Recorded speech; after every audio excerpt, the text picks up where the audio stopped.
Can't hear you, mate. You need to plug that cable back. Not that one, the other one. No, the other one.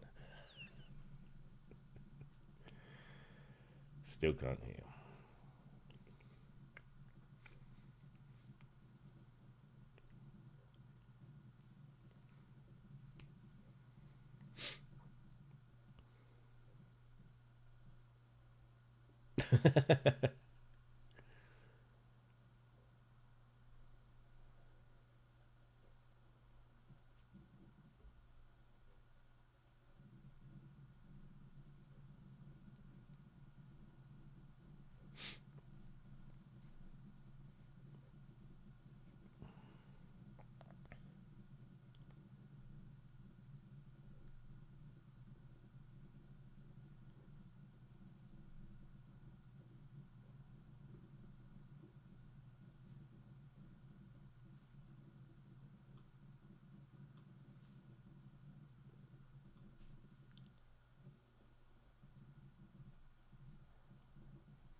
Much better.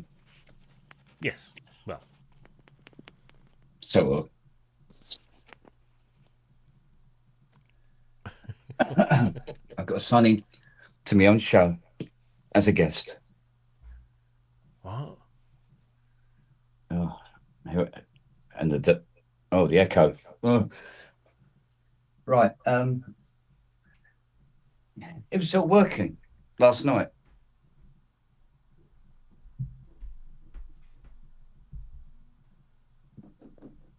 Nothing. There's something on your meters, on your mixer when you did that. Yeah, exactly. But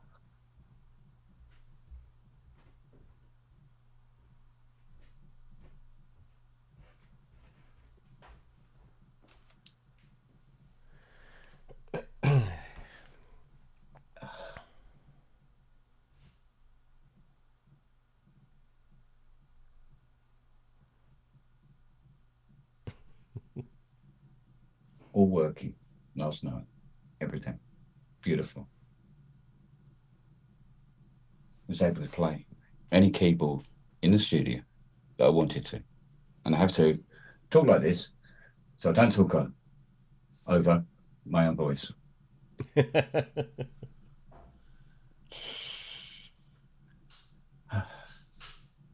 I'm turning into Christopher Walken. You know? Oh. Your father gave me this watch, and I hid it up my ass. Yeah. You know? Oh. Well, something's obviously coming through on your microphone because Yeah.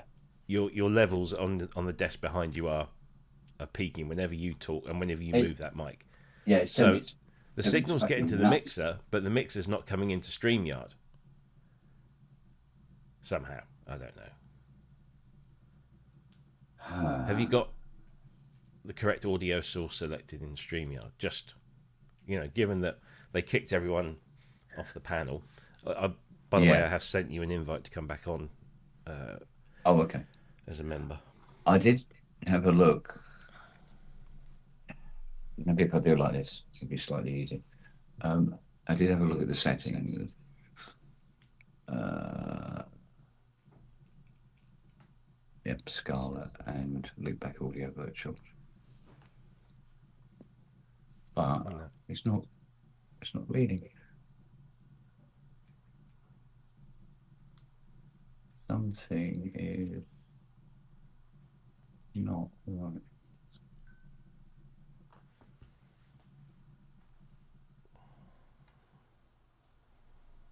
What about that? Tap your mic. Because Mm-hmm. now I'm getting echo. Yeah, yeah. So it ain't that.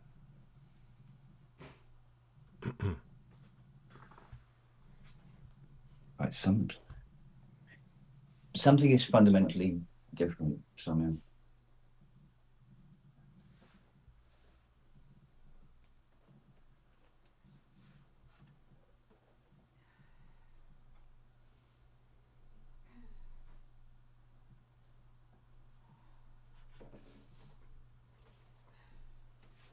So we've got brand new cables in the outs on the mixer because that's where the crackle was coming from. And they go into. Yeah, that's the thing.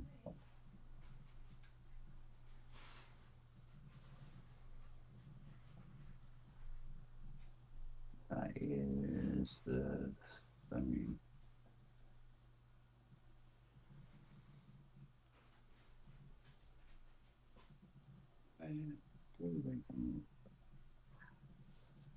Well, it's supposed to be inputs on the back of the Scarlet.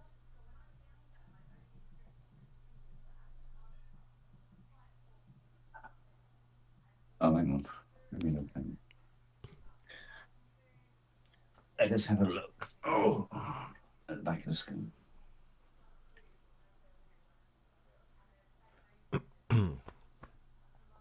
Oh, for fuck's sake, really?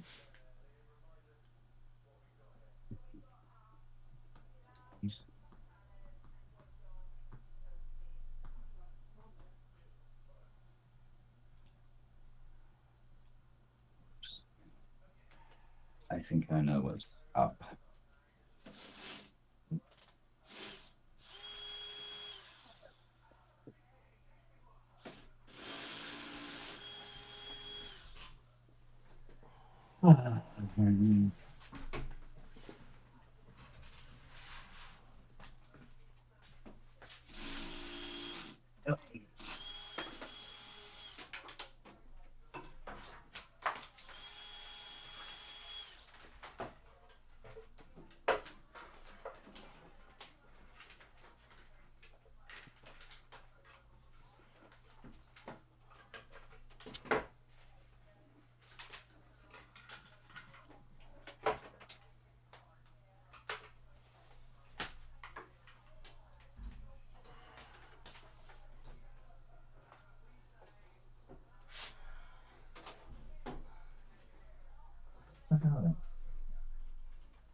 I think it's still there. Jam.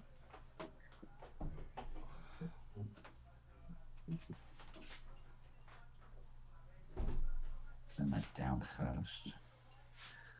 People do anything.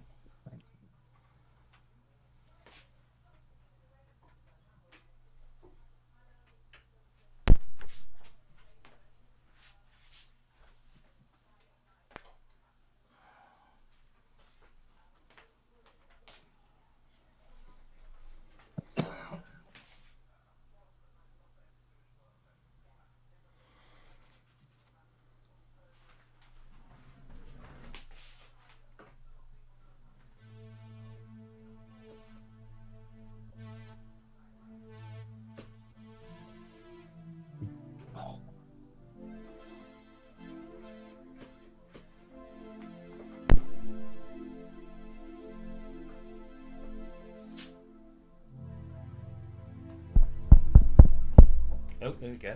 Yeah, there you go. Okay. Right. Oh.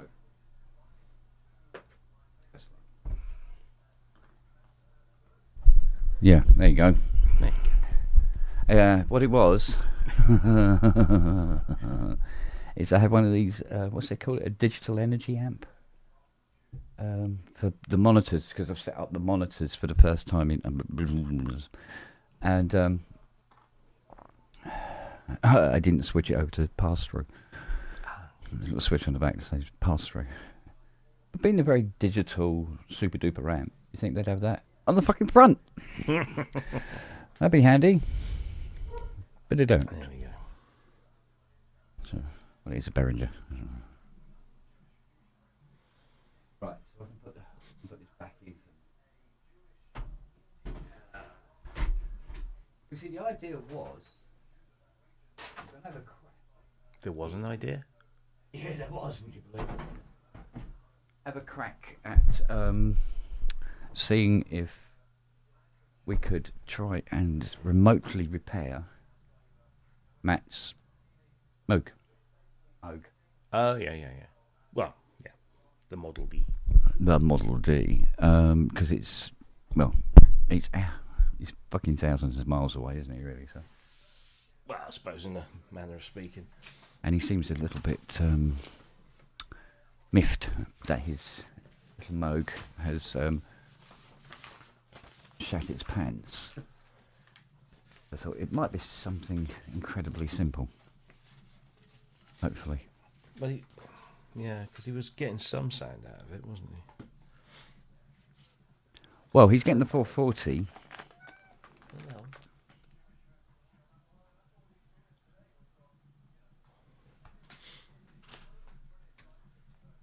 But out of the headphone, wouldn't it?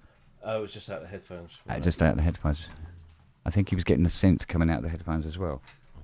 So there isn't a lot of circuit between the high impedance output of the VCA on the Mini and the main outs. Right. I just set a different impedance. And he did say something about fitting jack sockets. Yeah, he did. New sockets to it. Did something, yeah. Or something might have broked. Because I'm taking it, it's not a stereo out. I wouldn't have thought so. No.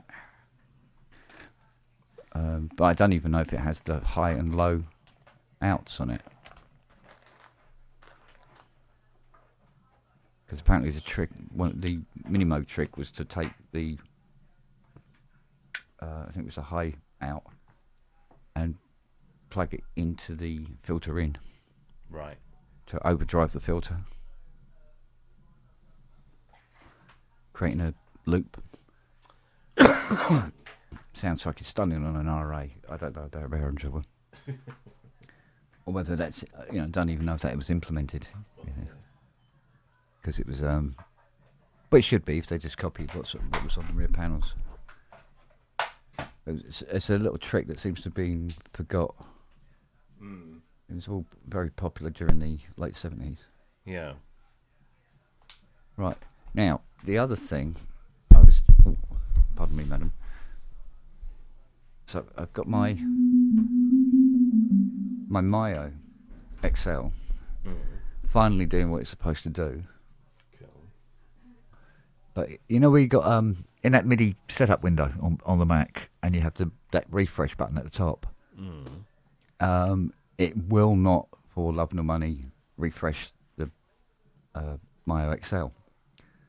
And I watched a little video on it, and they said, yeah, you just hit the refresh button. But when I went to the forums, they're going, no. What you got to do is you got to unplug the USB on the Mio. I thought, well, thank fuck it's on the front then, because it's in a rack, right? And then select the Mio in that window, in that MIDI setup window, and then remove it with the minus thing, right? Then plug it back in. Right. And there it is, right? And you don't touch the refresh button at all. Mm-hmm. Okay, so, yeah, okay.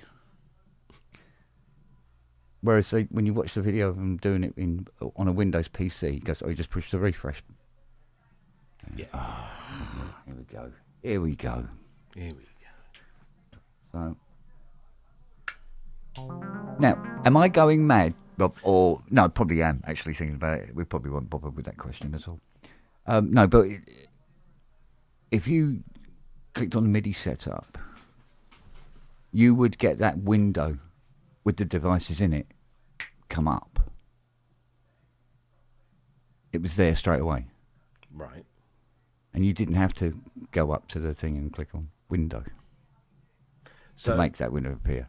Yeah. Or am I losing my mind? No, it's always behaved like that. Right. So I think they changed it a while back so that what would happen is it would always remember the last window options that you here I am using. Yeah. So if you open up the audio MIDI setup and go to the window tab at the top of the screen, and you can then select whether you want to hide the audio window or the MIDI window, or show the audio window. And if you have them both to show, so when you drop down that tab, it'll actually say hide audio devices, hide MIDI studio. Yeah. Then when you close the audio MIDI setup app down, it remembers what you had open the last time, and therefore when you start it up again, it will always bring it up. But it used to kind of default, because it's a double-sided application. Yeah. One handles your audio interfaces, the other one handles your MIDI stuff. Yeah. And it would always generally open up on the audio. And all you had to do was just go up and open the MIDI bit. But now I think they've just made it so you can have it any way you want it. If you don't want to mess around with the audio, you can hide that, and then the next time you open up, it will still be hidden. But all you got to do is, if you don't see it, you just go up to the window bit and show it. I did some investigating last night anyway. I was, making all these things actually work properly instead of sitting there going, it kind of works. Instead, and go, no, you work. And one of them was, I was talking about the Bluetooth on the trackpad. Well, I tried connecting that up to Bluetooth, which is very difficult to do because it needs to be connected for me to select the Bluetooth. So I temporarily. Just figure out what that might be. Well, here's the thing. Go on. I got my Rolly Block. That won't Bluetooth to it either. Nor will my earbuds. Right. Nothing is connecting to the Bluetooth. It just sits there going like that. Have you checked? And Mac Mini's off. Both iPads have got their Bluetooth turned off, because I know sometimes they have a preference and they go, I'm going, that's the last thing I connected to, I'm going to that. And you go, oh, it's not working. No, everything turned off. Yeah. Now, I do remember that trackpad used to Bluetooth connect to that studio.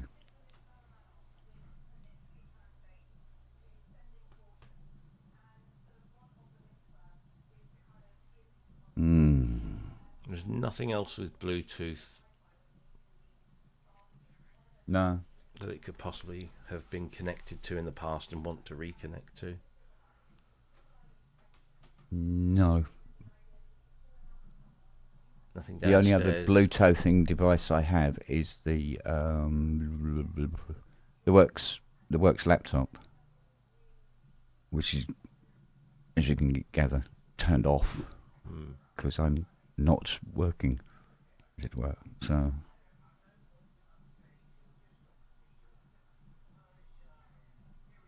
So I don't know. Perplexed. So it'll only work with its lightning cable. I take it they do a newer trackpad now with USB-C on it now, I suppose. Yeah. Well, no, oh, I don't know. Because I only bought this about a year or so ago. This is the black version of it, and that nice, has a lightning port. Oh, it's still lightning. It's still lightning. Oh, even though they've even Which is removed fucking lightning annoying. from the phones. Yeah. Oh, okay. I wonder if. I must admit, USB-C is my favourite of all the USBs because it goes in either fucking way. There's no the new messing ones. about. They've obviously reissued it because it has USB-C. Yeah, they took their time doing that. Yeah, well, they probably didn't want to let go of lightning, did they? Well, they're Because they weren't proprietary. forced to remove it from peripherals like they were phones. But even my keyboard, I only bought my keyboard, I don't know, a year or so ago, and that's a lightning connector. Well, that's the other thing. My keyboard used to Bluetooth right. to the Mac Studio, and then remember I said it just won't Bluetooth anymore. I was trying to find another keyboard to use. Bluetooth has stopped working on that Mac Studio, as in electronically gone. Fuck off.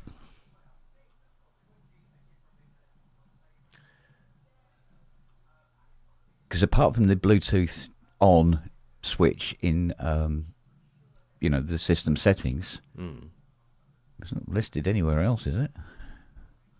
No. And she's been completely wiped, and she has a new operating system on her.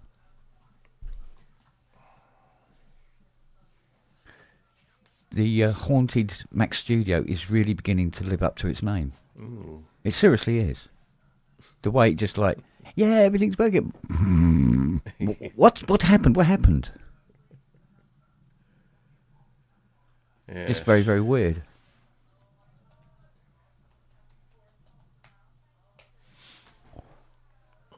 I don't know. And you know I did that thing now where that's on permanent mains. Everything else is on switched.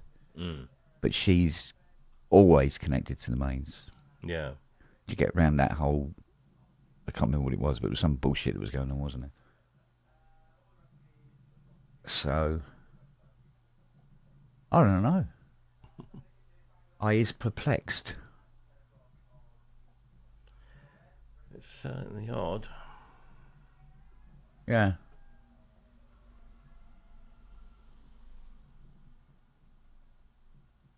Do you know what? I was looking at that new key step, and apart from that little display, there's no real reason for me to rush out and buy one, is there? If I have the Oak Mark one. No. Not really offering much, is it? All they've done... It's just updated a bit. Yeah, so they've... They got rid of the yellowing buttons. They've got rid of those. Yeah, because they are now a sort of weird, sort of like duck pond grey green. Now. Right. So all they've done is they've got rid of the rubbery buttons, and they've just put proper nice little solid clicky buttons. Yeah. Obviously you got the screen, but they've also removed the sequencer stroke arpeggiator pattern stroke track selector knob, and the pattern knob, and the time division thing. So instead of them being knobs now, they are single key presses. Right. And all you have to do is just hold the shift button down, and so above the keyboard. Yeah. So you've got sequencer or ARP octave range, and then you've got sequencer pattern stroke ARP mode, and there's 16 of those. Yeah. So all you do is if you want this one here, Yeah. you just hold shift and do that, and then you're instantly into that particular track or mode. Gotcha. So it's not as tactile. I mean, I prefer the rotaries because it's one less thing. You just go boom, done. Whereas this, you have to go shift and that one. But then again, they've added knobs on the end there in the empty real estate that the Mark One had. No, the Mark One had these 4 controls. No, eh? So look, Yeah, because that's a 25. Oh, That's not a key. That's not a 37. oh, for fuck's sake! So it's different again. All right, okay. Well, then in that case, maybe the 37 would be nicer. I don't know. Mind you, So this is 25. conveniently small. This does fit around here better. So this is the new 25. Yeah. So not a huge amount has changed there, but again, they've taken those little knobs over, that are on the left, Got it. Yeah. and Gotcha done the now. same thing. So if you want got you. the function is Right. just shift and hold the key. But This that is also got has the OLED real screen. estate to put those 4 knobs on. It does, Yeah. but then how would you differentiate between this and the 37? You see, the 37 gives you that extra, not only just the extra keys, but the extra hands-on. Yeah, control. but normally, well, I personally would be governed by keyboard size Yeah, anyway. So it's like, yeah, I want something I can actually get 2 hands on. Then, because 25's all right, but it's limiting. 37's a lot better. So that would be what determines whether I got the one, that one, or the other one, and not, but that one has those switches, and that one has. Not particularly bothered about that as much as, the main governing thing was like, is the keyboard big enough for me to use it? I can see where they're coming from, because I mean, let's face it, there's a lot of people don't really play keyboards. They just push buttons and point whole at point of different the key sample step tracks is and that- stuff. Yeah, it's that the key step is a controller that you can play, but the main point of it is that it has the sequencer, and predominantly for people who use that weird thing called modular, that's really why it's so popular, because you can connect that up to any of that stuff. Oh, hang on a sec. Somebody at the door. Oh, Avon calling.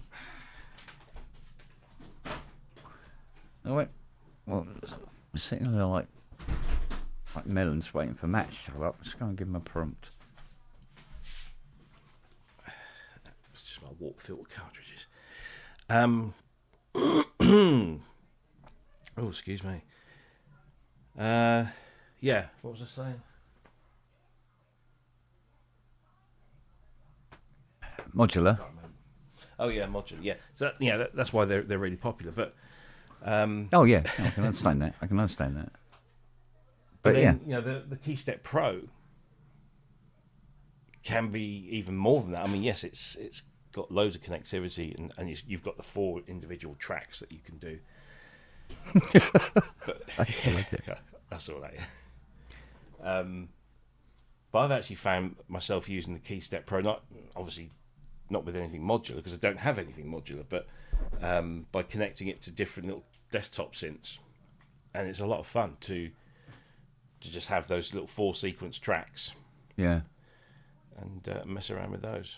I mean, that's my big worry now, is that, I bought that KeyStep Pro, 6 or 7 months ago, predominantly to use at Bridgetronica.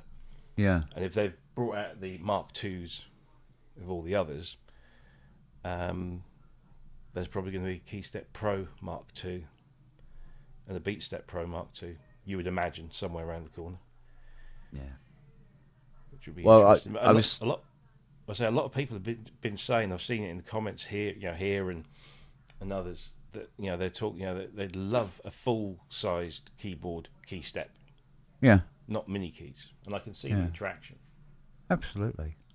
But that's a market that's kind of occupied. They'd be in Well, yeah. competition with NI. I mean, they should build in some of those key step features into the key labs, particularly the bigger key labs, Yeah. because the key labs are always, they're controller focused.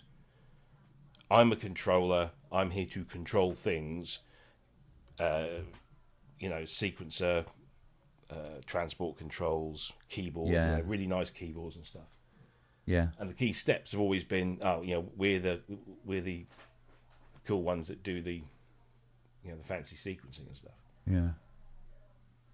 what would they call that? The key lab step, the key step lab.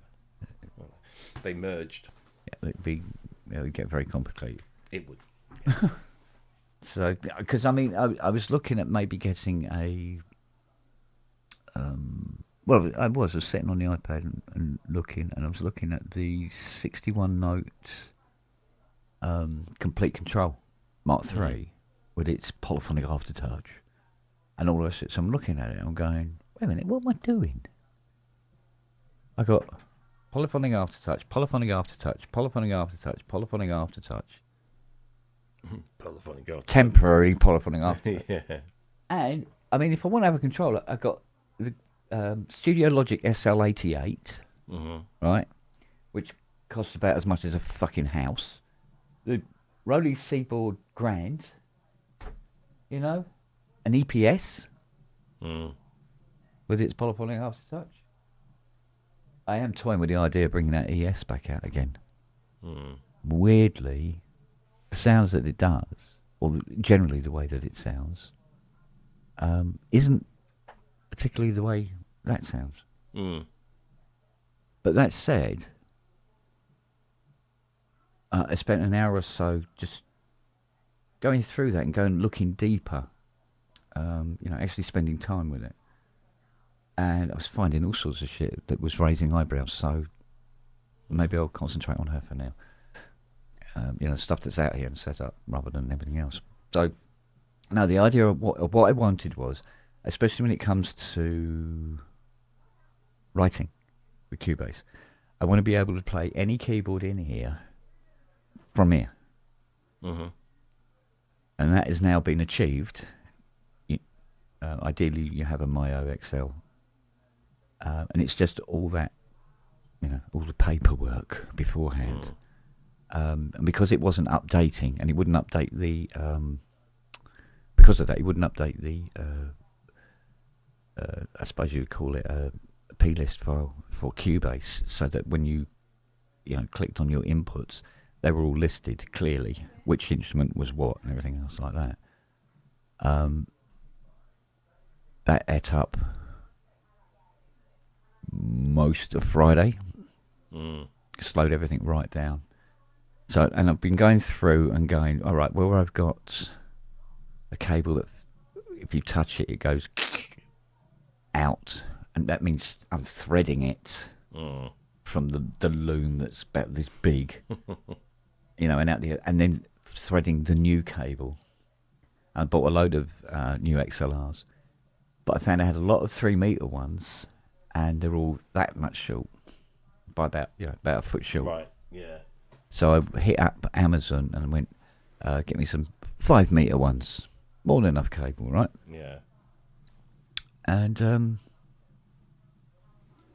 they go, yeah, next day delivery and all that cobblers. And I bought some extra long USBs as well. Bought some 5 meter USBs, but some had to have A one end or C the other. Do you know what I mean? All this pissing around. And then you had Bs, but they needed either an A or a C the other end. So I got all the selections. So I got the lovely little selection packs that they had at 5 meters. So that was all going to be delivered together, along with this huge box of Cadbury's Bite Size that I got for next door. And that was supposed to arrive Friday. I took Friday off from doing, CS70s and, all the horse shit that's in the front. I'm sick to death of it. Worked on it every day for 2 months since the 2nd of January. I'm fucking had enough. And the phone's been ringing. It's like, fuck off. And yeah, so most of the day was used up on the Myo because it goes, oh, well, it's not quite dispatched yet. And, oh, no, it'll be here soon. Oh, it's between 12 and, at the end, the apocalypse. Just between that 12 and the end of the apocalypse. And then it come up with, oh, there's a problem processing your order. Try again later and all that. And then it's gone, oh no, it's going to be Monday the 1st now. Yeah. So it turned up yesterday morning. They go, what? Okay. Just trying to shepherd my cat. Steady. No. Go on.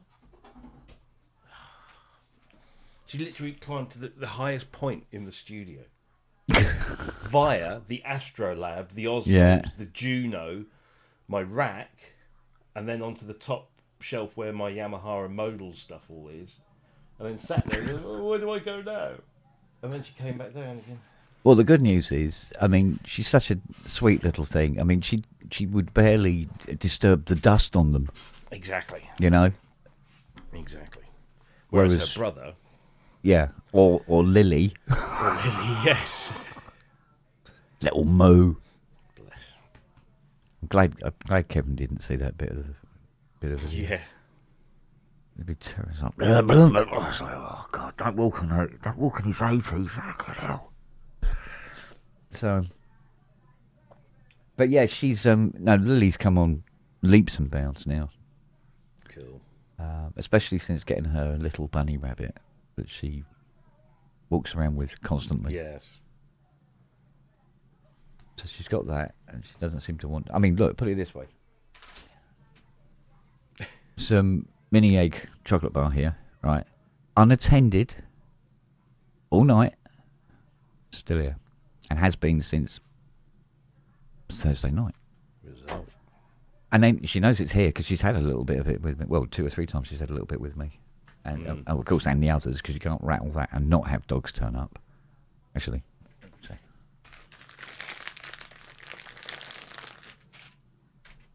Let's see what occurs. Sometimes not. I think, to be honest with you, Siri might be on her back on the SETI game. It's great. She wakes up in the morning, goes downstairs, and goes to sleep again. So, yeah. So it is getting there, but. Yeah, loads of little things, like there was this USB cable, and I went, oh, I wonder what that's connected to, and I'm then tracing it through the loom, and I get to the other end, really. and it's not connected to anything that end. There, yeah. You heard it, did you? Come in then. Oh, hello, and here's Siri, yep. Could trust you to turn up. Dad, I heard you had some chocolate. I heard a Brackley packet. So, yeah, mate, I don't know.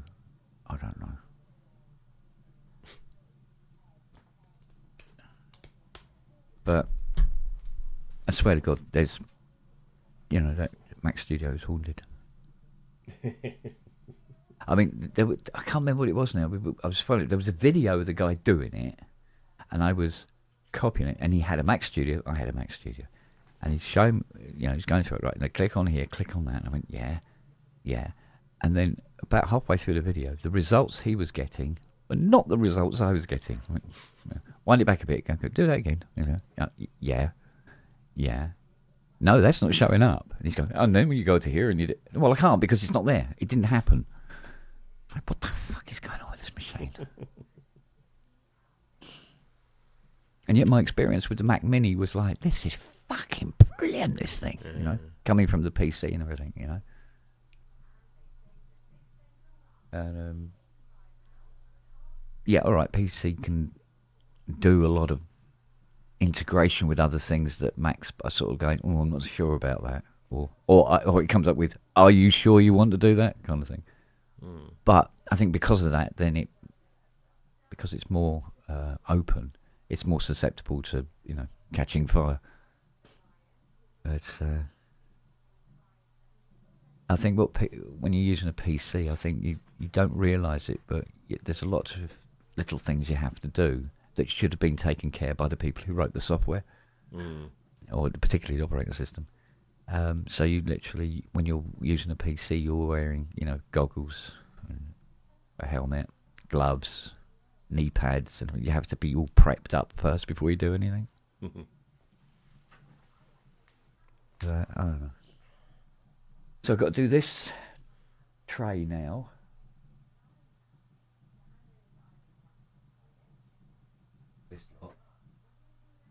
Get that all synced up, and talking with each other. Because if they're synced up and talking correctly, I can learn how to use them.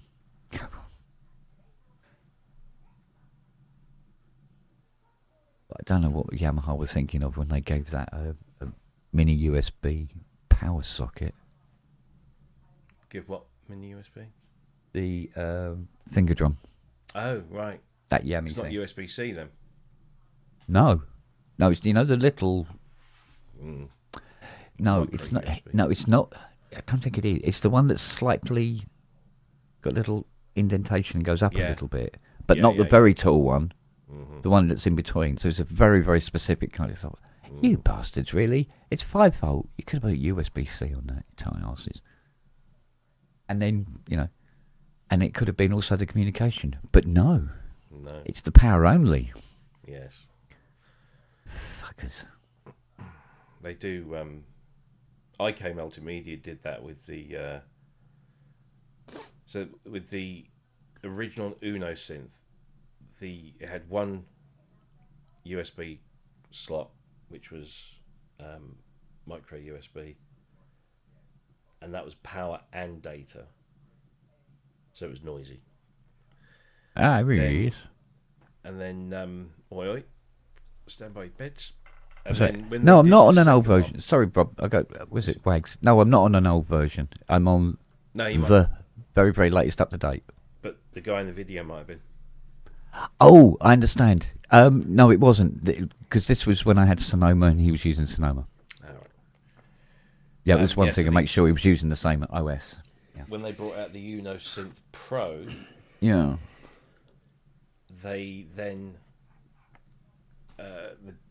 the desktop version had 2 USB ports, one for data, one for power, so that it wasn't but you then had to have 2 USB sockets to connect and power and hook it up via MIDI. Yeah.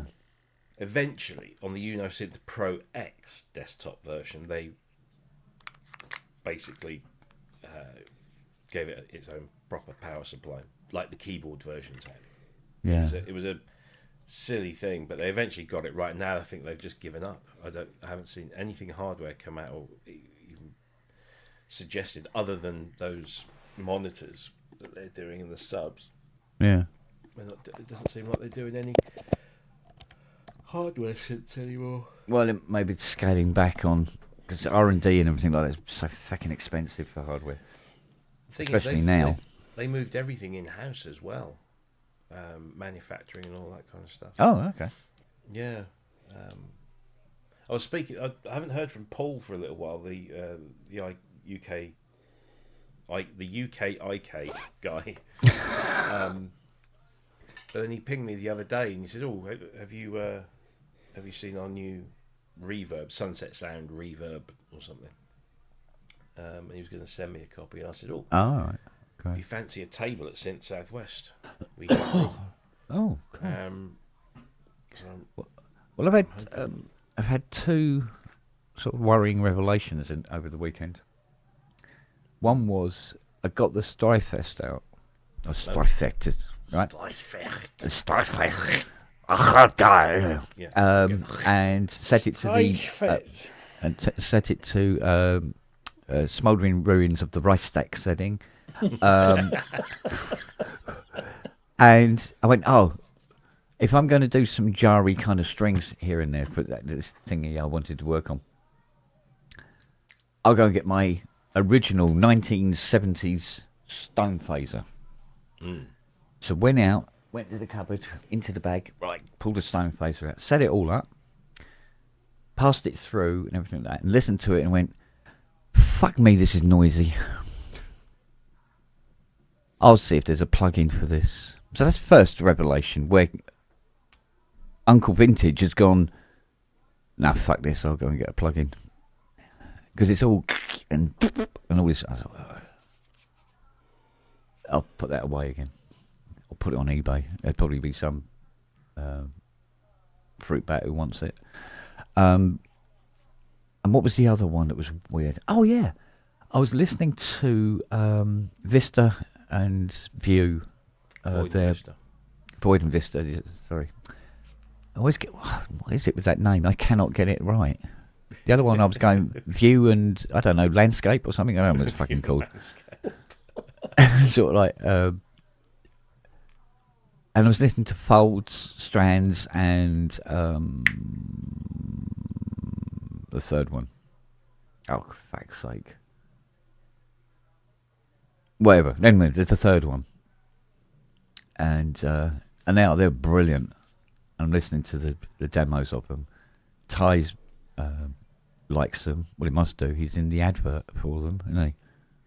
Yes. You need to use a reamp box or pedal with a buffer in front. Small space. Really? Well, yeah.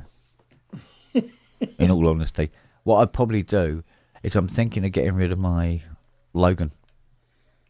Okay. You're gonna make it run. I could bundle that with it, and call it the jar pack. There you go. Fuck off. Yeah. No, what was yeah? So I'm listening to them and going, oh yeah, oh a bundle, oh 20% off as well if you put in bundle in the thingy. Bundle is massive. Yeah, it is. But they weren't precise on where you enter, just bungle. And I thought maybe where the credit card number goes, that'd be interesting to see what happens. But and 150 each, right? And I'm going, okay. And then a revelation, and I went, nah, I probably wouldn't use them that much. And closed the webpage. Even I went, fucking hell. I do this thing where if I see something that I'm interested in, like at the moment I've got Steinberg's Absolute 7. So I've got the window and I keep the tab open. And so whenever I open up my browser, I'll look at the tabs that are open and I'll see that one and go, oh yeah, no, I still haven't made. And what I generally find is if I leave it there long enough, I go, I haven't bought it yet. So I probably don't need it that much. Yeah. So then I just shut the tab down. Well, I've had Thoman open on Leviathan's for a week. Mainly because of the what's it, V12 payment plan. Yeah. And I'm going like that, still going on. And then I've gone, yeah, but the Mustang isn't finished. And I need to do a lot of synthesizer work so I can pay to get the Mustang finished, which means if I had a Leviathan upstairs, the only time I get to really play it is for about an hour after PSN because I happen to be upstairs and everything's turned on because I'm not downstairs working on fucking shit keyboards. So I'll wait. It was open, that tab was open for a week. Yeah. And in the end, I think it was Thursday night. I went, yeah, later. But then I was watching Jake's 3D last night. Pimp the dogs out. Yeah. I had, Ken showing it off with Manny talking about it and stuff like that. And I'm going, well, this fucking ain't helping. So I got an email the other day. And it was from Jem Godfrey. Oh, and Christ almighty, Jem. I know, the title goes, "It's expensive knowing you." And I thought, oh, has he been spammed? It's expensive knowing you. Hi, mate. Hope you're well. Watched your Leviathan sound demo last night. $2,000 later, laughing emoji. Cheers, Jem. Only $2,000? Yeah, but here's the thing. You say this. I had somebody hit me up on through Facebook, hit me up on Messenger, and they said, "You really like that Hydrosynth? I saw it on that one of those pub streams you do." I went, "Yeah." He goes, "Is it really, really good?" I said, "Yeah, it's really, really nice." And he got back to me and said, "Oh, I bought one. Thanks." And I've had that like 3 or 4 bloody times. I go, "Hang on a minute. I'm selling these fucking keyboards to people. Where's my fucking free Leviathan?" Yeah. Go, hang on a minute. Well, you're the reason I bought a fucking Hydrosynth. So I'm responsible for at least 8 sales of this alone, right? Because people go, so what are you recommending people to? I've sold one to Richard. Richard's bought one of these, right? He's bought one of these. Mind you, in fairness, he's bought one of these as well. He saw the price of that and he went, "No, I'll wait. I went, Yeah, that's different. That is different. I must admit. But I think I forwarded Jem's email to Glenn, and I said, "Here you go. Shouldn't I be on commission?" And he literally instantly responded, said, "I'll give you the same commission that I pay Ken." And I goes, "Oh, I see. Double of nothing." yeah, twice. 3 times as much on Sundays. Indeed. Yeah. So I went, and of course when Jake's 3D hit me up, he says, "Oh, I'm doing a one on Saturday about the Leviathans. Do you want to come on and talk about it?" I said, "Love to if I fucking knew anything about it." Haven't you watched my video? Good God, no. I fucking see you all day. I'm not going to fucking watch you in the evenings as well. Fuck off. Next, you'll be wanting me to watch you having sex with Jackie, for God's sake. I mean, enough. I wouldn't wish that Enough, on man. I mean, she's Well, no. great in the altogether. But... He's standing in for me, isn't he? I'm going to tell her that when I see her at Oh, fucking shut up. South. I tell her every day. Put that duvet cover back on, love. Wow. Oh, you've already got it on. Yeah. I said that. When Shadow went to the bog one morning, and I go, "What are you wearing?" She went, "Nothing." And she goes, "I could have sworn that needed ironing." How the fuck are you two still alive? Oh, we love doing the banter off each other. We fucking absolutely love do it. banging then. I thought. Well, there's that.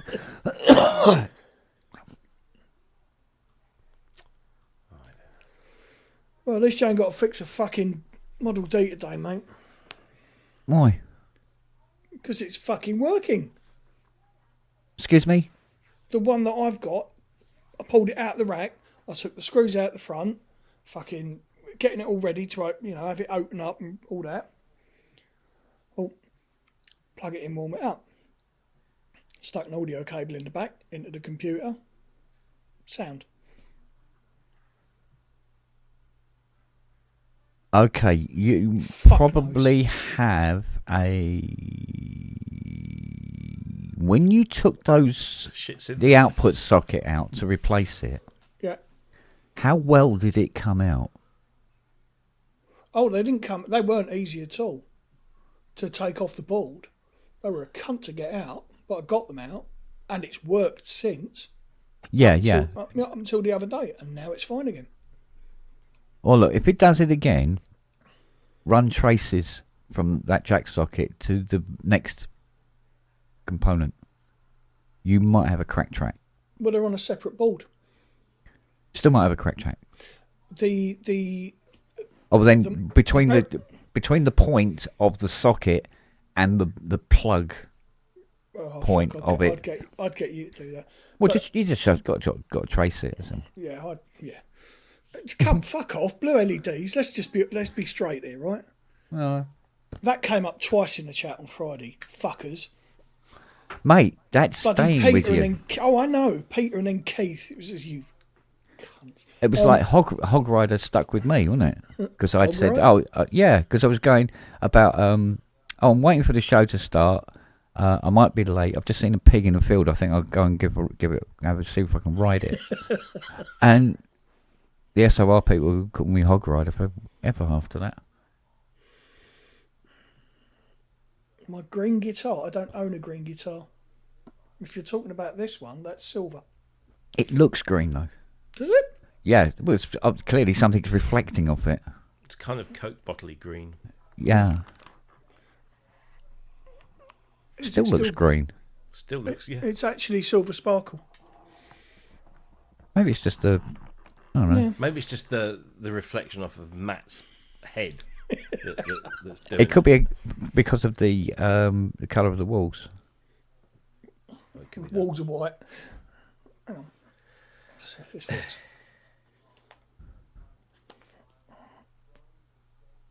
No, that doesn't help. Now it just looks. No, that green just with makes it white look white. splotch. Sure, You definitely see the sparkles. Yeah, It's got a greenish hue to it. Weird. very, very. It's probably the camera, Matt. Like you know what? Coke bottle glass I'll make green. it right now. Yeah, I'll make it right. Look from here. It doesn't look clear, but Maybe it's reflecting the grey of the settee. or the green of my head, probably. Yeah. The green.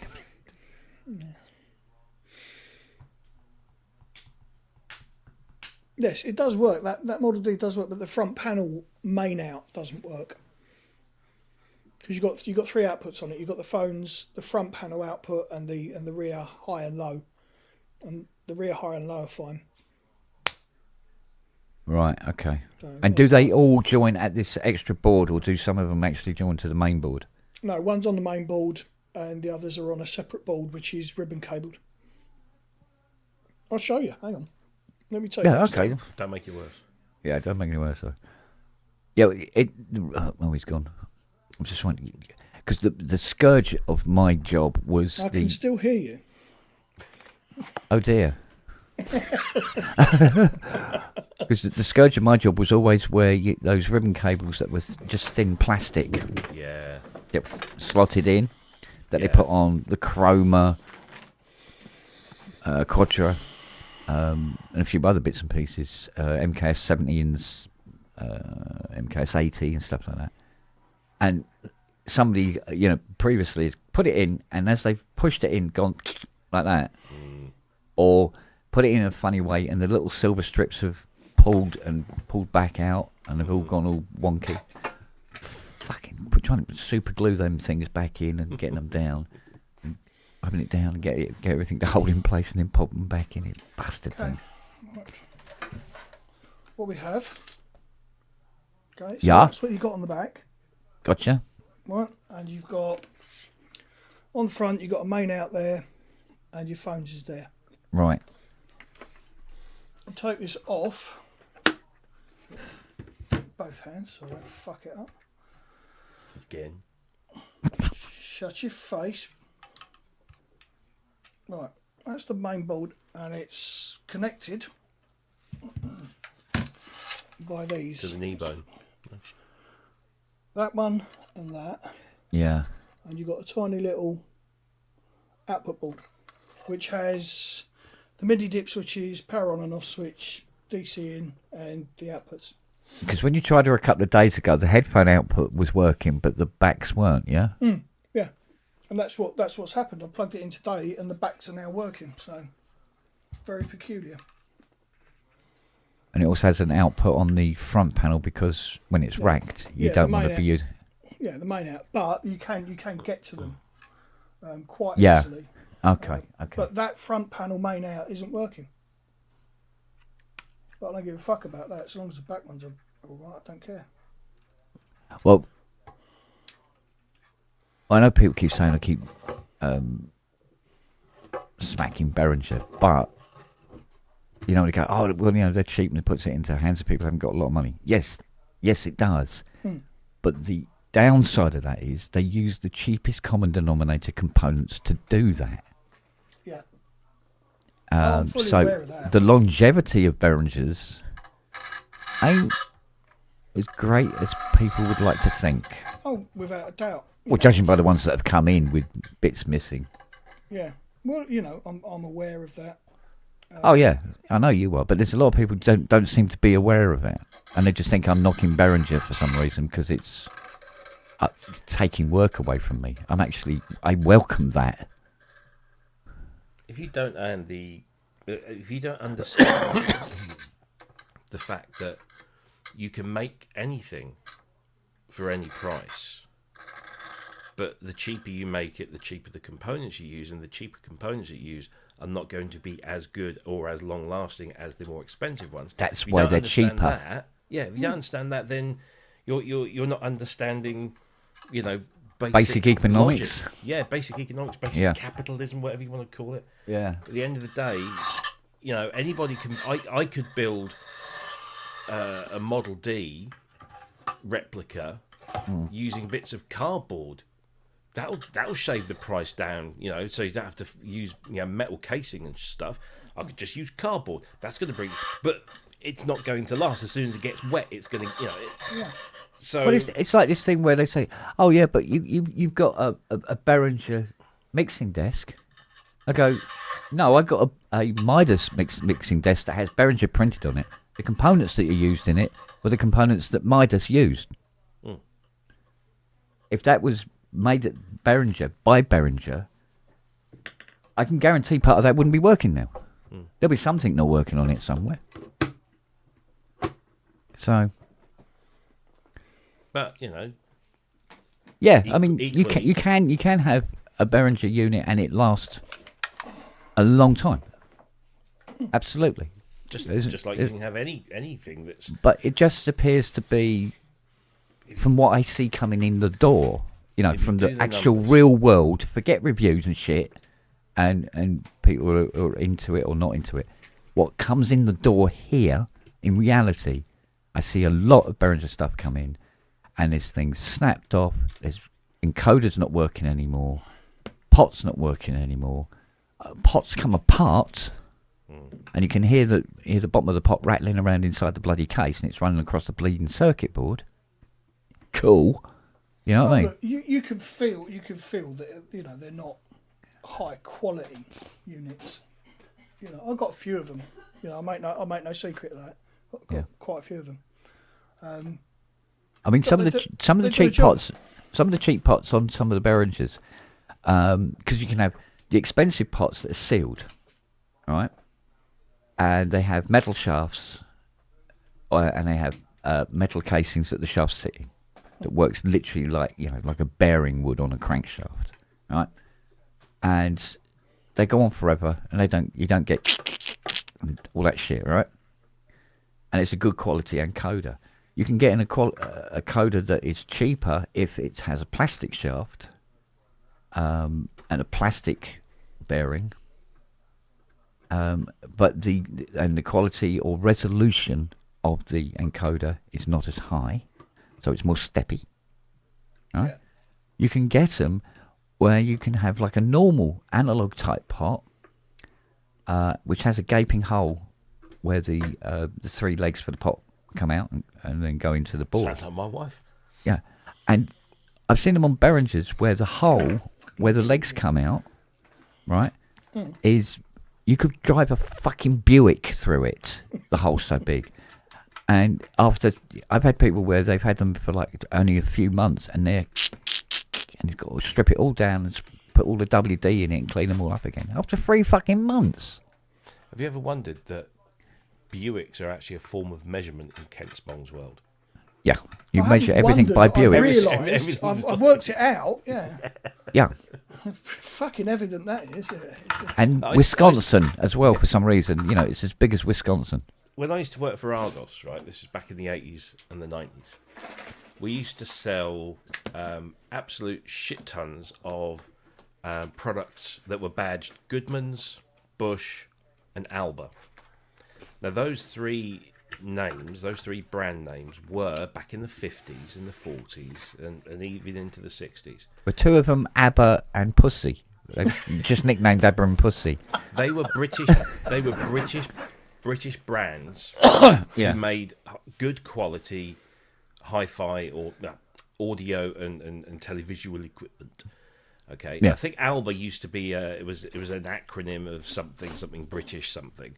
Yeah. Goodman's and Bush. Cheap little hi-fis and stuff like that. No, that's the thing. They weren't back in No? the day. Back in the day. Oh, they back weren't. in the Back day. in the Right, day. okay. However, those companies went under. Yeah. And the names were either acquired, I don't know whether money changed hands, but they were acquired by another guy, a UK guy, Yeah. who then went across to Taiwan at the time. Yeah.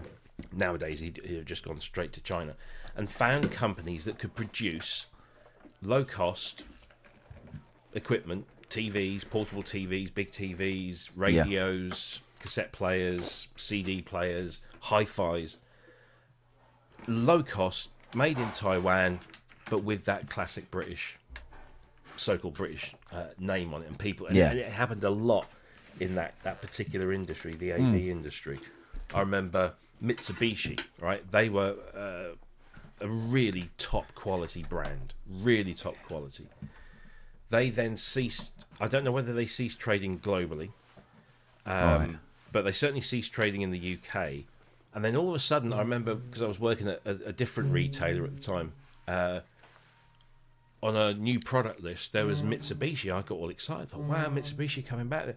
Turns out the name, or the rights to the name, had been bought, and they were just making cheap stuff in the Far East, and then just putting the name on it because it's associated. But anyway, I've veered off the point of the story. Yeah.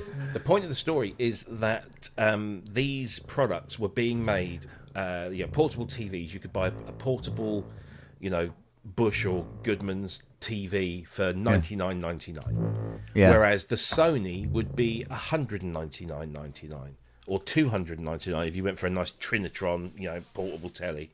Or Philips would be $150 to $200, but they were always the cheaper, and people would buy them because they were affordable, and they still received pictures. They didn't maybe have the highest quality tubes, but nobody you wouldn't care. It was fine. It was a television. It had a remote control. You could plug an aerial in the socket.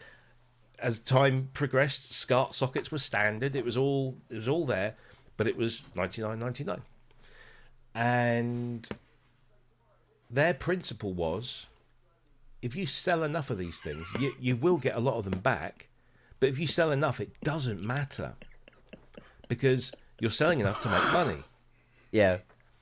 And so it's exactly the same with what Behringer are doing, and what it happens in every industry. There are power tool companies out there that produce low-cost, affordable power tools, and you'll buy them because you spend £50 on a hammer action power drill from the middle of Lidl. If you're serious about doing extensive amounts of hammer drilling, you go and get a Makita. You go and get a Makita. You don't buy the power line that you get in the middle of Lidl's. What's the other one? Was it Robeck? Oh, fuck knows. Not Ryobi, you're thinking of. Ryobi, sorry, yeah. But generally, they can be quite good, though. Oh, yeah. I've got a 20 quid fucking hammer action cordless drill that I bought from Argos 15 years ago, and it's still going. Yeah. But do you use it every day?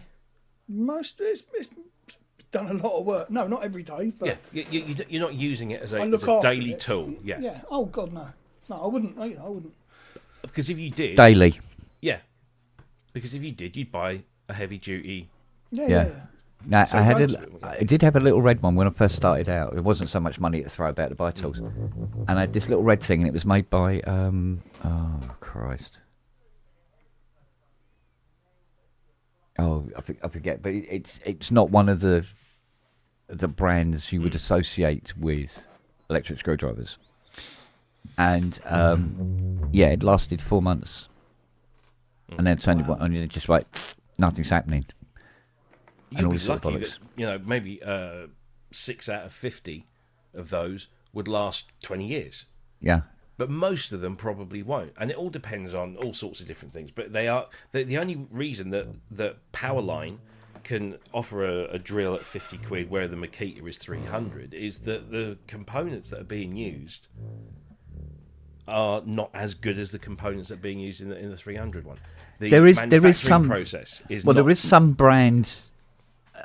Some of the big brands will sometimes shove a bit on. Oh yeah, because of the brand. Yeah. And Makita, their batteries, holy mother of God. Yeah. You think, what are they, gold? Yeah.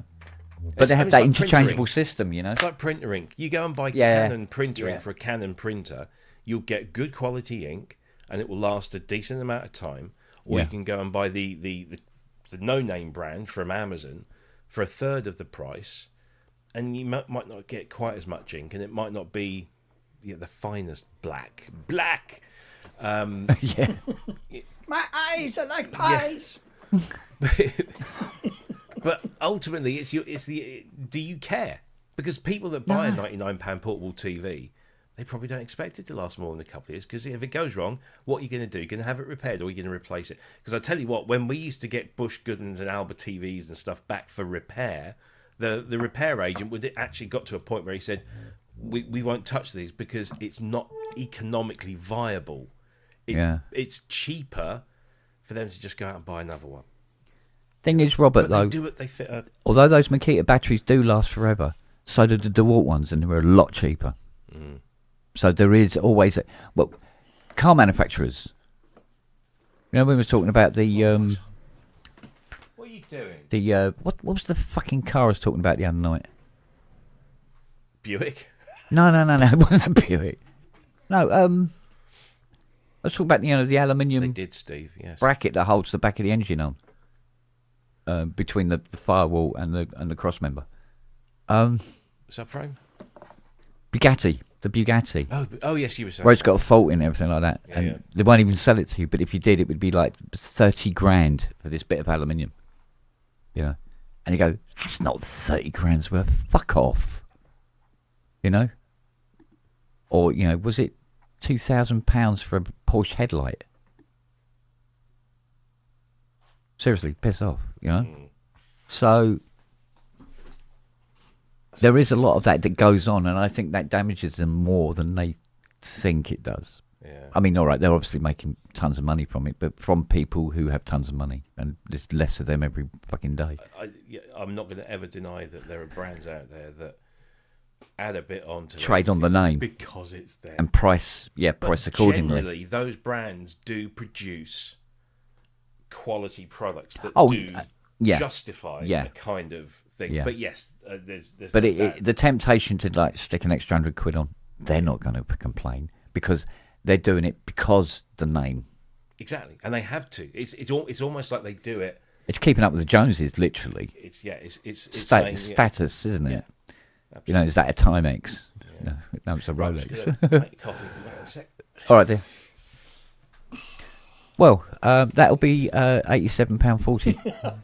Give me your PayPal address. Consultants fee. For what? You didn't know. I had to turn up for work. Yeah, that's true. I'm here, that's aren't true. I? Yeah. Travel expenses. Travel expenses. Yeah. Had to make a Was that coffee. 50p a foot? Is it?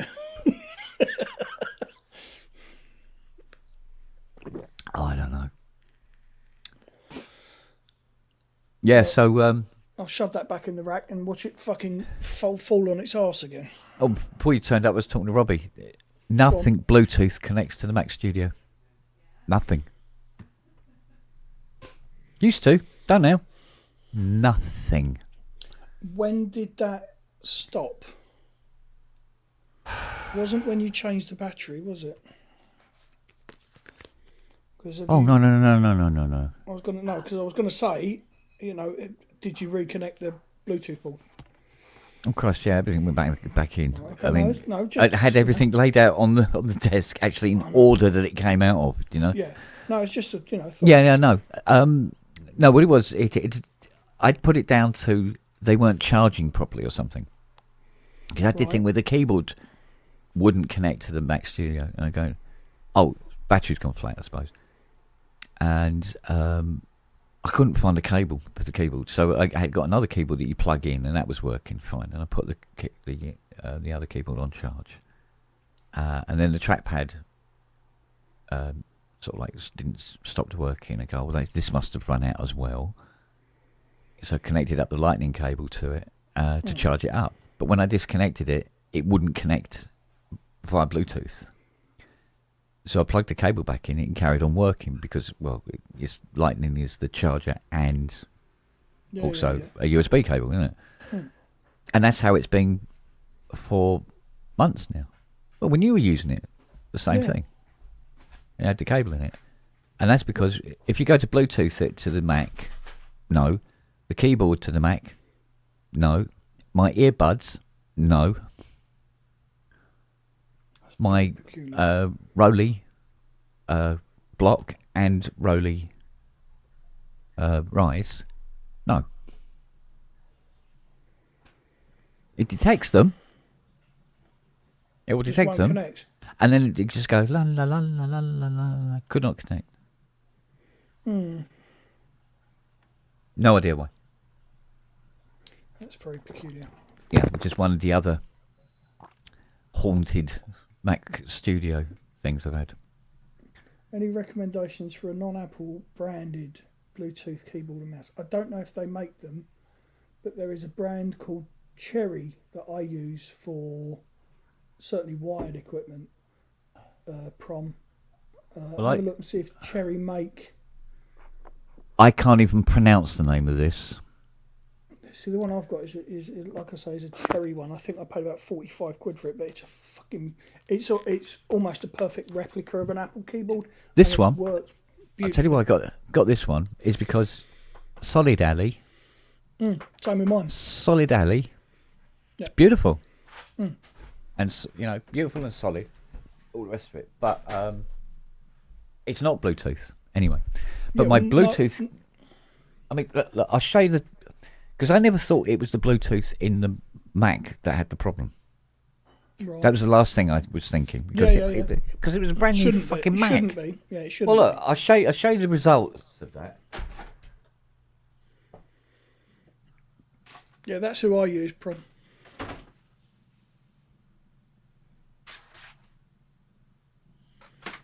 Okay. Oh, fucking hell. 3 different fucking keyboards now, right? There's me. That one actually was quite a good one. That's the Artec one, and it's got 3 different Bluetooth channels on it. That used to work on the Mac Studio. This one, that used to work on the Mac Studio, and a nice little cheap one, even though it's still aluminium. Does your PC And that used to work. Does your PC laptop have Bluetooth? I believe so. Yes. Try linking or try linking them up to your iPad. If you can get. Oh, they connect to yeah, they connect to the iPad. No problem. Well, then it's. So does so does the block. So does the Rise. So do my earbuds. So it is the Mac then. Right. It is the Mac. I think you definitely got a fucking Friday afternoon one, didn't you? I must have done because, but the trouble with this is, unlike PC, no serviceable parts inside. Whereas with Apple, isn't it? Yeah, well, the good old days of just nipping down to the shop and getting another motherboard for the PC. Yep. Yeah. So, I don't want to.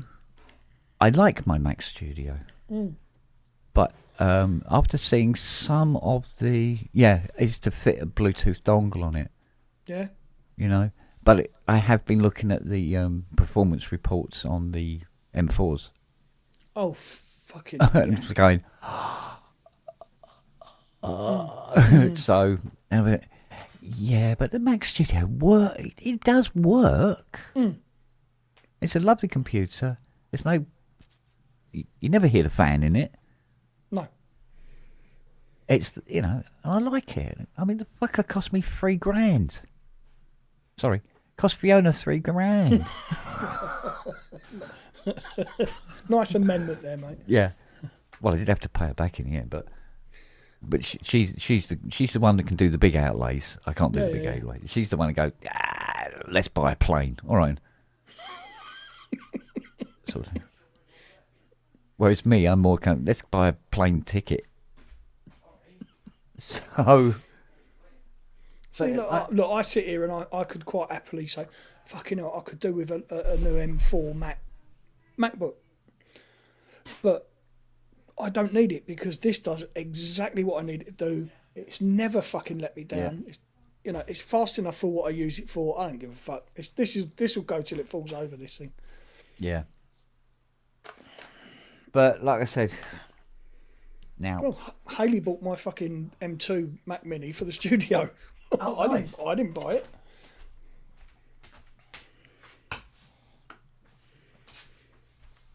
A lot of people are saying in the chat, oh, I've never seen that door open. Your cupboard. Every time that door opens, it looks slightly different again. Some more stuff's disappeared into the void. That's what that's saying. Yeah. There was a lot of stuff on top as well. But I mean, there's the EPS 16 Plus in there. I think it's. Let me check. Depends on which one. Yeah, it's the EPS 16. And then there's the very, very rare Mirage. Very rare. What's rare? Why is it rare? It's rare because it has the DSK look. Right. Right. But it's in the Mark 1 case, metal case. Okay. And not the plastic one. So there's this transition Mirage. Weird. What else is in there? I think there's a 32 channel mixer in there as well. Who by I don't know.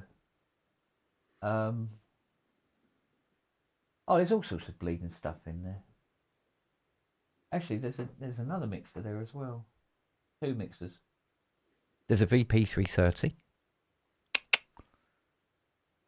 Now that has nice strings on it.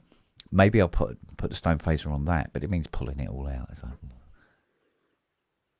And there isn't really anywhere to set it up. Yeah, what's the point in owning something like that if it's sitting in a cupboard? Because I spent so fucking long waiting to try and get one.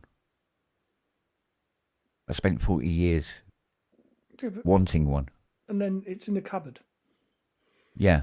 Mine would be out. Well, this is it. The thing about getting stuff 40 years later is its relevance has gone. Mm. That's the problem, I think, generally. But at least I can now die happy and say, oh, I owned a VP330. I owned an 80. Until Alex Ball does a video on it, and then every fucker wants one again. Yeah, but even Which he then... has done on a 330, hasn't he? I think he's done... Well, the actual want, because want reflects pricing, but that peak has passed. Oh, yeah. And besides, software's catching up so quickly now. Yeah.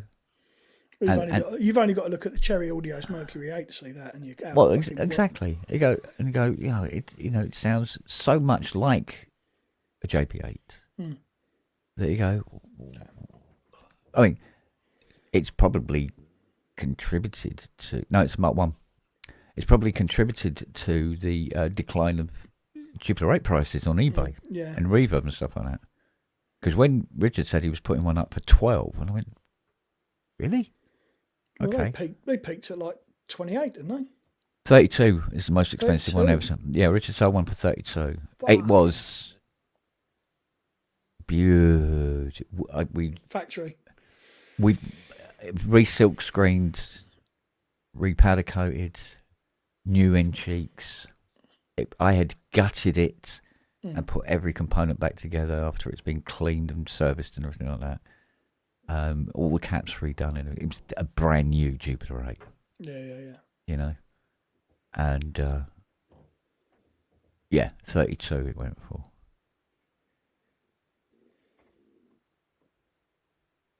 But that's over and done with now. So.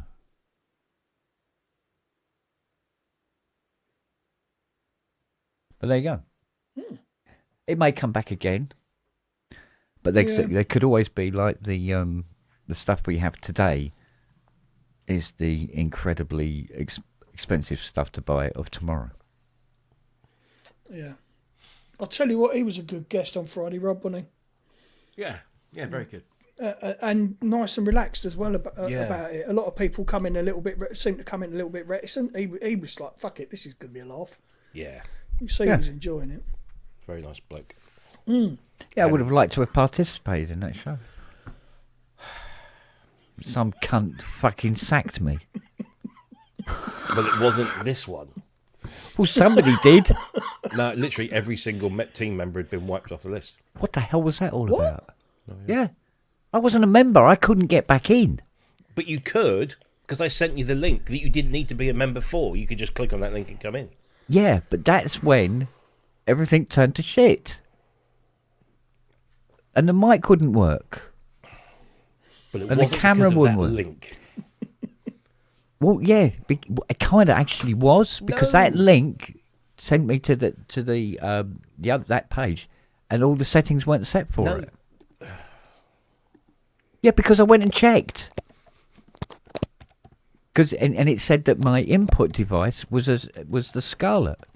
If you're using StreamYard on the same computer, and trust me, I can prove this I have 3 different StreamYard accounts, completely different email logins, completely different team configurations, and it doesn't matter which one I go to, it always remembers my audio settings, my video settings, and my name thing at the bottom. In fact, so much so that when I log into my corporate one, it has Robbie instead of Rob Pericelli, and my job title. Yeah. So it remembers. Yeah. Does but that's because they're all your account. No. One of them is mine. 2 of them are mine, and one of them belongs to my company. And I have separate logins for all 3 of them. Yeah. All the settings. It's because StreamYard remembers the settings kind of globally in your browser. If you go to a different browser, maybe yes. No, I was in the same browser. It's all there. Well, honest to God, on my StreamYard,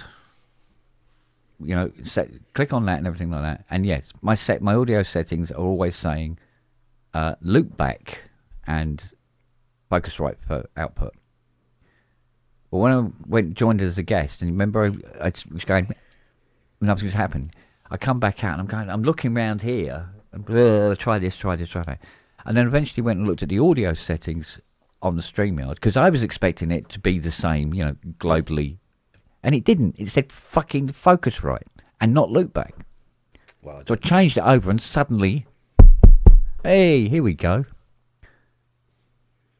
So anyway, I've so what you've just said is horseshit. No, because you did those settings yourself back in the day when you set them up, dickweed. What? Well, you did the setting. You set up the audio. What do you mean I set up the audio? Well, which one did you do first? Sorry, what are you talking about? Well, you said you got 3 accounts. Which account did you set up first? ProSense Network. Right. Okay. Right. So you did the settings, yeah? Yeah, but those settings are global settings that are stored for StreamYard. No matter what account you go into, they will replicate across. If you're using the same browser on the same computer, those settings will always... It's just a StreamYard thing. It's not a per account thing. Because I can log into my corporate account, which is owned by the company that I work for. Well, here's the thing. Here's the thing then. In your audio settings, what do you have as your input device? It's always loopback. It's always loopback. Always loopback. Always. Always. And the output is always my interface. Right. Well, when we wiped the computer, when Matt wiped the computer. Oh, let's blame him now. Fucking no, listen. See, it's wiped, right? It's wiped. Put everything back on again, right? Yeah. When I went to my StreamYard, I had to change it from Focusrite to loopback. I can't explain. I can't explain that, but it won't be the link that. But because it happened to you doesn't mean that it happens to everybody else. That's what I'm saying. Because so when I joined on Friday as a guest, no, I'm the fucking special Jose, one. I'm the one with the fucking haunted computer. Fuck's sake. I'm honest to God. Click as a guest, and it goes, Robbie Pericelli has invited you to the show. And I go, cool. Bink. And I look, and it's set to Focusrite and not. If only I could send a link that says, when user clicks on link, mute mic. Yeah, but the thing was, change settings. I had been talking to you on StreamYard I know. in the pub. I know. And I hadn't turned the computer off. And I went downstairs and had something to eat and a coffee. And I come back up and I got a message saying, you are no longer a member of this channel. And my fucking audio settings are all over the fucking shop. And I wasn't even in the fucking room when it did it. Your studio is fucking haunted, man. Fuck's sake. I'm telling you. And then I get people going, oh no, it remembers all... No, it fucking don't. All right? Because I came up here and it fucking had forgotten. It was sitting in the corner going... like this. Okay. So then I join as a guest and StreamYard goes... I was like... Honestly. And I hadn't even been in the room when it did it. It was like I was doing touching stuff and everything like that. When you get your new M4, let me know and I'll come and do the transition for When I get my new M4, right, I'm going to encase it in Concrete. please. aniantium. Yeah. So sunlight can't get to it or anything like that. Or evil spirits. 'Cause there's something fucking wrong with that computer, honest to God. It's got a mind of its fucking own. Fucking oh God. Oh. Literally, he's got to the point now when I come up, I turn on the studio, turn on the computer and everything, and I go, right. What's horned bollock is going to stick out today? Fuck today. Yeah. Yeah. What am I going to get today? I think it's the guy stood behind Kent that's doing Wouldn't it. be when he's not surprised. there. I had to fix his legs this morning. Fiona's been up and kneecapped him. You're the reason he's broke, you bastard. Yeah. So, yeah, oh, mate, I don't know. Fucking hell. Well, things seem to work now. We'll see. We'll see what happens. Maybe you need to write down a checklist of fucking shit that if stuff isn't working, is it set to this? Yeah. Yeah. The thing is, with this Mac Studio, on that checklist would be things like, do you have your shoes on? Is it sunny? Have the parapsychologist Have you spin eaten? in and fucking mess with stuff. Yeah. Who are you going to call? Have you prayed to the great god Hemutep? Oh, do you know what? Bill Murray's been in. I'm going to have to calm myself down. I'm going to have to get another one of those brilliant ribbons. Sorry. I fucking love these. No, you can't eat it. I just fucking love doing these. Here we go. Here we go. I love doing this. I look like a big kid with these. Ready? Ta-da! Look at that. Beautiful. Look at that lovely bow. Shall I tie it to your head? Yeah. There you go. Oh, pretty girl. Fucking lets him as well, look. Oh, pretty girl. Oh, oh, you don't like it? I can put it around your neck. That'd be better, wouldn't it? Around your head.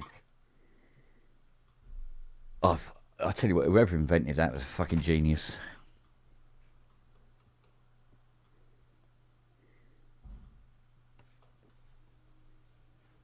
So, now what? I'll tell you what, that Mustang I saw yesterday was fucking something, wasn't it? You can't remember. This is Kent's studio at night. Yes. There you go, Rob. Look at that. Oh, very nice. Yes, and it sounded the part and all. 4.7 V8 in it. And it was all, I could have driven it.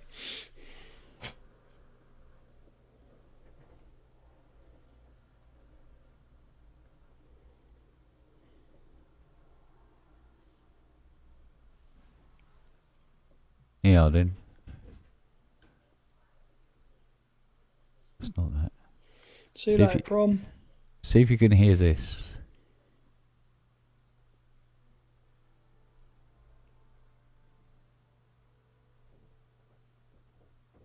Let's turn it up so you can hear it. Hear that? Yeah.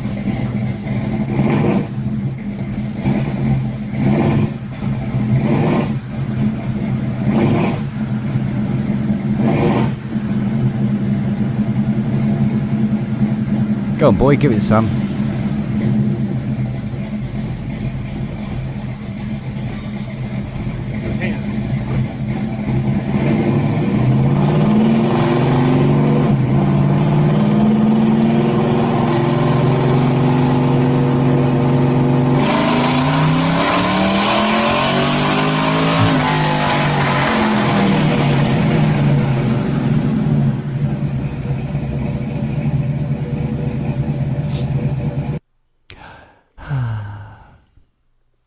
I would be tempted to sitting in there, driving the car, doing that, and then stamp on it. And just before I do it, I have to go engage.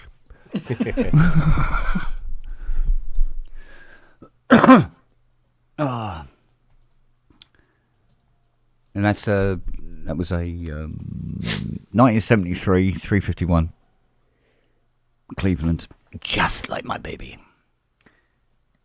And we're going out in it, aren't we, Siri? Yeah, we go drag racing. Yeah? Yeah, you'd like that, wouldn't you? You love speed, wouldn't you? Moon. That's the good thing about being agoraphobic. You go out gently, you come back much, much faster. There you go. Oh, yeah. Oh, baby girl. Girl. What? What a madam. Oh. What? Right, let's have a look. Have a hooker's butch.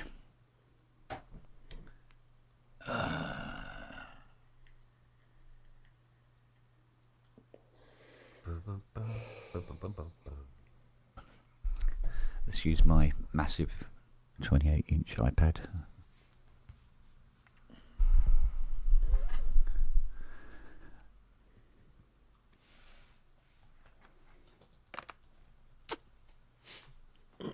Might be interesting actually to see if there's any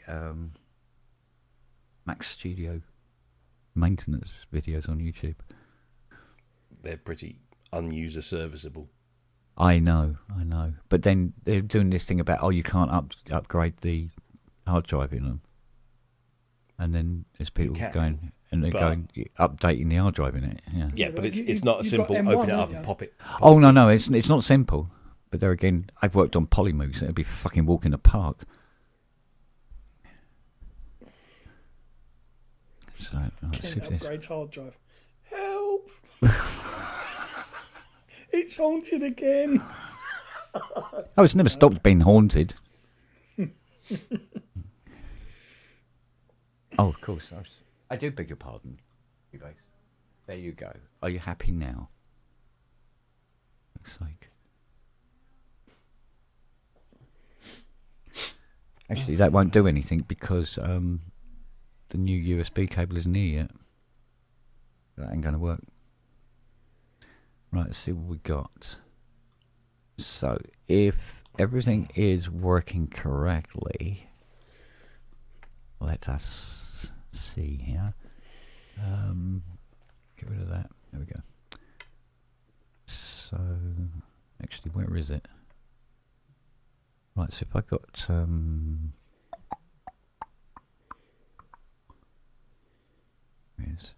that one off. I don't want that on. Oh, that's interesting.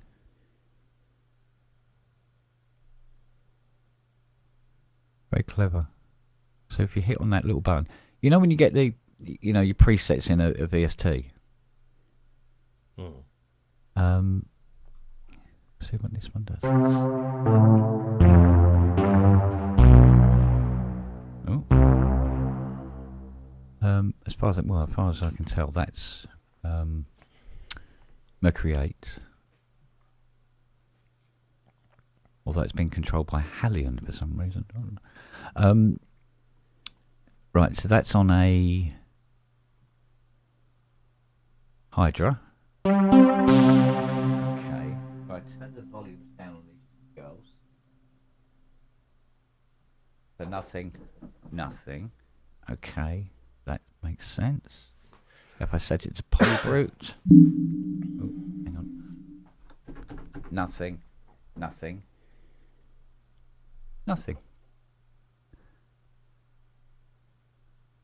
So that's been weird for no apparent reason. Let's have a look at M8X.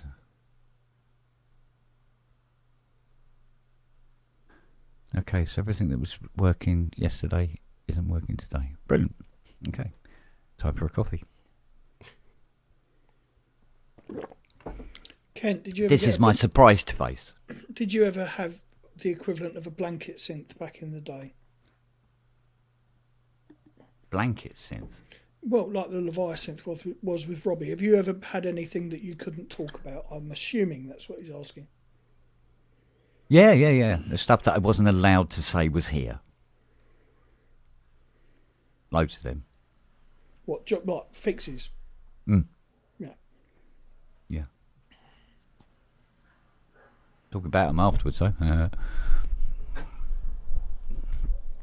But I wasn't allowed to. There's one or two I still can't talk about. As to why, don't know. I think some musicians are really, really up their own arse. I think that some of that is could be part of it. Yeah, but museums can be funny.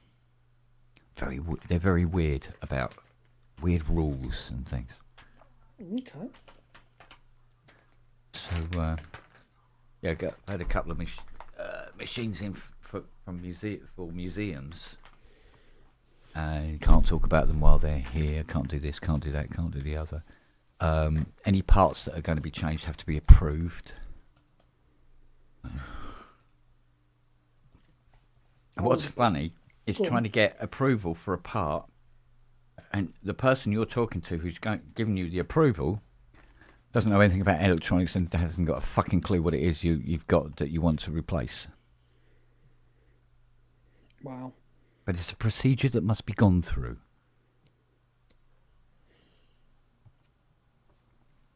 But it makes the job interesting, I suppose.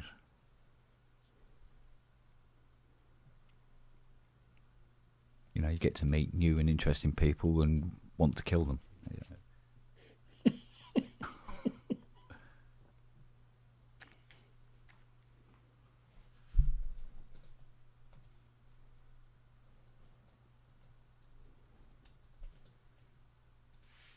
But some of the stuff can be very misleading. People, I don't know. I really don't know what the thought process behind it is, but they know there's something seriously wrong with their keyboard. But when they contact me and ask me if I would repair it, they always make out that it's not as serious as it is. Yeah. So that in some perverse way, that would mean it's not going to cost them as much to get it done. Yeah. Somehow. Or whatever. Or for whatever reason. But the fact of the matter is, it depends what's broken. You can have a keyboard that's very, very broken and doesn't cost much to get going again. And you can have a keyboard that's got a small fault and it can cost a fortune to fix what's causing the fault. Yeah. But of course, these people don't really know that, which is fair dues. So I've had one where a guy thought it was going to cost an absolute fortune to repair his, I think it was a CS70, and he was shitting bricks. He said, he said there was this popping noise. He said, and nothing's happening, and like that. And he thought it was going to cost,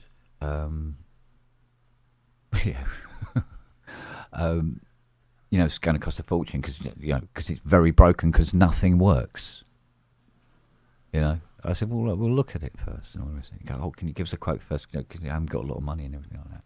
I said, well, look, the minimum charge because of Fiona is 85 quid, regardless.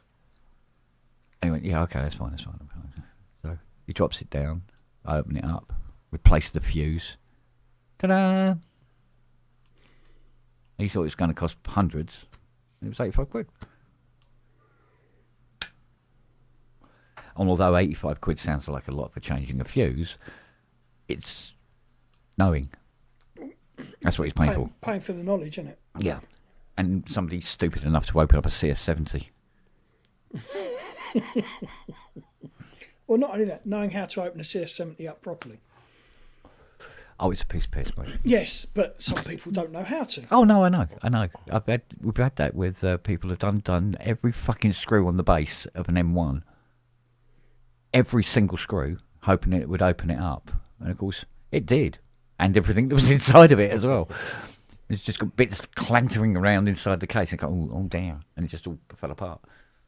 Dickheads who put blue LEDs in D50s, there's fucking twats like that hanging about as well, isn't there? Mate, you got unlucky because although you can get blue LEDs now that do not draw as hard right? I just happen to get the wrong ones.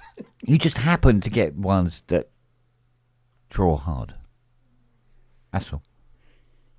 Wasn't that a single where Frankie Goes to Hollywood? It was rage hard, you knobhead. I know.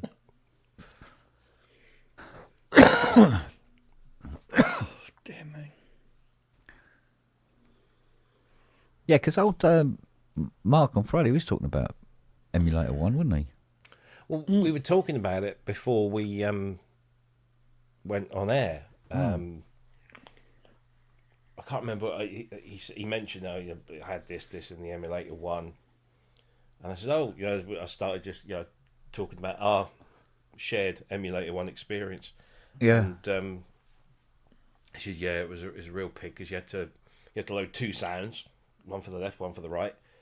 I had like 2 seconds sampling time, and but he said it was great because even though it was a heavy thing, he didn't have to lug a mellotron or an organ around anymore because he could have those sounds on tap with that. But I did actually find a picture of him because I was looking for pictures to use in the thumbnail. Yeah. And I found, where is it? Got it here somewhere. There it is. So let's see if I can add this. Because I couldn't help noticing that the one I've got is a fully loaded. Yes. Because wasn't it? I think the base model, if you bought it, was 4-note poly Something like that. It was pretty basic. and very, very short sampling time. Yeah. So Emulator 1, PPG. Can't tell what that is on the top. Jupiter 8. Jupiter 8 on the right. Yeah. Up the And I would- top, that looks Prophet. like can you zoom in on that at all? That's it. It looks Yamaha-ish. Well, didn't he say something like a CS5 or something? CS15. No, is that the CS15? No, it wouldn't sit up. It sits up higher than that, I think. Yeah. Is that the CS15 above the PPG? I can't tell. I don't No, I don't think so. Not looking at the angle of the end cheek there. No, they sit up higher than that. That's a Prophet 5 above the. That's what I thought. Profit. Yeah, that is a Prophet 5 shape. Recognise that fucking anywhere. Christ knows what's underneath it. Could be a VK or something like that. But yeah. So it might be the 15 because I can't see the 15 anywhere in that picture. Anywhere else. And that's too short to be a 30. Well, 30L anyway. That's the point. Where's that? Noah in the background. Yeah, that's because she's got up and gone to the toilet and he's in the front room by himself. But he won't hop out of the bed and go into the bog and sit between her legs or something with her. No, he sits there and just barks until she comes back again. He might get a wet head. Oh, bless him. Do you know what? We watched a rugby game in the early evening. And I got Noah up. And I'm laying down on the settee and I got him and I put a blanket around him and everything like that. And he just rests his head on my sort of the crook of my elbow like that. And literally, I'm not kidding you, 30 seconds? Full weight. Fucking gone. And he's completely enveloped, right? He's just like, man. Bless him. I've got an answer to what those synths were because I found a picture similar Okay. era. Fucking thing. It's bloody WebP. Oh. Hang on a minute. Let's Change it, yeah. Yeah. There's a lot of that on the kitchen floor in the mornings.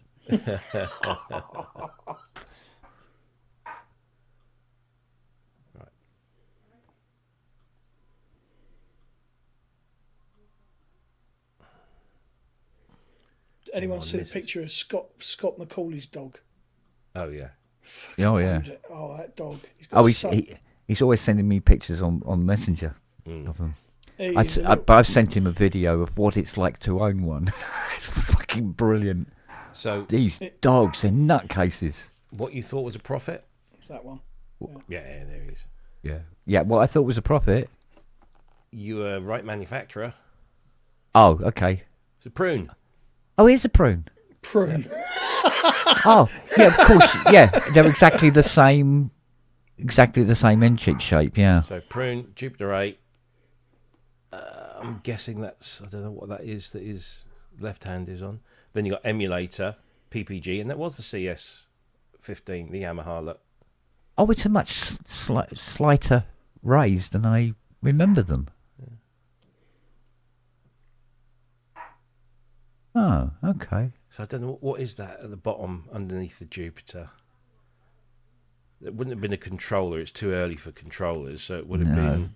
It looks like a chroma. There's a But I think nameplate. it's a There's BK. There's a nameplate on it. Yeah, it says Marillion. Oh, does it? In case he forgets which band he's in. It's an organ because if you look above that name and to the left of his hand, you've got drawbars. Yeah, it's a BK. Yeah. There you go. Yeah, it had a VKE look about it. You've got to have a Hammond sound in a rock band, haven't you? Back then. Particularly a prog band, Yeah, absolutely. And it was one of the better clones.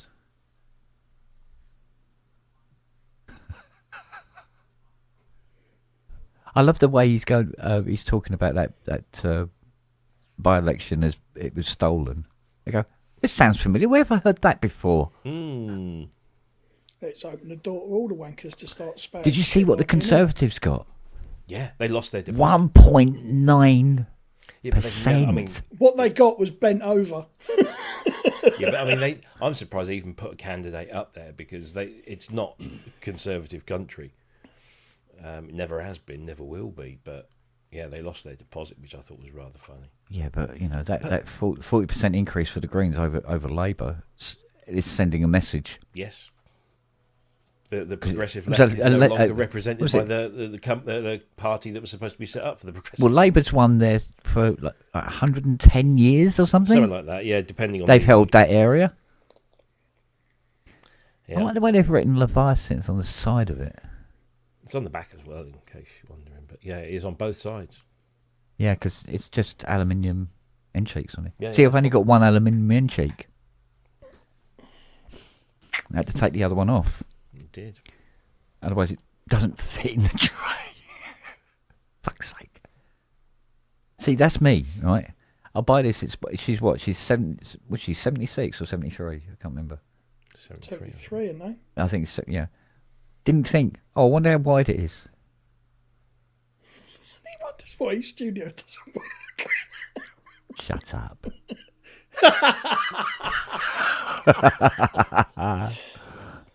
Oh, dear. He says he's working all day, but... yeah,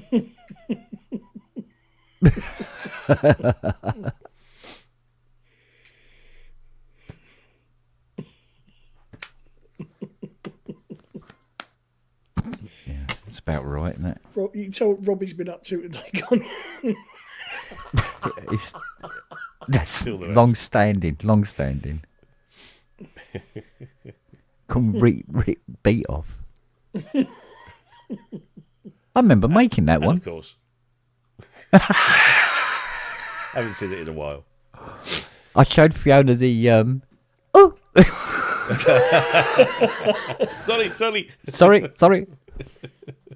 I don't know how many fucking views that's had on my channel. I better have a look.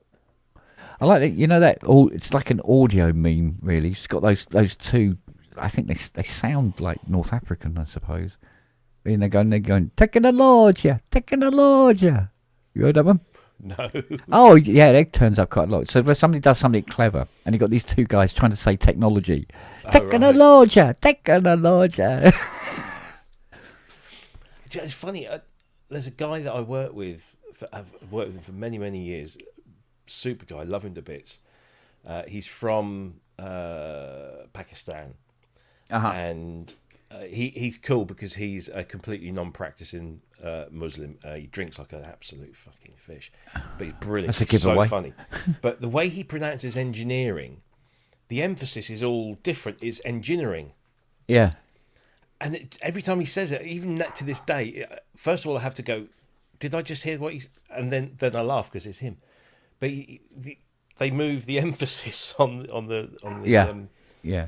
the Because it reflects how their language works. in genuine. It's like Italians. Every word an Italian says, they always they stick a vowel on the end. Fuck it, why not?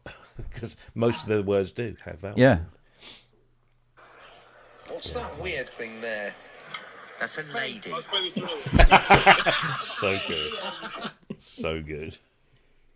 780 views that fucker's got. That's It's the criminally most. low. Absolute zero thought process going on there. Came out. That's got the most views on my channel. It's been on there longer. I learnt something yesterday. So I was having a flick through around on YouTube, and I saw that the Take the Fear Out the Gear guys had put their Synth East kind of overview video up. So I sat and they gave us a nice shout out, and it was all very good. But the one thing I've always wondered about their channel is at the beginning and the end of their show, Jason does this thing where he kind of crosses his arms and says what I think is "check we," and I'm like, what is that? I had no idea. And then somebody actually asked in the comments of that video, and apparently it's an Ali G thing, and I don't remember that. No. No. I only say that because Wags has just put something like Ali G. Could be check Yeah. me. Check we. But No The idea. only time I've ever known the crossed arms thing is fucking West Ham supporters. or Wakanda forever. What? Wakanda forever. Sister.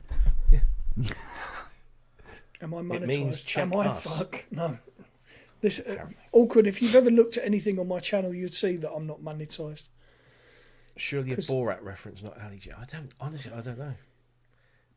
So it's Sacha Baron Cohen. That's basically Yeah. because every time I searched it, it never came up with anything. Nothing obvious. I had no idea what was going on. I was going to go and see because they came. Well, say I don't know what his actual name is, but the other guy, Mr. Chumley, he came over to see us. He keeps saying that, can I come round? I said, yeah, of course. And then we never hear from him. But they want to come and do a video here. Shit. I never got around to go and see their stand, which is one of the worst things about going to these shows when you've got a stand of your own that you rarely. Simon, that's it. That's the one. No, I don't. I'm not worried about it being monetized. Awkward. What's that? Not what I do it for. He's asking if I'm going to be monetized. And I'm just. What, your channel? I've got 39 subscribers. I've got a long way to go. Yeah, well, we all had 39 at one point. Yeah, mine's been 39 for about a year, so it's not expanding any time. I'm not fucking worried about it. I don't even know if I'm subscribed. What? Dun, No, right? dun, dun. What's your channel name? Matt JPA Evans. Here you go, Matt. I love this. Okay, IPA please, and large whiskey. Oi, Matt. How you doing? You alright? All right, yeah. It's my boys. It's Ratty, the nonce. Hello. Right, yeah, I've heard a lot about you two. Yeah, he's not just the nonce, he's got loads of other nicknames, hasn't he? Go on, pipe up. Fantastic. Minge and bracket, clitoris, all sorts.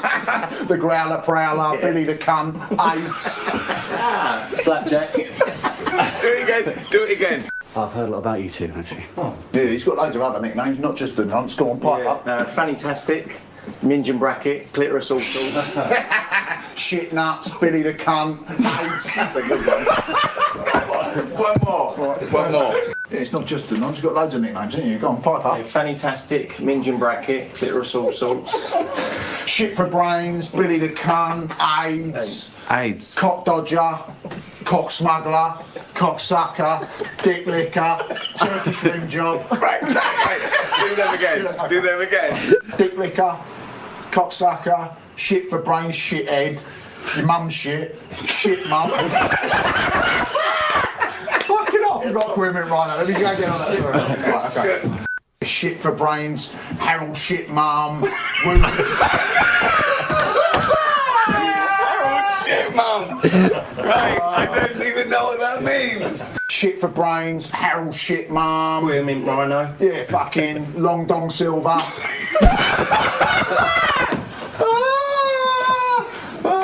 Sorry. And again, do that. Shit for brains. Harold shit mum. Queer mint rhino. Yeah, fucking Long Dong Silver.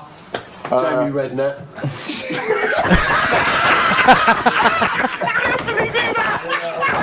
Right, do that. Okay. Quimmy Savile, Boner Load, Michael Parkin Bum. Queer mint rhino.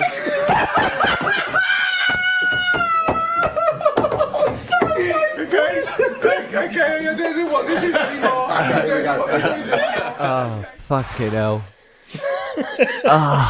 And to think you're getting paid to do that.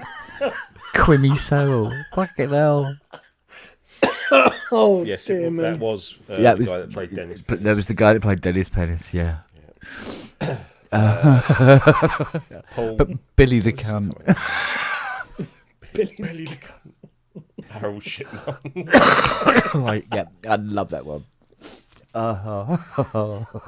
Right, let's subscribe to Matt's channel. Let's bump him up to 40. Oh, dear. I'll put a Facebook post. Welcome to my new subscriber.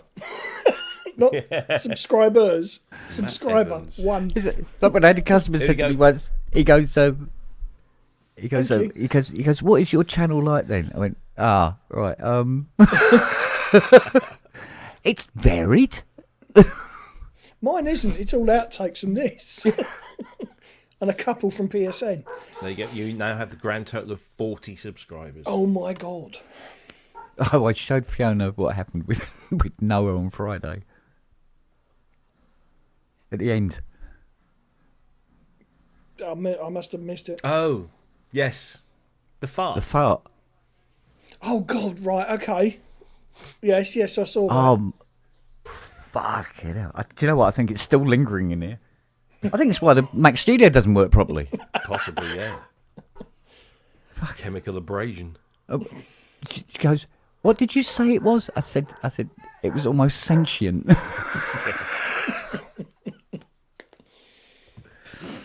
Oh, mate. Oh, God. Well, whatever he'd eaten, it'd been rotting for a year before he ate it. Jesus Christ. Oh, that was foul. I mean, back dog farts, but that was off the scale. That was Raven. She used, in the winter, she hated being cold. She'd climb under the quilt. Yeah. But then she'd fart. And she'd fucking choke herself, get out, and then sit there and stare at me like I'd done it. Yeah. Little bitch. Well, I've been asleep before now with this was with Max, and he loved to get under the blankets with me and curl up and everything. And I'm under the blankets, and I've got it pulled over because it's like fucking freezing cold and everything. And then he'd guff, and I'd wake up going because I'm under there with him. Get the air in. Jesus Christ. And he'd just be there going, what? Yeah, these two comments that Smell it? I could taste it. smell the fart from the reaction. Well, it fucked with your video so much, I thought you put a filter on. Green. Oh, man. Oh, bless his little cottons. Oh, Fiona made a chili last night. It was so gorgeous. Oh, everything perfect. Absolutely perfect. Couldn't eat enough of it. We're having it again today because it was just so lovely. Good. Oh, no, I mean, really. Oh. She does this thing where she adds a little butter to the rice. Oh, man. Just the right amount of... Now, there was this jar of garlic paste. I was telling her about it. There was a guy going on about it. And I cannot remember what it was. It was a very weird name for it. It was something garlic. Like, you know, like... but it was a weird word, and it's gone, and I cannot remember what it was. And I said, it sounded like it was, you know, mean reduced or less of, or something. I said, I think that was the word. And I was trying to think what the word was. I said, well, you might think of some words that, you know, and maybe it'll trigger the memory and stuff like that. And we're coming out with all these words and was going, and in the end she goes, we're trying all these words, and she turned around and she went, retarded? I went, what is retarded garlic then? What would be wrong with it? What, it can't concentrate on stuff, or what? What's that mean? You know? That's right. Redacted? No, it wasn't that. No. Oh, okay. We're just trying to think of all these different words you could give garlic, causing garlic offence. I still can't figure out what it's called. So I might find the video again at some point. Oh, mate.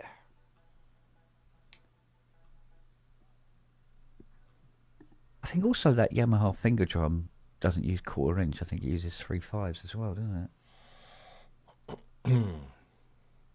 Everything about that thing is awkward. Well, it's Yamaha, what do you expect? I was saying, Robbie's got that weird reduced. I don't think it was reduced either. What's that, sir? Keith's talking about reduced garlic. Oh. I wonder what, if it is, I wonder what it actually means. What it's reduced. So, not in price, I would have thought.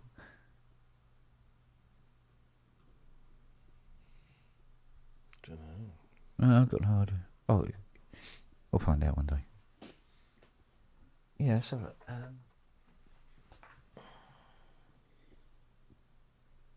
yeah, 3. Oh, stereo.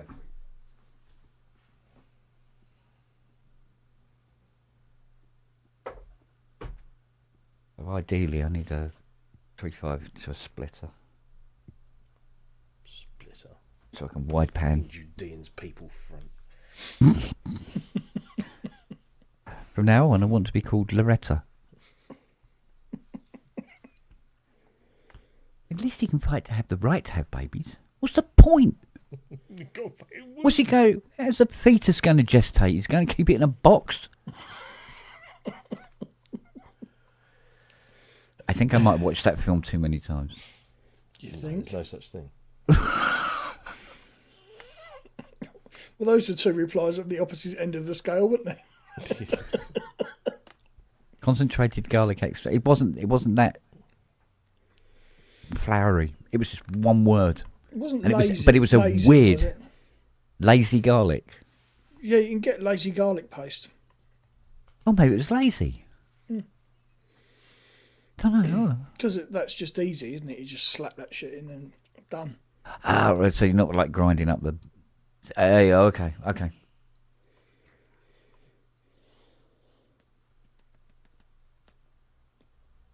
Lazy garlic. Yeah, okay. Garlic top. Apathetic garlic. Elephant garlic, wild garlic, rocambole, hard necks and soft necks. They're the 5 different types. Would you have to thumb them in, do you? thumb a soft neck in.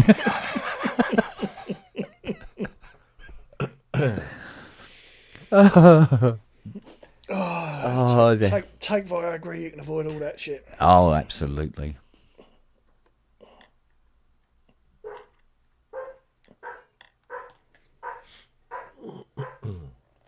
Conjugate the verb. Yeah. About old Neil Sedaka popping his clogs, eh? Yeah. Who? My dad always had his like greatest hits album cassette in the car. Oh, thank you, awkward.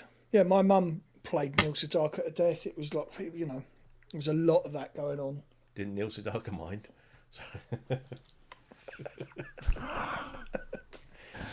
Boom. Is your garlic depleted? Not fucking uranium, is it? Well, I don't know. You should try some of the garlic. Weapons grade garlic. Yeah, that's what Noah had been eating. Yeah. Oh, what was doing this thing about weird and interesting facts? And they said, what was the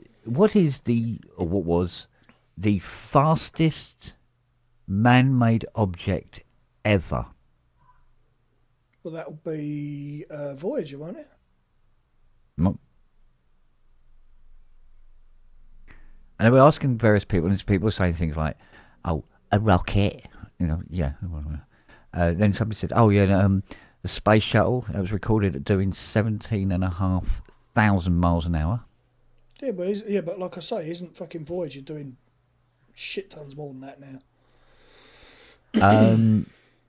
No, I think it's still doing about 50,000 miles an hour. Well, this is over three times that. Right. Well, right. Okay. Man-made object.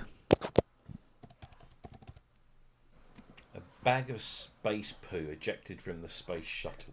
Almost as stupid. A manhole cover. A manhole cover. A manhole cover. And it's currently flying through space, they reckon towards the sun, more than anything else.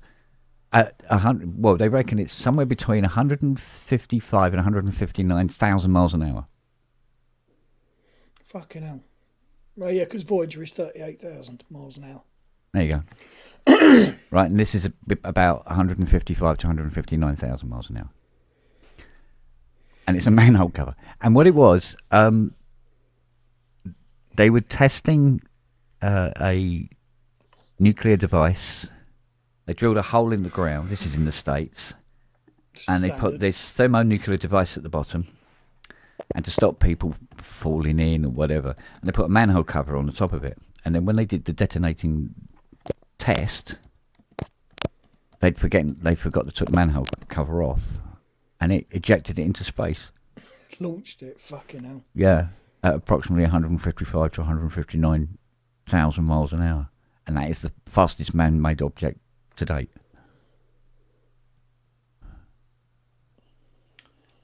Well, I'll be.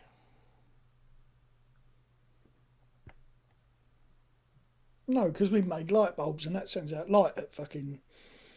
But it's not an object. Light's not a man-made object. No, but a light bulb is. That makes light. Yeah, but it doesn't travel. It's not the light bulb that's travelling.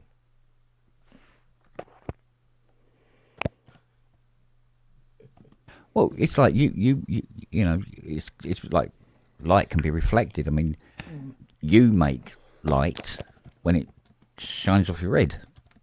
It does. No, yes, you're reflecting light. Yeah, it's reflecting light at great speed. Yeah, but you're not travelling at the speed of light. No, But you're also not making the light. You can hear my wife shouting in the background. She's playing Fallout. She's playing Fallout. Yeah. She got back into it after watching the TV show. Okay. Hayley does that when her bra comes off.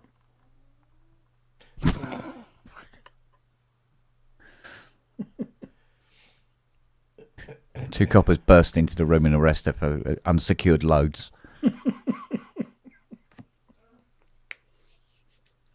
give it up. Yeah, she's a receiver of swollen goods. Oh, God.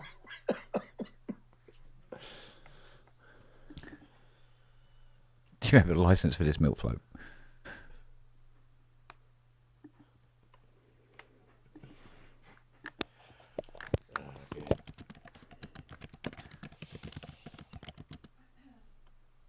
Oh.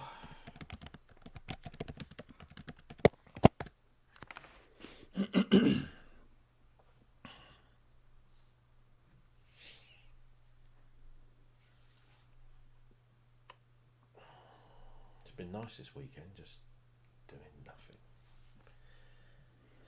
Of any great consequence, anyway. You're busy doing nothing. You get out of bed till gone 10:30. Slept like a log. Why is it doing what? What? I didn't say that. Use your words. Conjugate the verb. Yeah. What are you doing? What are you trying to do? Turn the telly on? But you were just... Oh, this is going to be a long day. This is always my fault. Robbie's living room's haunted. Don't turn on. It's like that. What was it like that porn film I watched last night? It's just this sad bloke wanking. Then I realised I hadn't turned the telly on.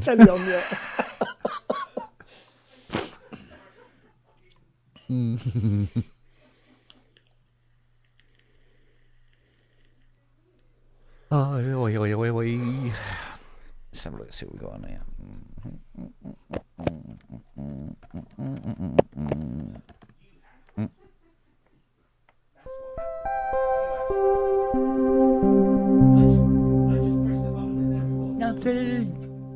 Nothing. Hello, sweet pickle. Jesus fucking Christ. Let's do it from here. Did you press the on switch? I don't know what. I just went in there, pressed one button. There it was. That's You what didn't they get any have. what? Oh no.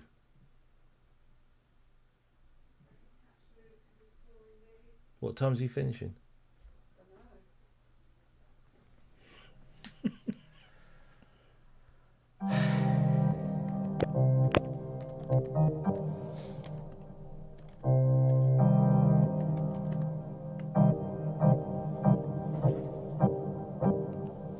Apparently there's a bit of a rush on at the petrol station today. Kicking off. Well, yeah, because of fucking it all going off over there, isn't it?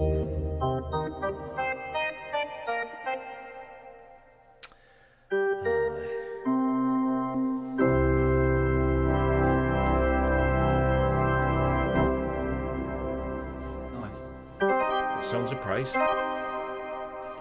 Hardly, darling, hardly. It'd be Harry Seacombe having a rub in the background.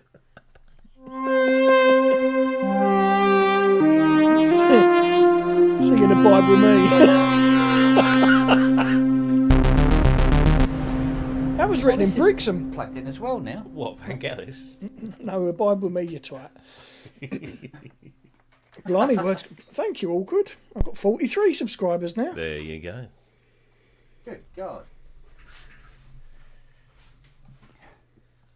I used to know all the words to Abide With Me, not because I was a religious guy, because it's what they sing at the FA Cup.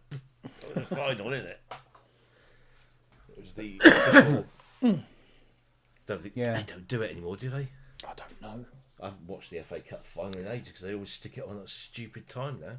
They tend to sing Sweet Caroline at rugby matches. Well, yeah. Don't they? But it's the law that you have to go ba ba ba in the middle. Yeah.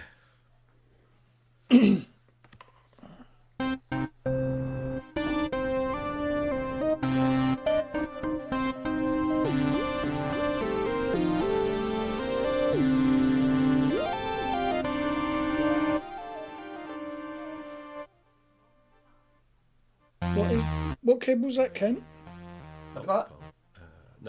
Mod wave, isn't it? It's a mod wave. Right. Yeah. The little ickle mod wave.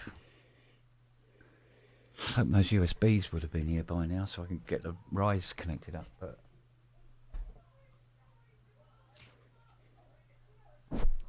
now to be seen.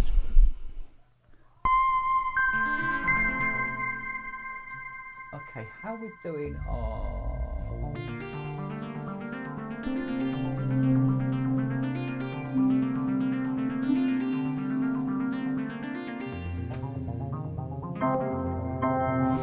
Is this another new one you can't talk about, Rob? No. This is the Waldorf protein.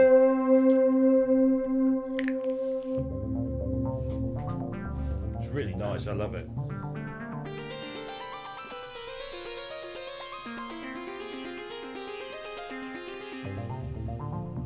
What's that set to? Should be on.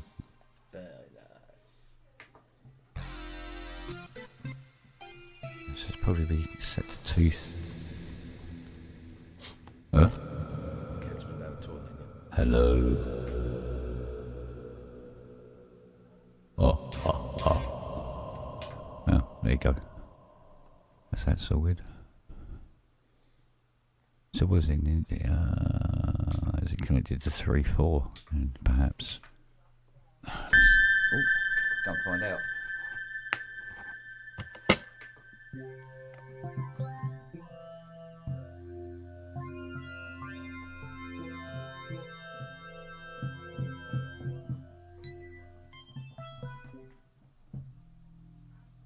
We need to have the little yellow speaker turned on.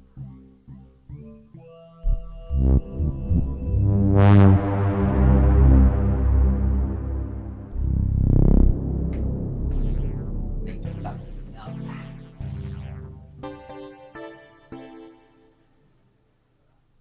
Ooh.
Hey, Popes.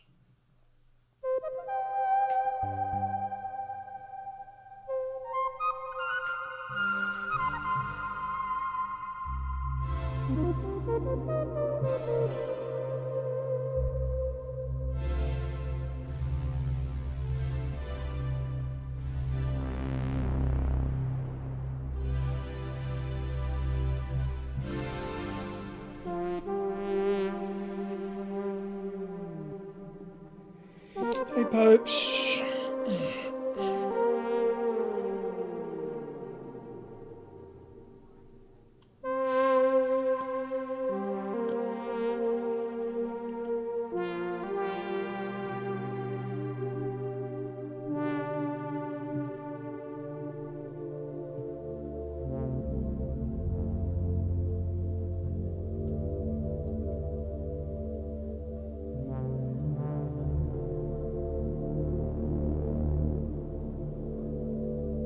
That's nice.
I think it was broken there for a minute.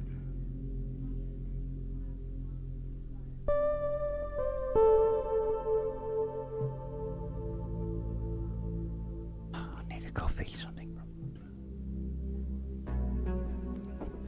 Oh.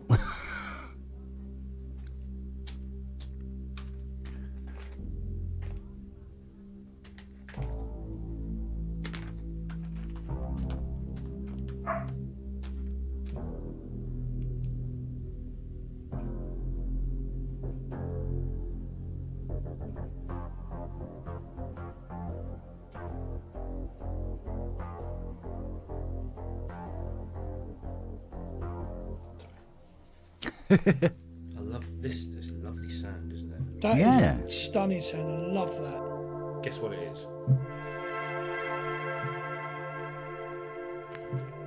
Go on. No. Guess what it is? Fucking work Don't- for it, bitch. One more time. It's your ball bag ripping off your chair as you stand up.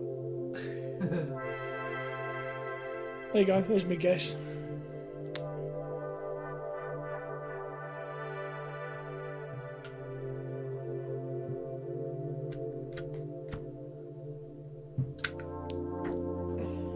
Guess he said sitting in a room with about 80 synthesizers in it. There's gonna be a challenge in Fucking there somewhere. 470 million fucking VSTs in it.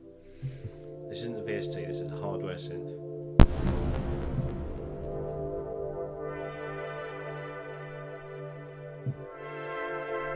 So is that the protein?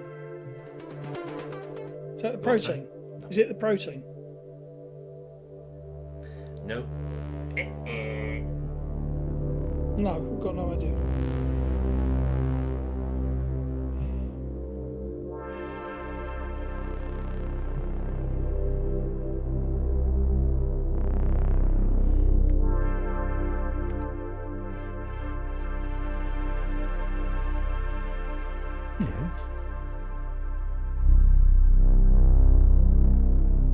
Mask 1. Yeah. EX. Guess what this synth is?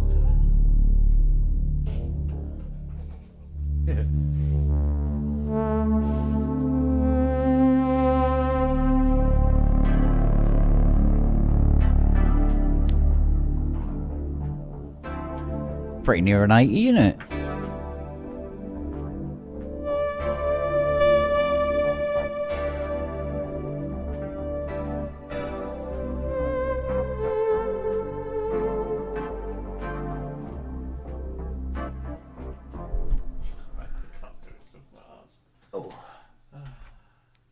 Right, we heard dogs barking. Another fucking Scott McCauley. Brilliant.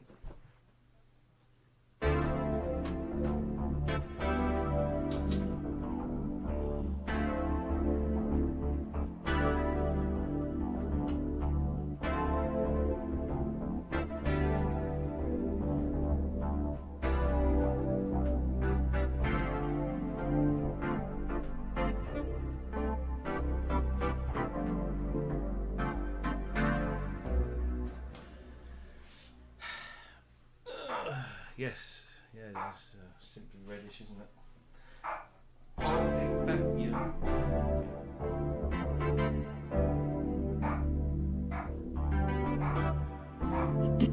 holding back your flaps.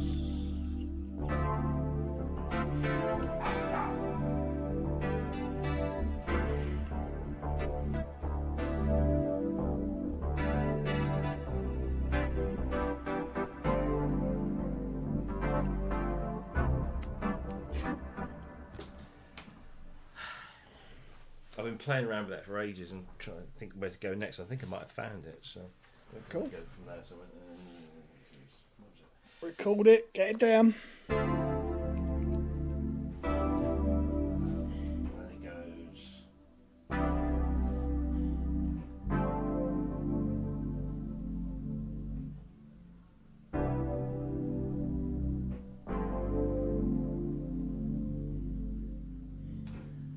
Then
Whose name is this?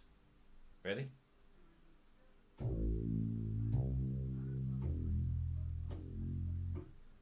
That's somebody's name. Somebody in our community. Spell that in the note. Not a fucking clue. A C E F. Dave search it.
He's a clever bugger, isn't he? He's a wanker. Yes. I'm ripping off China Crisis now, which is completely understandable.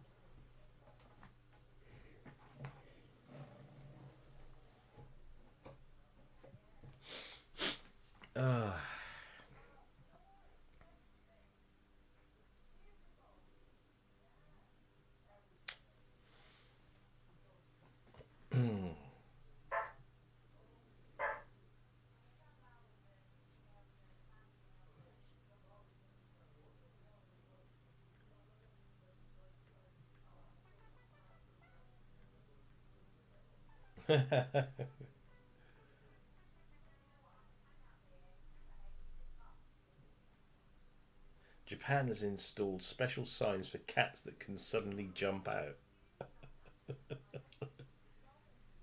Matt.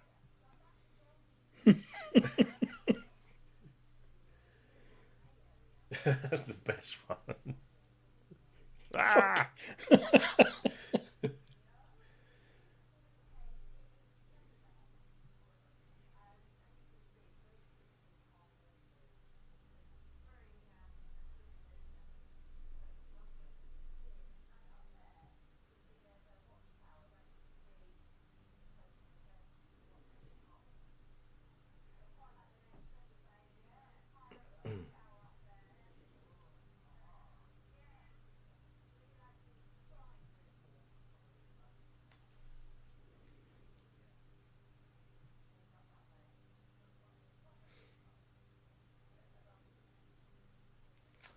Where's he gone? Not a clue.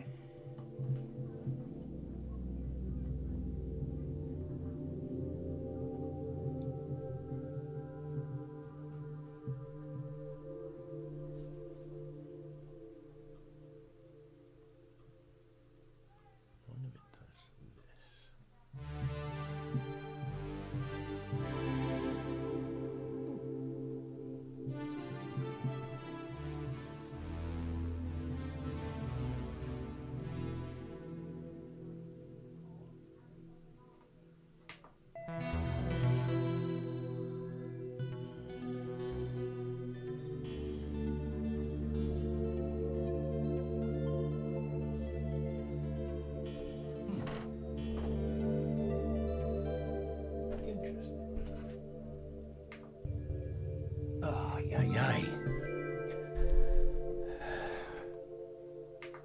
Right. Let's have a look at me Aurora and see why it not doing like what it ought to. Supposed to have remembered it. Really routing, here we go. Reserved, yeah. Reserved and reserved. That's nice.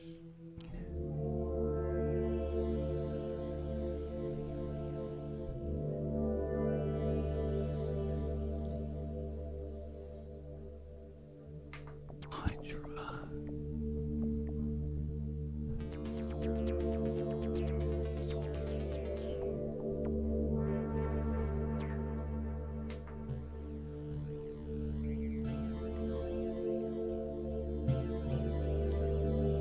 Oh, well, there's a loaded question, Rob.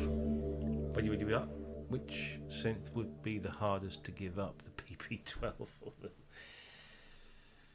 Ooh. Oh, don't make me choose between my favourite children. That's like Snog, Marry, Kill, isn't it? Yeah, but then you've got to throw into the mix the not the Prodigy, the fucking fuck's sake. Fuck's sake, man. I can't remember. The thing is, they don't walk on each other's toes. No. So it's not like, oh, I can get rid of that one because the other one does that as well. They do not walk on each other's toes at all. So you lose one, you lose all of it.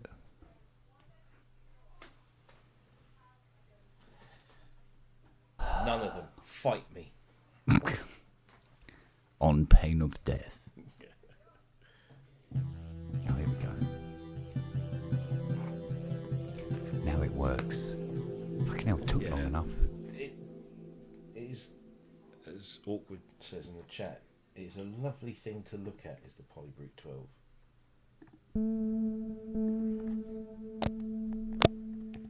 I think they did an excellent...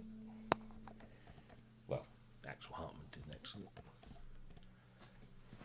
job of designing it, but I also like the fact that it's a proper, big analog synth.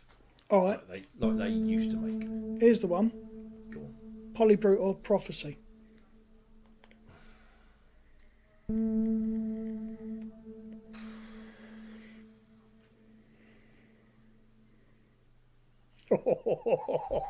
Oh, that's taking its time as well. Yeah, because he's always said that the Prophecy is Cold Dead Hands one.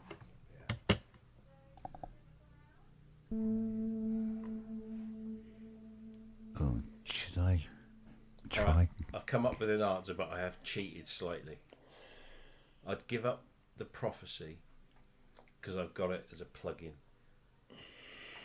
So I'd keep the Polybrute 12, which I haven't. There you go. That's cheating, though. So you're not allowed to cheat. Well, Fuck you'd it. think. Who's making the rules? Fuck them. Me. Yeah, exactly. Fuck them. Apparently, I've got 45 subscribers There now. you go. We'll have you by 50 by the end of the afternoon. That's exactly what Fucking hell, whoever it's it was. there. Awkward said. Yeah, yeah. There you go. Yeah.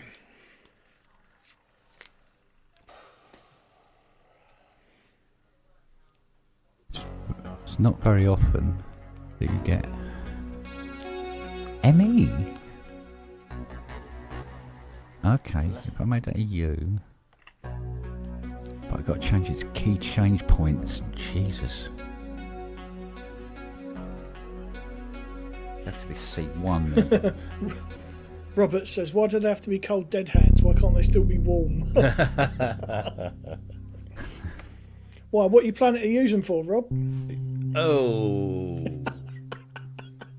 That's very niche OnlyFans, isn't it? Is that what it is?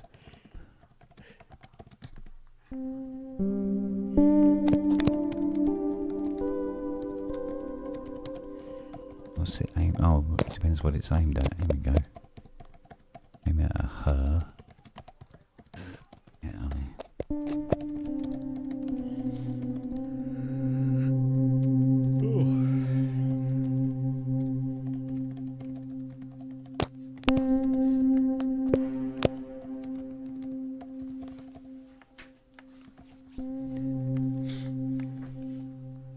is rather weird.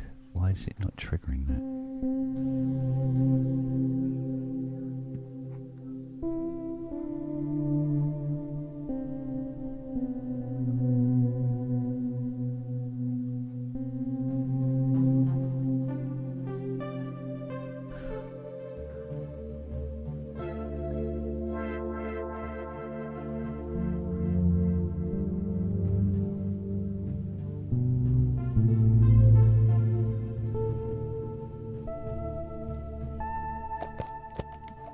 Weird.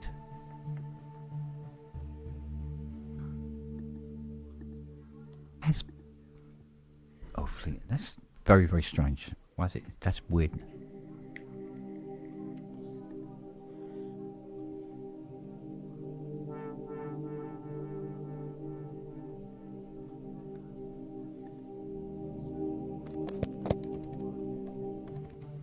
Try putting a... Don't seem to remember it needing this much.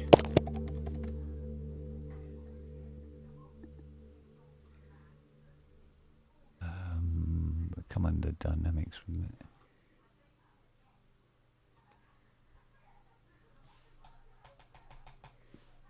No, it wouldn't. No, it wouldn't.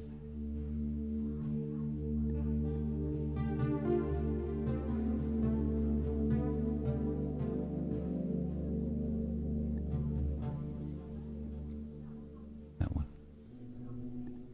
They come under these. Let's have a look.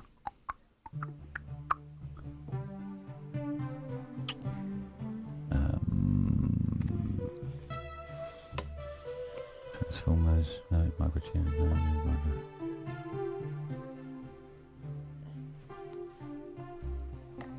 nope, it's not there. Have a look under here.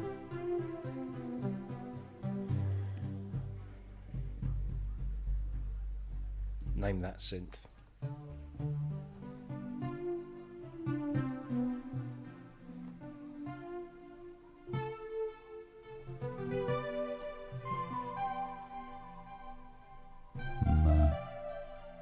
I think clues would be required.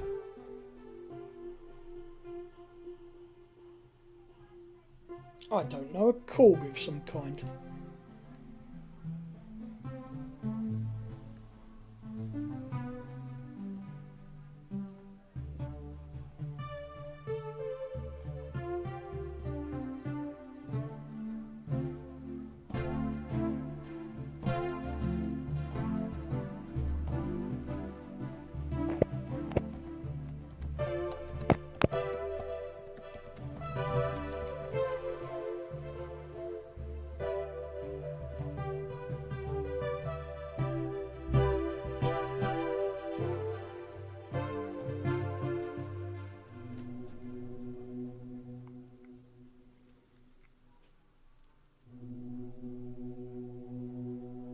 Anyone? Bueller. Alright, I'll give you a clue. It's a rack mount.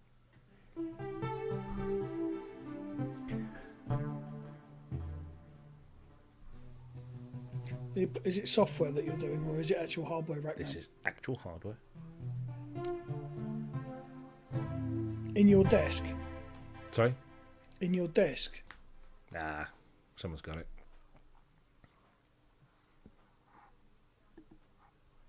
FS1R. FS1R. Ah. The world's greatest FM synthesizer. You watch ASM say, fucking give us that fucking synth back now. But it's not an FM synthesizer. It does FM though. It does FM, but it's not an FM synth. It's an algorithmic synth, I know. Yeah. I have been paying attention. In instalments. Love that sound.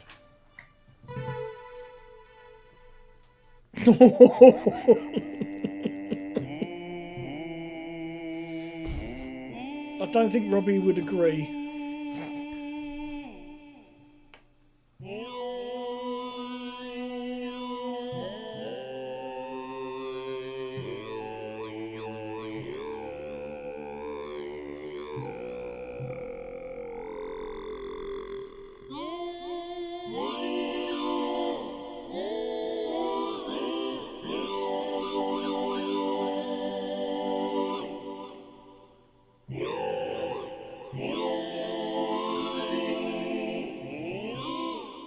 It's not Delay Llama.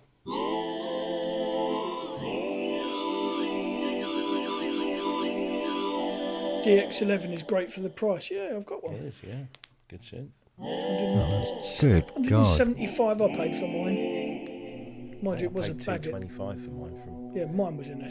Pete It wasn't in a great state. It is now. Any ideas what that synth is? No.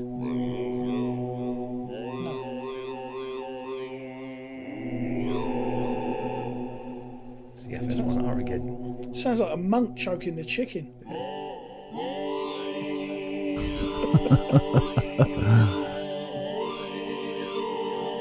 Yep, that's the FS1R. That's the Foreman shaping. No, that sounds like it's in a different room now.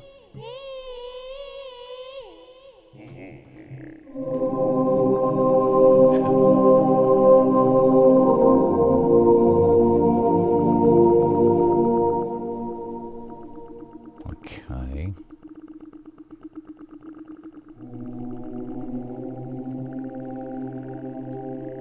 I tell you what, that saturation separator plug-in is fucking out of this world.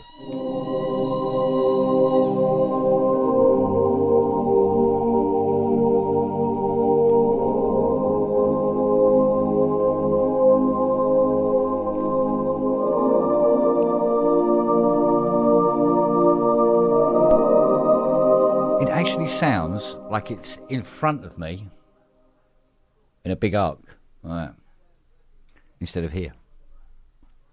Mad. Oh, That's cleared the pipes.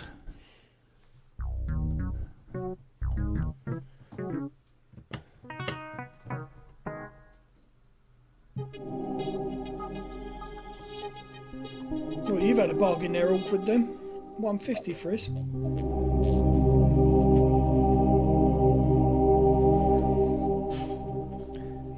So what do you have to do here now? Mine needed keys replacing and tack switches doing, and also the backlight I think needed fucking doing. Luckily, no LEDs. No, that was a bonus. Yeah, it didn't need any LEDs doing.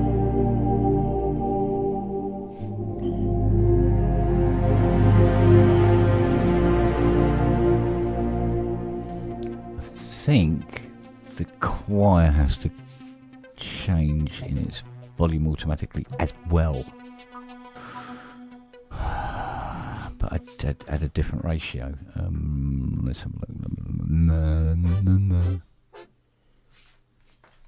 There we go. What's going on here then? Indeed. Ooh.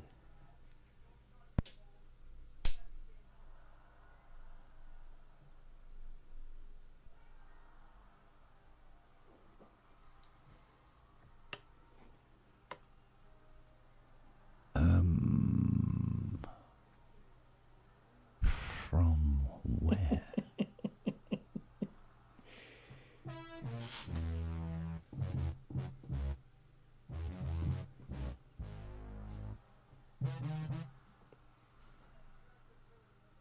Interesting more. Of course, dickhead. No, that's not it then.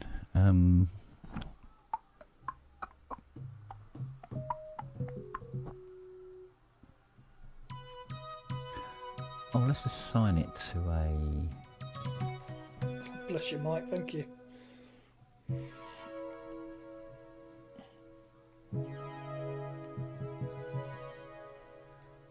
Nope. There's a way of doing it. I know there is.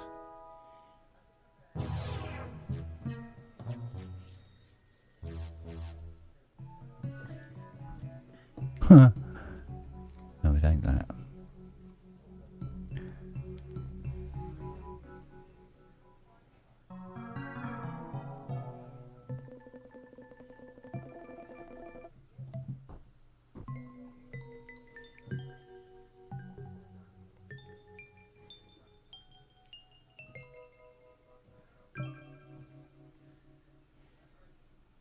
No. That's not it either. It must be here, under this somewhere. Blimey, they're all at it. Thanks, KV. Oh, that's why. Everybody's doing it. Right, you fuckers have got to start being funny now in the show, just because I've got to have shit to put up.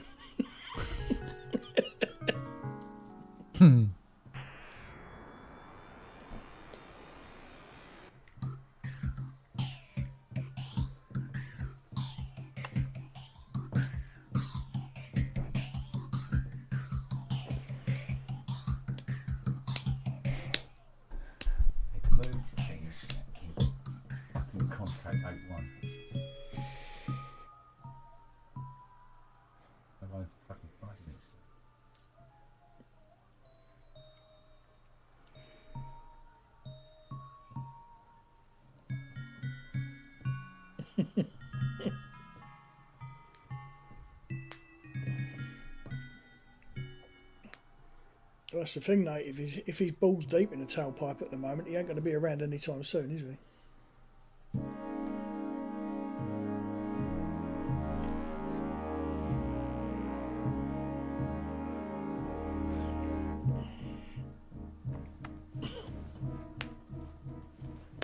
Yeah, Rob. I was talking to Eddie last night, and he's laid claim to all my computer Bindle music. mine. Well, I've got two of these, solid rammed. I had 2 massive boxes for the future music, computer music, mix, fucking loads of stuff. And I thought I got to that point. I said I either need to do something with these or just throw them away, and I just threw them away. Yeah. Most of them, if not all of them, you can find on like the Wayback Machine. Yeah. But no, he's after the samples, and I've just said, yeah, fuck it. It's just, because I've had people sort of borrow bits and pieces of them over the years. Mm. So he wants all the samples, so he's just got to take them with him. Nice.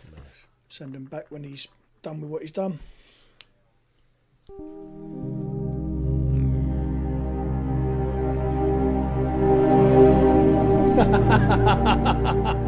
Someone turned the engine off.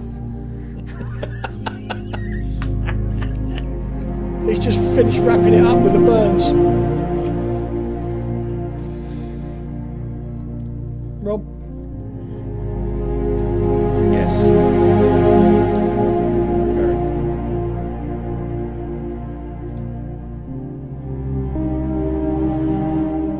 Okay. These are very good. Excuse me.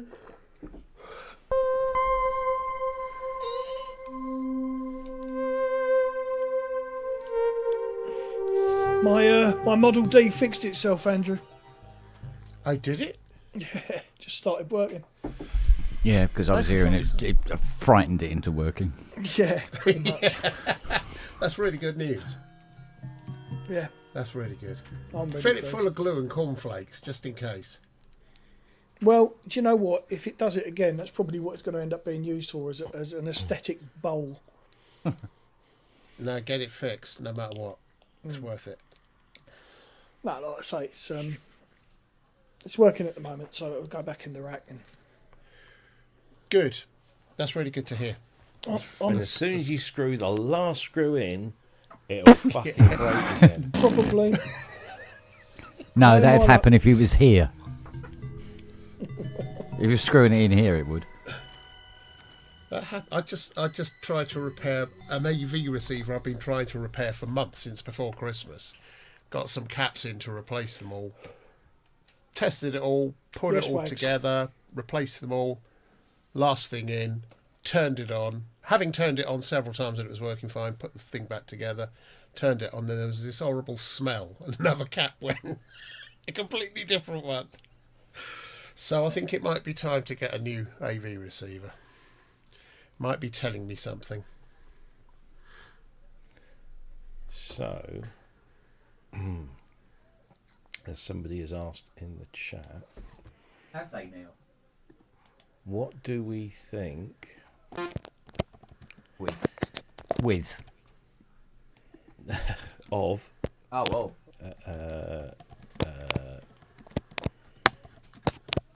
What do we think this is?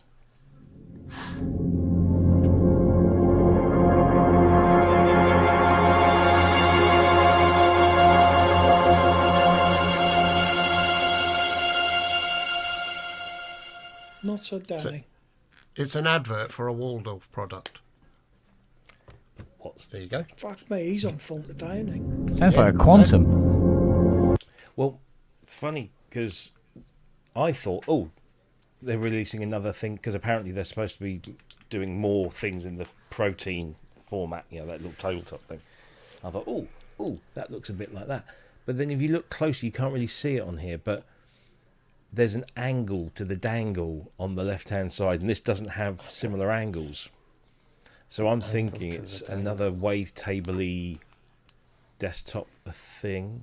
Okay. If you listen to it, I mean, if the instrument that we're hearing is what's being shown.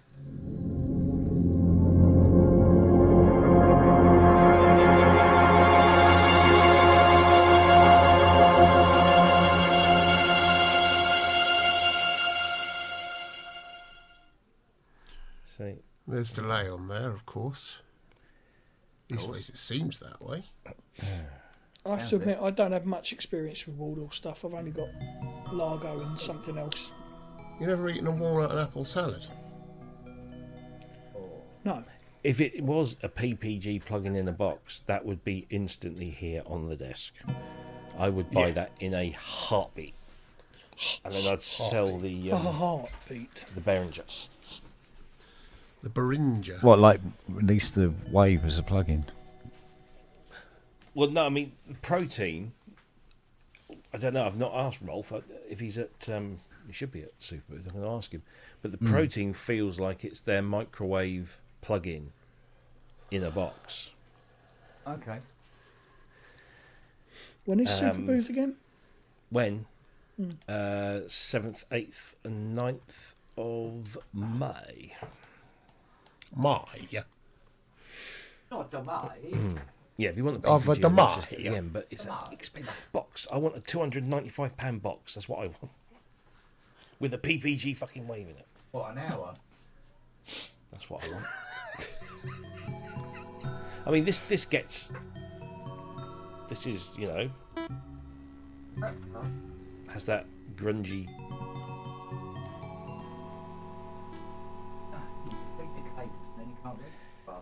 But, yeah, give me a PPG wave. Oh, God, somebody strapped a rope to his ankles. He's gone under the desk. That's all right. He's got a husky to pull him out. A husky to pull me off. That's one. Got one. No wonder Lily's calmed down.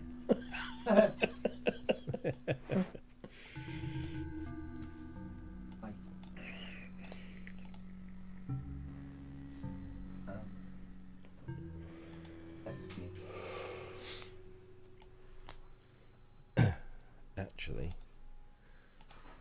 Don't call me Ashley. Somebody... No, still haven't heard.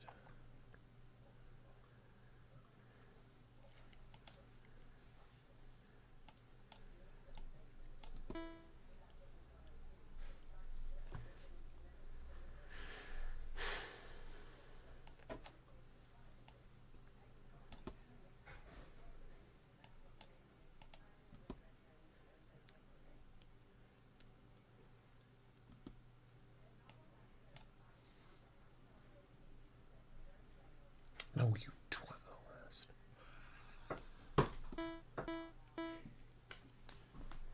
Oh, God, what's he saying? Rob, go on.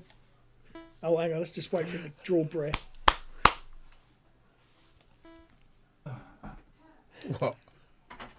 Oh, fucking hell, it must be good. What? Pop it up.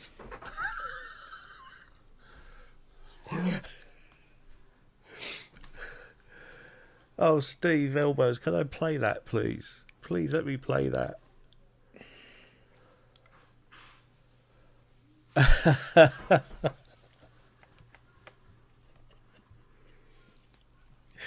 Oh, excellent. Right, here we go. You're going to love this. Well, Kent's there. He's not disappeared. Yeah. Right. Where did I just store that? What's it called again? Okay, yeah. Right. Probably the best way to share this is...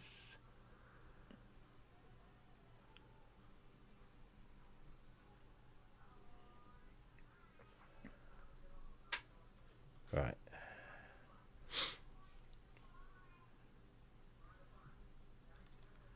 Are you ready for this? This is fucking hilarious. Candy Poos.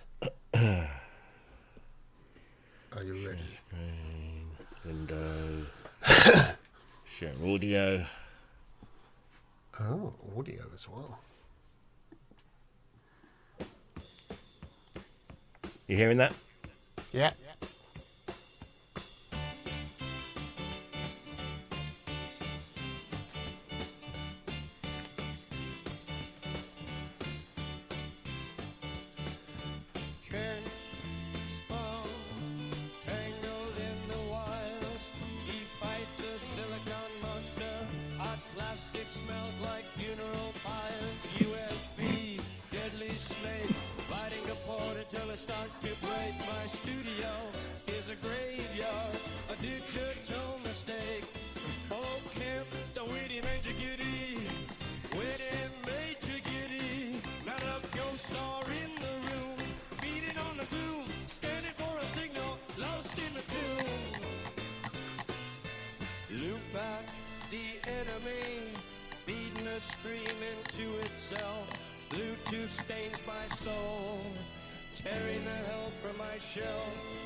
That's the half man, half biscuit of fucking PSN, isn't it? Wow.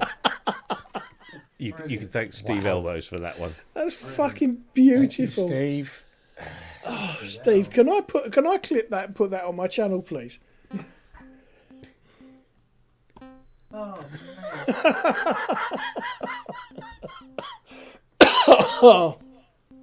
Brilliant.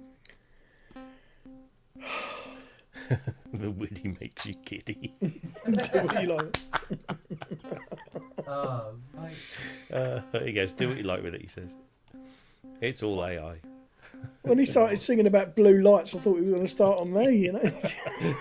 Here comes the Mac chorus. Yeah. The D50 Blues. God, yeah. That was hilarious. That's a good one. Mate. Oh, shit. Oh Superman. What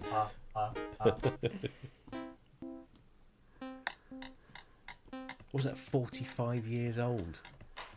That's 45 years ago, Oh Superman. Or 46 years ago. One of those. Saw it somewhere the other day. I thought, fuck it now.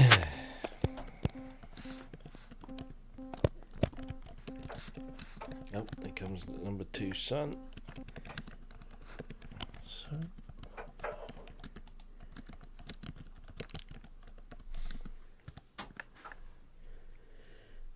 Oh, apparently the AI made the whole blue lights thing up itself. Wow. That wasn't instructed. It I knows too much. permeate everything. That's the I problem. know. Yeah. That's just Noah's farts. God. No, that just burns its way into everything. I think I lost 4 acoustic tiles. Started melting off the wall.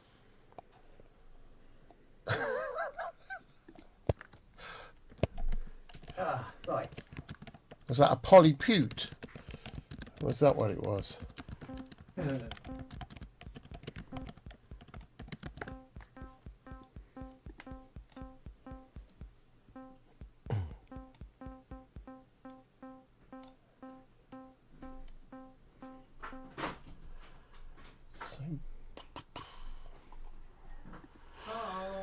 Right.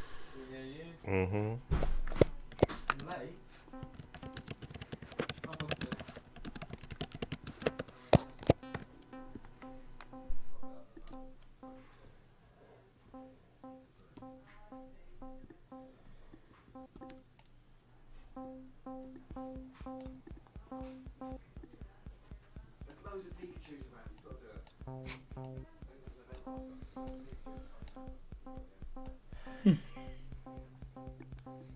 Fucking grown adults.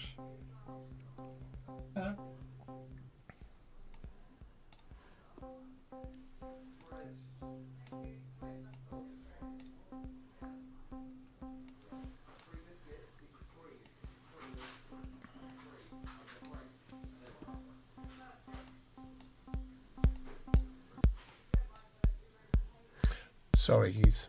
Let me turn it off.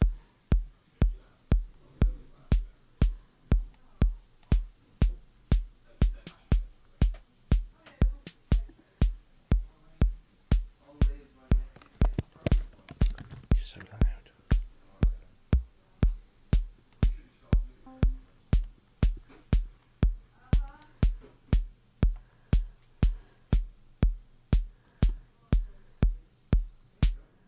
Is that Kent?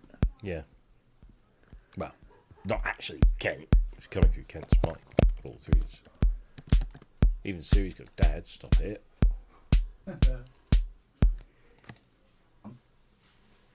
Right. The witty makes you giddy.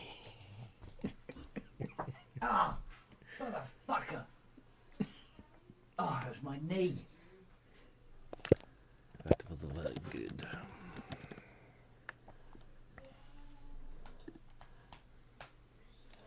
You right there, Pickle Bum? Yes, thanks. Good. Beat me to it. Too slow. Too slow.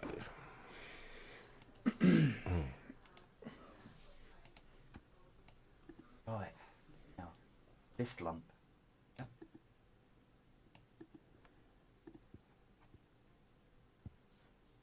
Very loud. Doesn't it?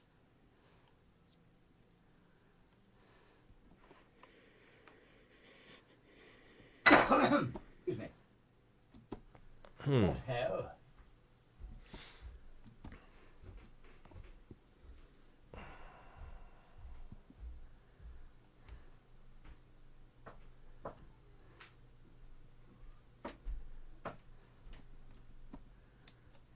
The fucking old here somewhere.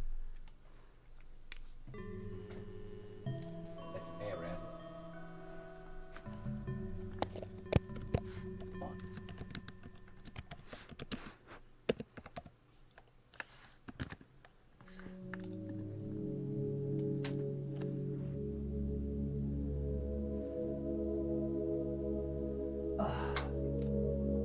That is gorgeous, that sound. It's lovely, isn't it?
playing some music.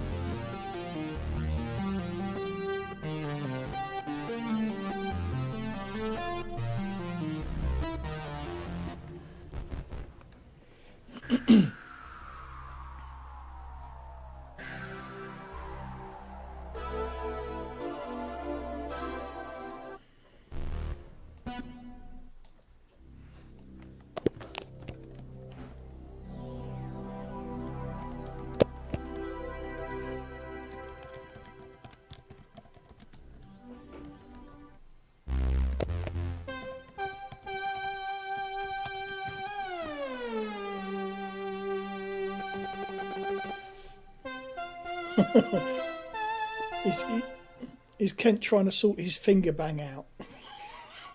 Oh, that's next. Fiona!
I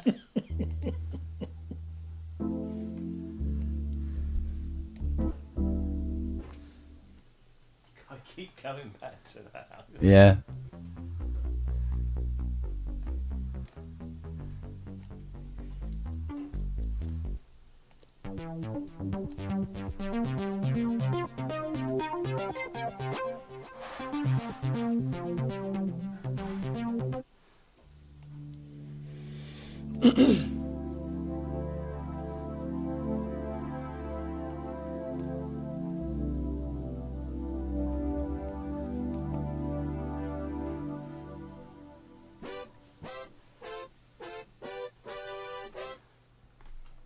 Out of my shop. Floppy Winkle. Hi everyone, I'm from Sonic Talk. Been meaning to pop by for a while. Nice to see you.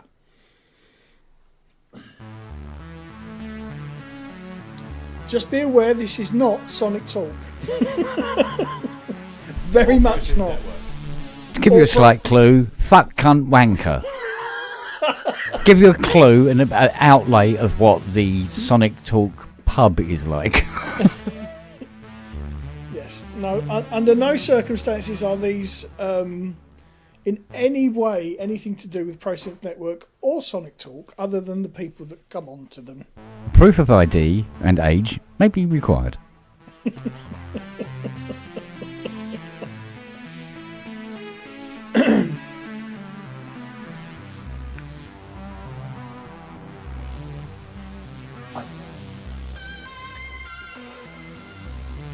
bit human, isn't it? Quite nice though.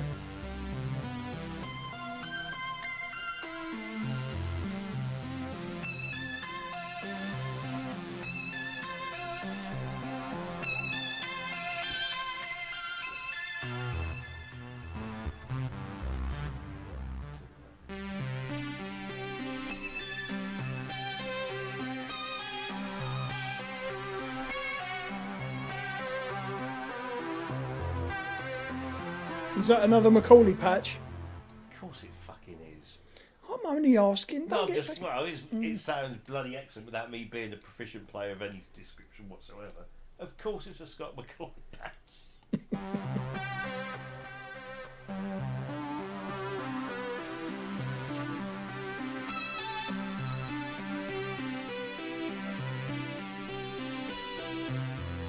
That's not it.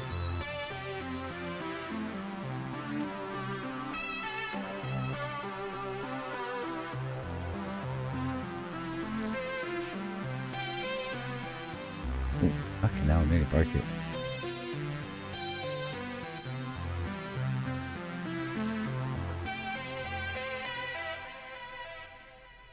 He's such a wanker. What? Sorry? What did Scott you say? McCauley. Scott McCauley's such a wanker. He's so fucking good. We should kill him, drink his blood in some way of ingesting Become him. his talented essence. Kent, there are far easier ways to get an erection than doing that, mate. Come on. Maybe. Let's have a go. Oh, that's nice. That is, isn't it? Yeah, I put into Google, right? How do you turn the sync off on the Korg drum log? And the AI's come up with, push the little rectangular button on the back until the display winks out. No, I want to turn off the sync, not turn off the drum machine. Duh.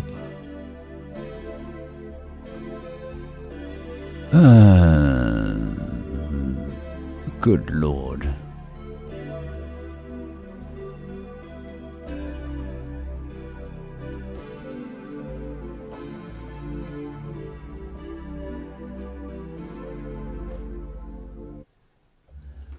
Yeah, he's a wanker. He's a wanker, he's a wanker. And it does him good like it bloody well should he? So He's a when- wanker, he's a and he's wanker. always pulling Pulling his pud. food. Absolutely. Oh, blimey, thanks, Awkward. 47 now.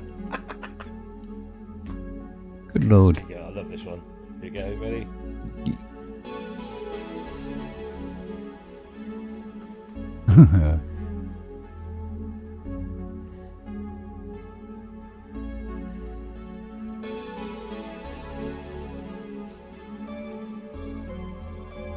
We really did live through peak music, didn't we? Fucking in the 80s.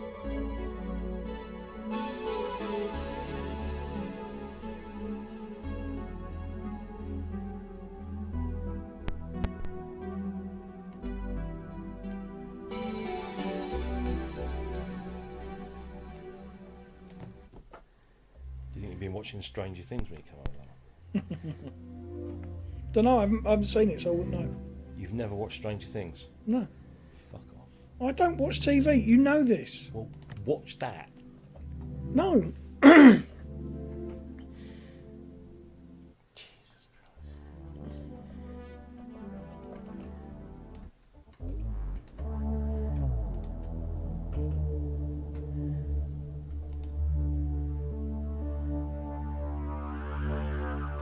Oh, that's nice.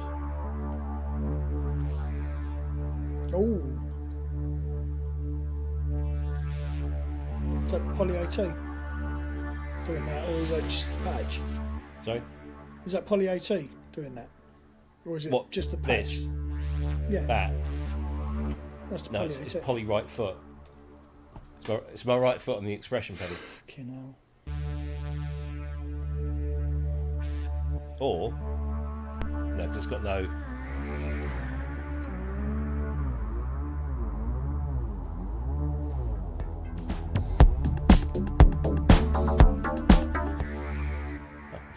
after that.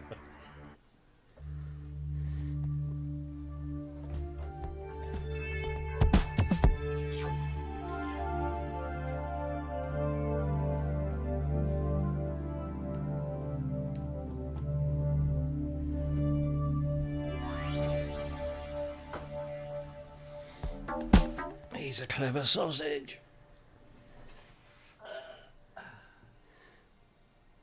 Oh, 47. Oh.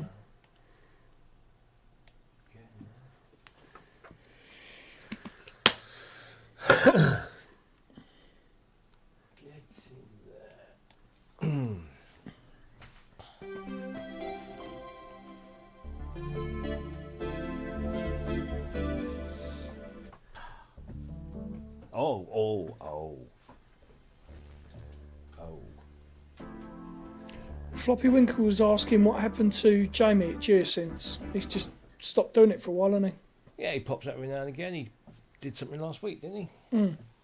Yeah. He's had a lot go on, hasn't he? There's a lot go on like in his personal life. He's had problems with his hand or hands. I can't remember. But he's still alive and kicking. I think he's getting rid of a few bits of gear, but rationing, sort of downsizing a bit. But yeah, he's all right.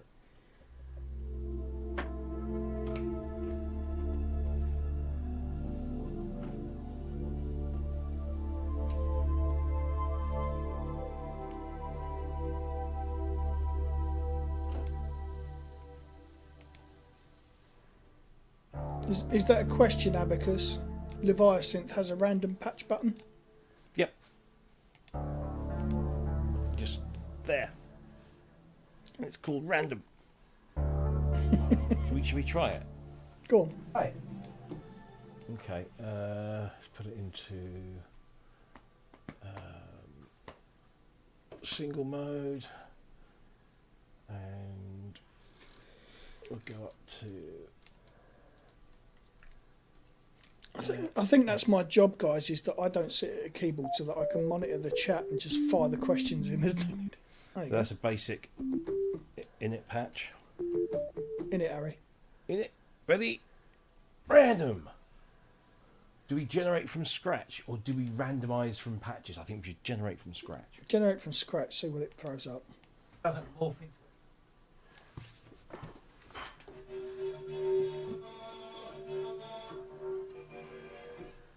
Different. I like that. Try another one.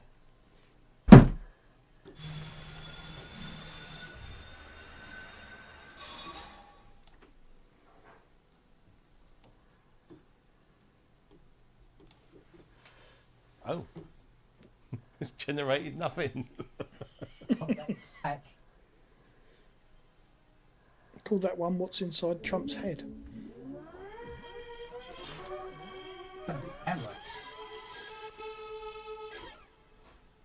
Let's try randomise from patches. Yeah.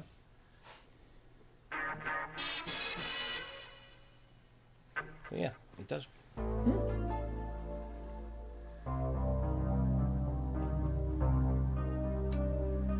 Well, that's very Enya.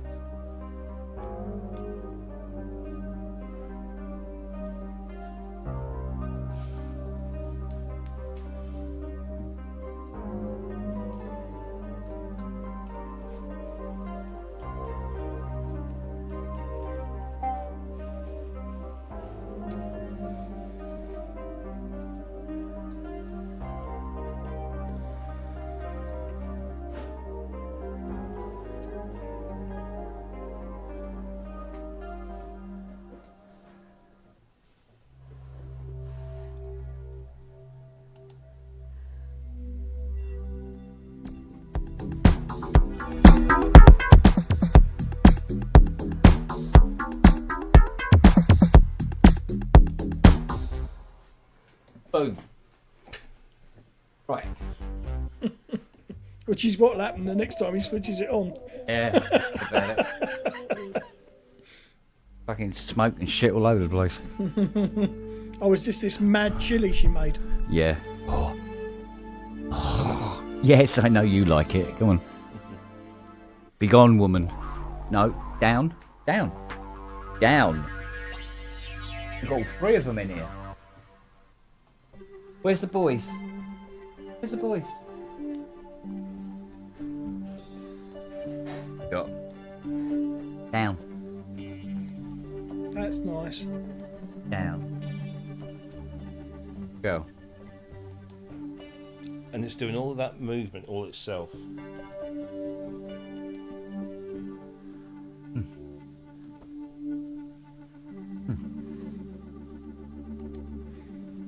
When you first started playing it, I immediately heard Last Chance on the Stairway by Duran. Oh yeah. The opening bars to that.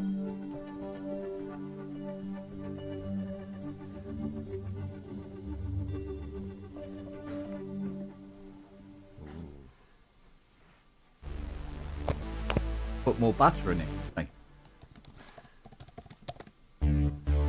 Right, gents, I'm going to dive off because I've got to go up to Hayley's house. So I'll try and get back on when I'm up there. Right, babe. All right?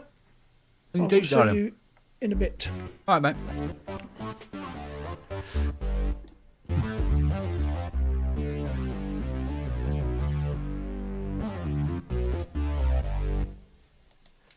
Right.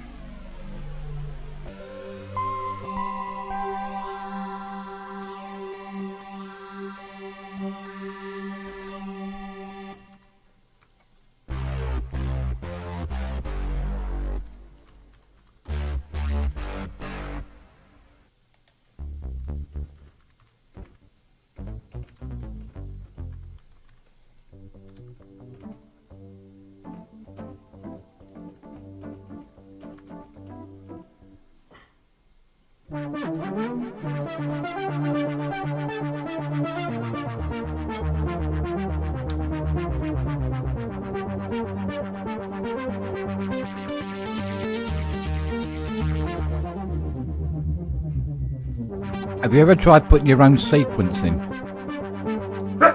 Excuse me? Have you ever tried putting your own sequence in? Yes. A long time And? ago. Once you get used to using the grid and stuff, yeah, it's Yeah, it's a bit sort of like... yeah. I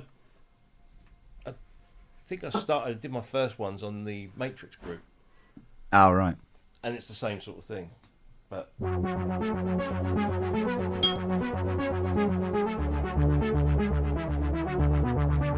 love that.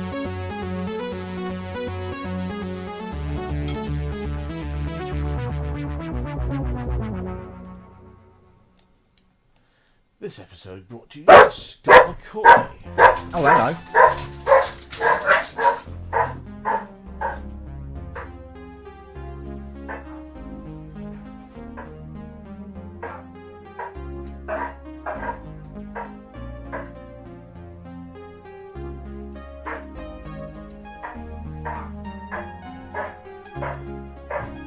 Do you know what all that's over? A couple of kids with a radio controlled car out on the front. You're joking. I thought it was Amazon. No, Oh, that's hello. further away. That's in South America, mate. That, Oh, yeah. is it? Yeah, that's where you're going wrong with. Yeah. No, Unless you've moved. not lately, no.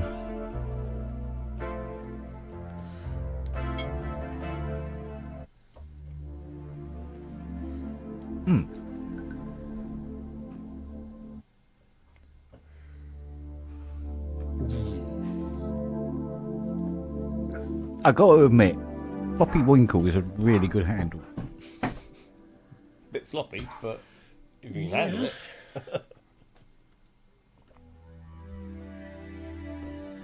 That's brilliant. I like that. What's the irrelevant coffee table one? I think that's my favourite. It's just Peter Tatchell's irrelevant coffee table or something like that. I just think that's wonderful. Isn't there an Ian McKellen one as well? Is I that? thought it was the same guy. Oh.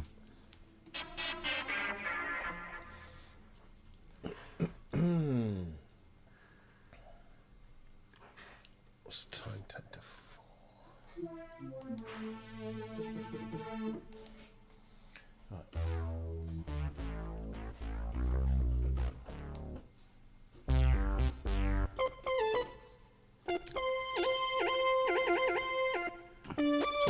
for you to say that. So, don't worry.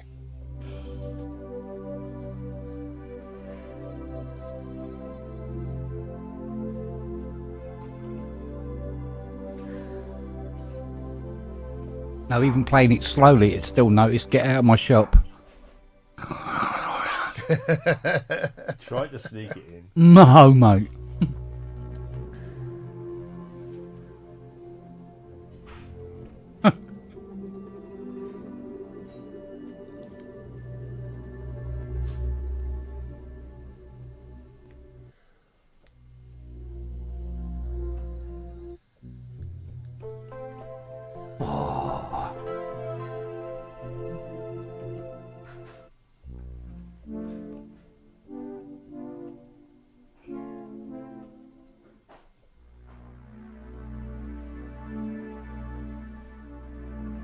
I'll have the beat step. Probably the king step. And the arterial sequencer over here. Under the M8X. What do you reckon? Yeah? Oh.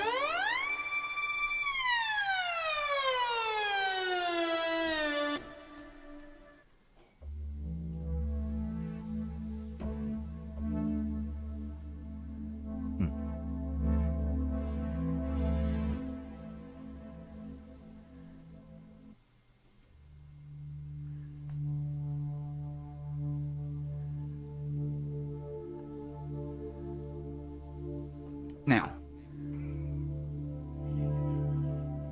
just like the Pied Piper of Hamelin, follow the bowl.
No. Stuck. I'm stuck. George.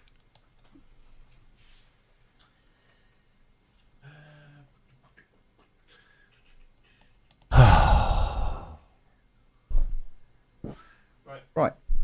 There we go. I've got to go. Where are you going? For sustenance. Sustenance. Mine comes to me. Yeah, mine doesn't. Haven't got that well trained yet. Right. Catch you later. Ken can take over. Okay. See you in a bit. In a minute.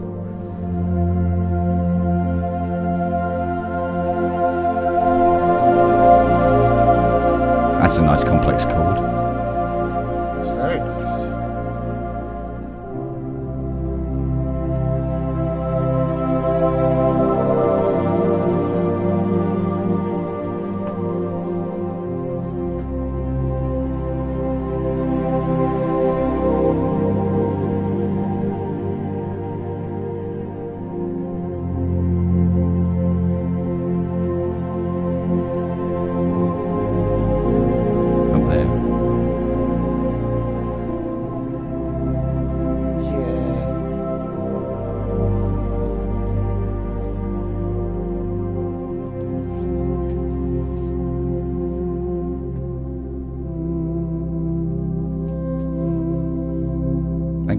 Holly Aftertouch.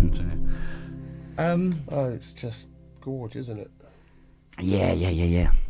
No, see, what I'm trying to do is I want to try and introduce more rhythmic stuff into it now. Instead of just holding chords all the time. Mess around with the strings and stuff like that. Well, yeah. And bring in rhythms. I have to set up all the synchronization and everything in Cubase, which is more complicated than it needs to be. In the Myo Excel, and into that. Reminds me, I've got to refeed all the bloody USB cables.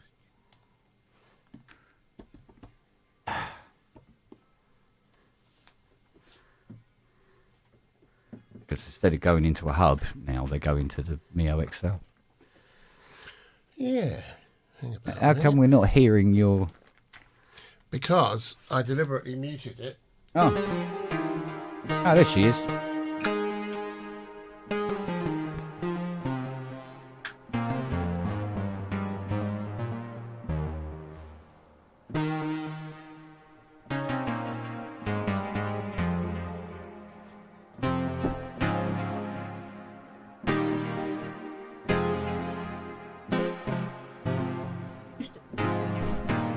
What's the cable for me? Yeah. Where's the other one? Where is the... Ah, this might be more it.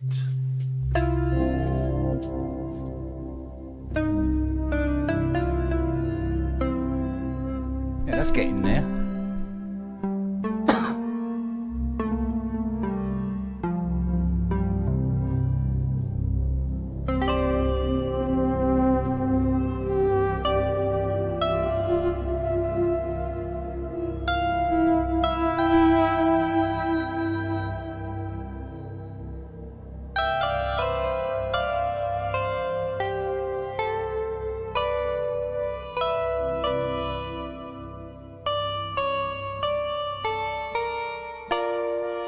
Something, one of those notes. All the right notes, just not necessarily Just not in that fact, order. Not even the right notes.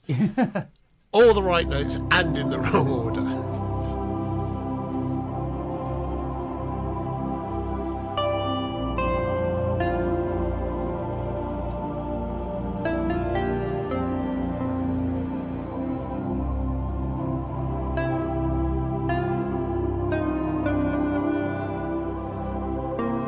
Oh, I see.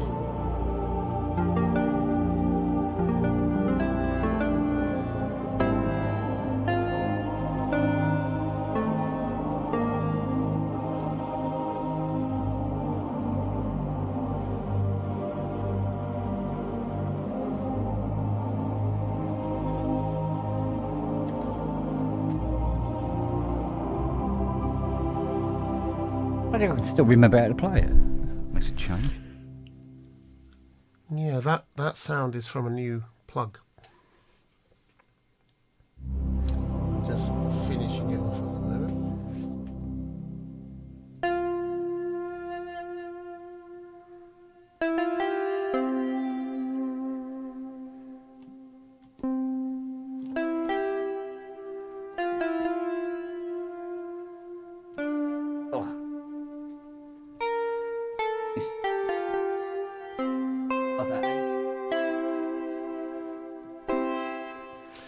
Yeah. I just put a bit more velocity on.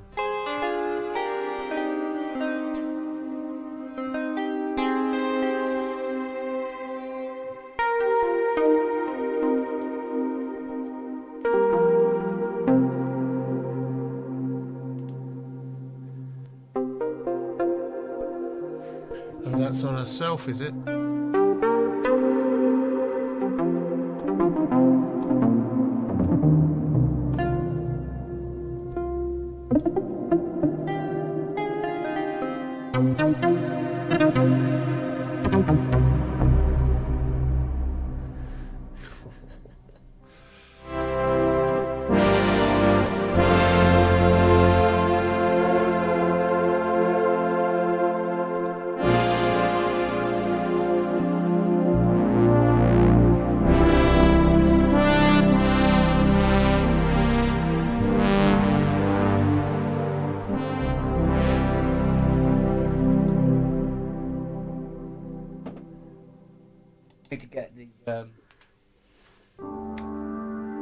because that Guitar 1-2 is different on every single bloody 80.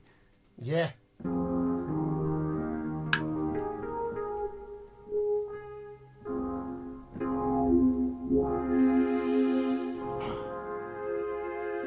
Yeah, it does, Floppy. That's nice sounding little machines, actually. Yeah. I want to try and get. I want to try out the Rolly. I'm waiting for this USB cable to bloody turn up. Actually, Was it the USB cable that's the problem? Partially. Right.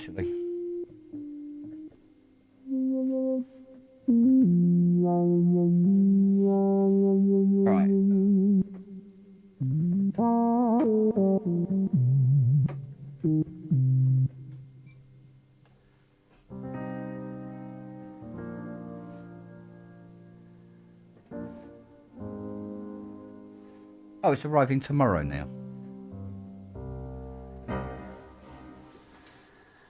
Yeah. At all. Yeah. I think they've been a bit pushed. Like.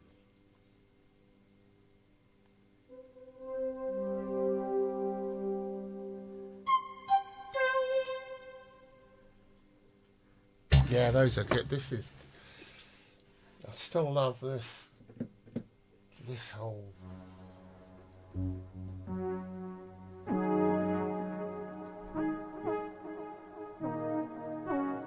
I mean, turn this light off.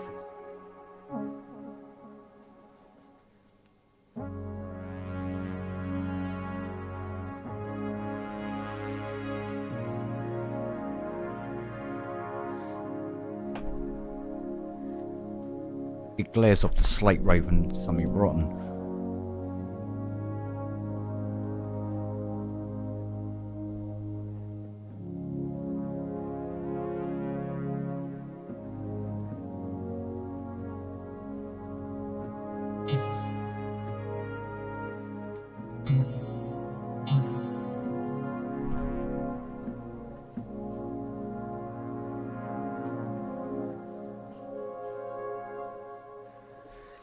Yeah, this is.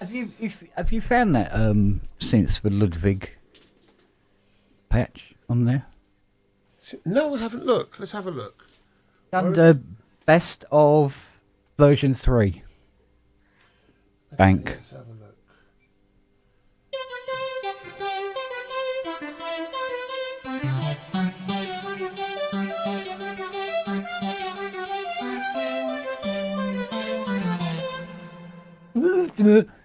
Always trip over somewhere in it. Right then, where are we?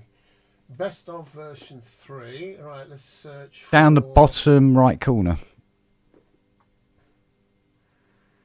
I'm just searching the actual presets. Oh. Or the, whatever it is. What's it called? Synths for Ludwig. What for Ludwig? Synths. Synths. I. Okay, let's just type in Ludwig and see what comes up.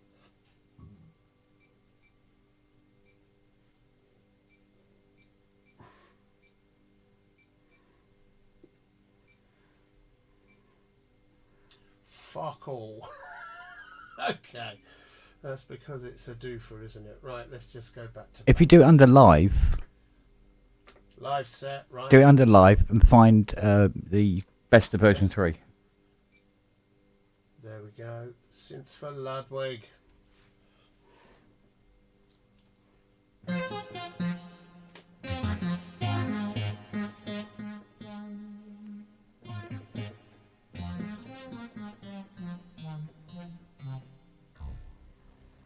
Really?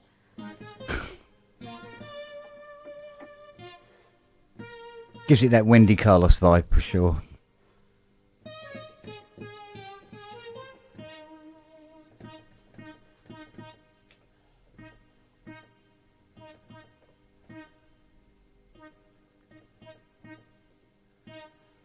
Filter. Yeah, I know what you mean, awkward. I had to get this on finance. I just couldn't lay out that much money in one go. Hello? I do not have anything, love.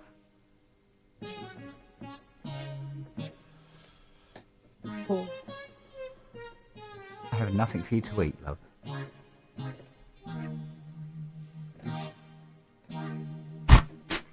Do you mind?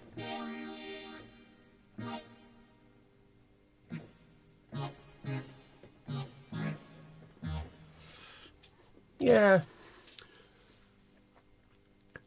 Woman. Isn't it funny how different? You see, you play it and it sounds fucking brilliant. I can't play, of course. So it. Well, I just can't sounds play that nonsense. properly either. But I have a different. I've done lots of presets recently, which tap into exactly that Wendy Carlos thing. But I'm doing the individual bits. So I'm doing the sort of horny filter thing, and then the sine wave or triangle wave thing, and then a sort of spinetti thing on top. Well, the funny thing So about you that patch is it's one of the few patches I've ever seen that uses 5 synth engines simultaneously. I've seen them use 1, 3, 2 and stuff like that. 5 synth engines. You mean it's using the 3 oscillators from the AWM, ANX. from the One I AM. can't read. Okay, let's have a look. What's it doing? That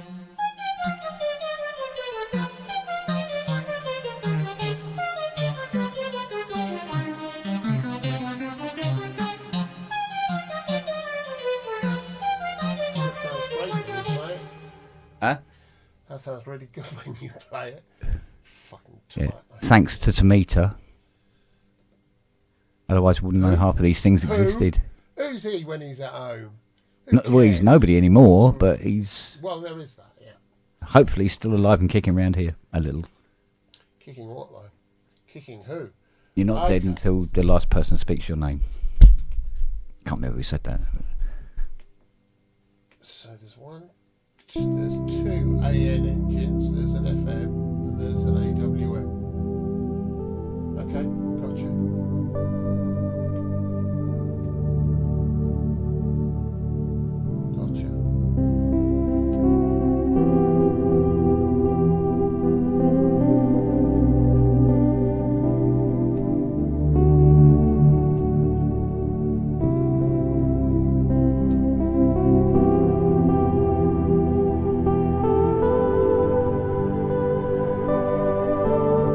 String machine, man.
Right, it's enough of that one.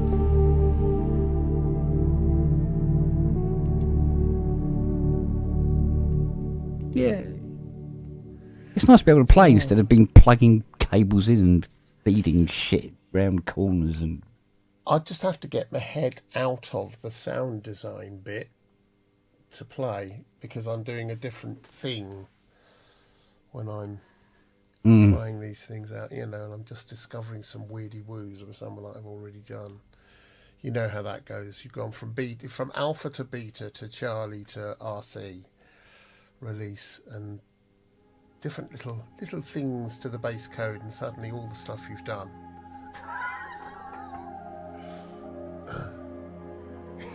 Oh, mortgage.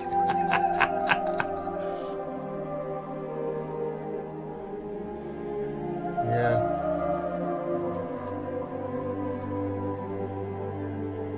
That's lovely.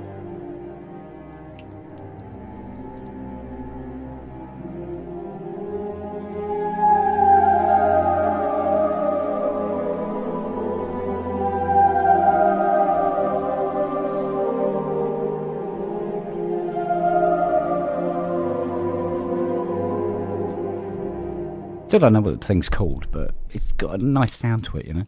It's called Jeff. Or Tony. That's what it's called. It's called Tony. Jeff.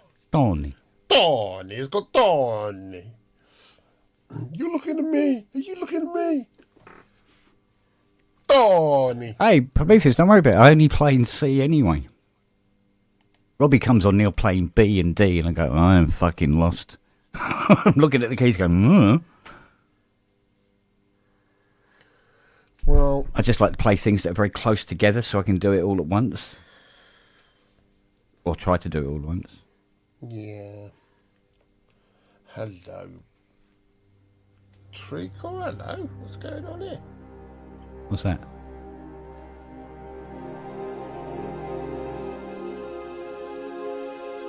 Ah, baby. Come here.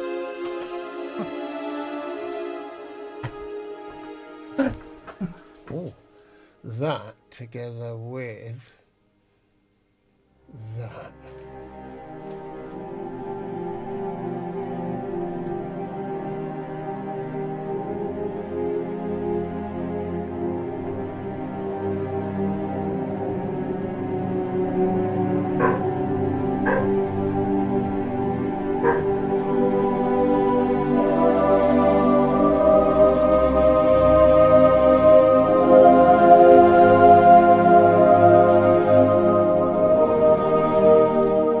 Probably not there. No, probably not. There's I think actually we need to bring the initial level of that down.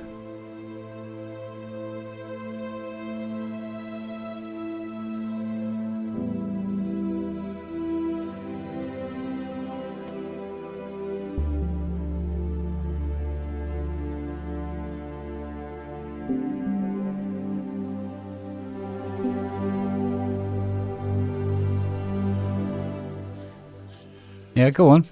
no, I'm not doing it anymore. It's something I'm working on. Oh, I see. Yeah, it's beautiful.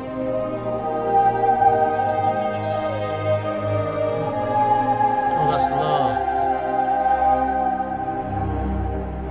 Was it?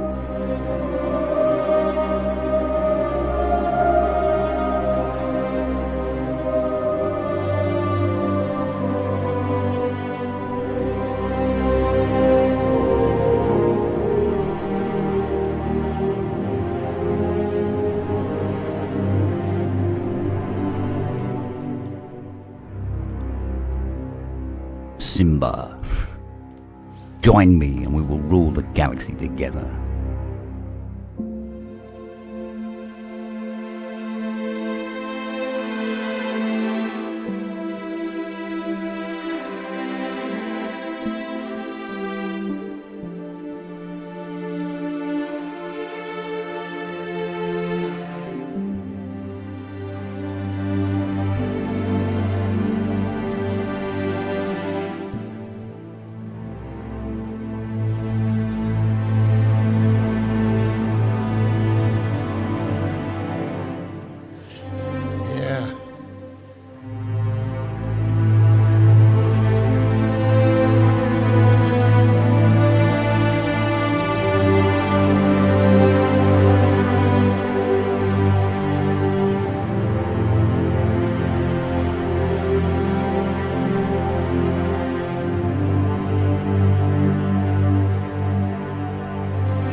Arse. I love it. When I'm writing, I do that and I get the wrong call and I go, arse, wank, Arse. piss. Yeah. It's sort of like writer's Tourette's. Yeah, welcome to my world. At the moment, the Hydra isn't in that patch. If I bring the Hydra in, which is on CS80 Darkness, there's Hydra. But that's just Hydra on us by herself.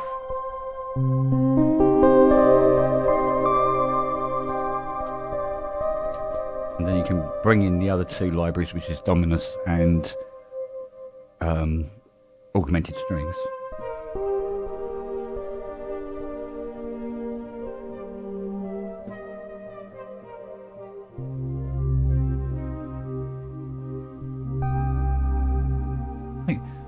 I just thought of one. Hang on.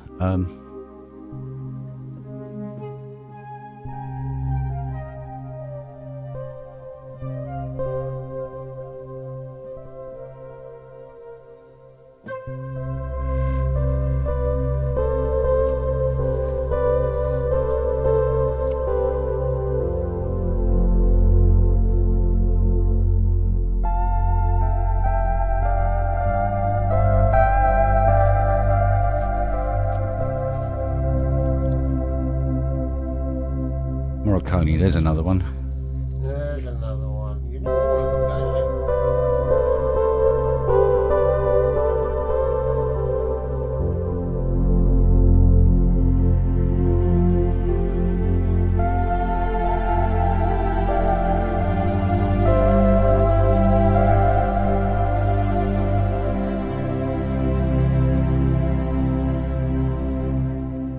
Yeah, he was a clever little bastard with chords.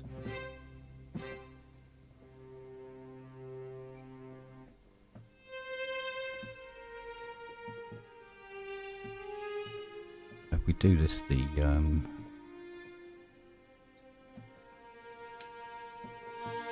let's go a little bit Vangelis-y a minute.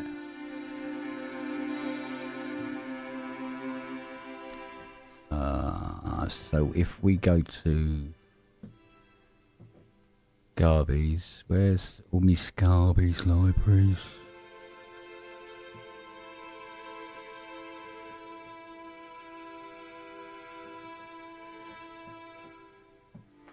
I passed them. Hang on.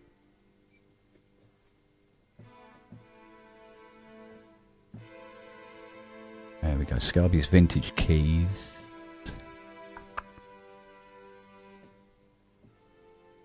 Blue Ballads. Right, okay.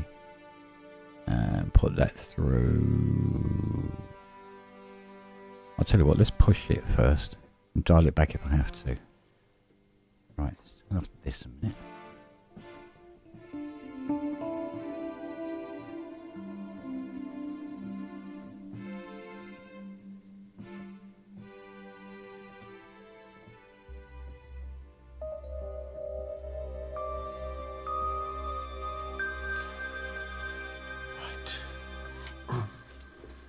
Okay, let's bring the mouse back. Oh, I'm getting a message. I need to bugger off, apparently. Oh. I've got a... Righty-ho.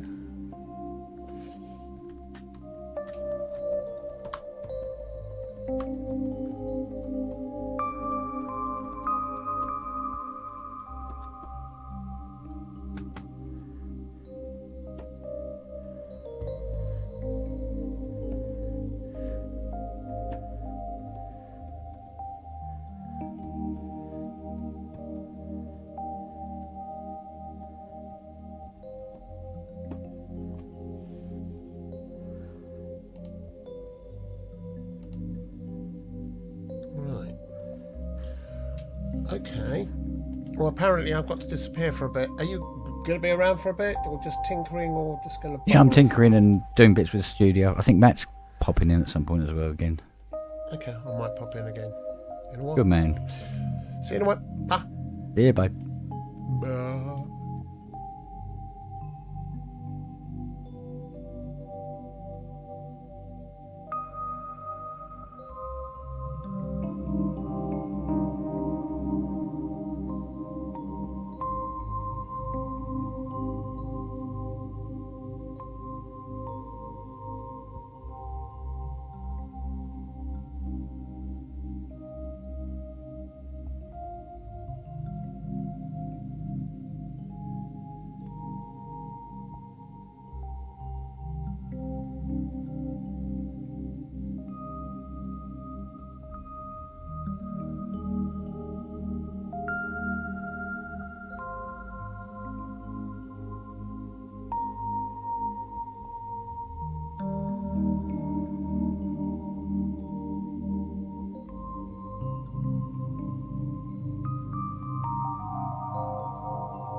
Use more pedals.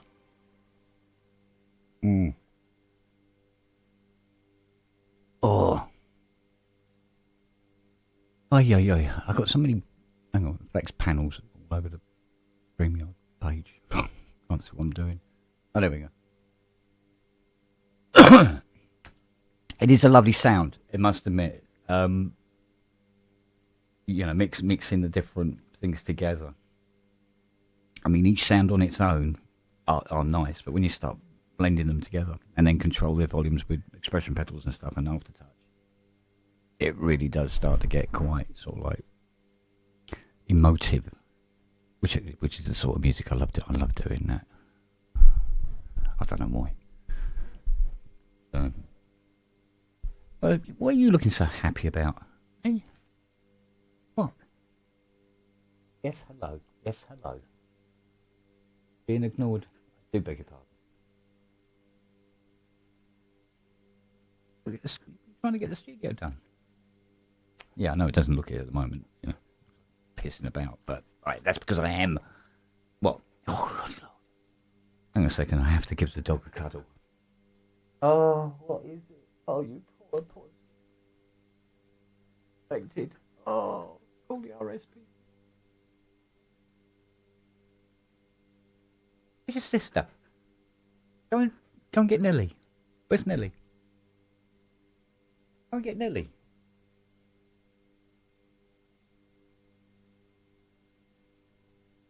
Keep her occupied for 2 minutes. We'll go and find Nelly and tell her off. Oh, hello. It's our man Andy. There we go. Where's my mouse thing gone? Hang on a second. Hang on, Andy. I'll be here there in a sec. There we go. All right, dear. Yay. Hey, I got to tell you, since you can't experience it, but I just woke up to you jamming that. Oh, right. It's a really wonderful feeling. It was like I woke up out of an amazing dream. I was floating, and I was like, oh, that was like Morricone, right? Is that what you were playing? Yeah, absolutely. Yeah. He's one of my... Him, Morricone,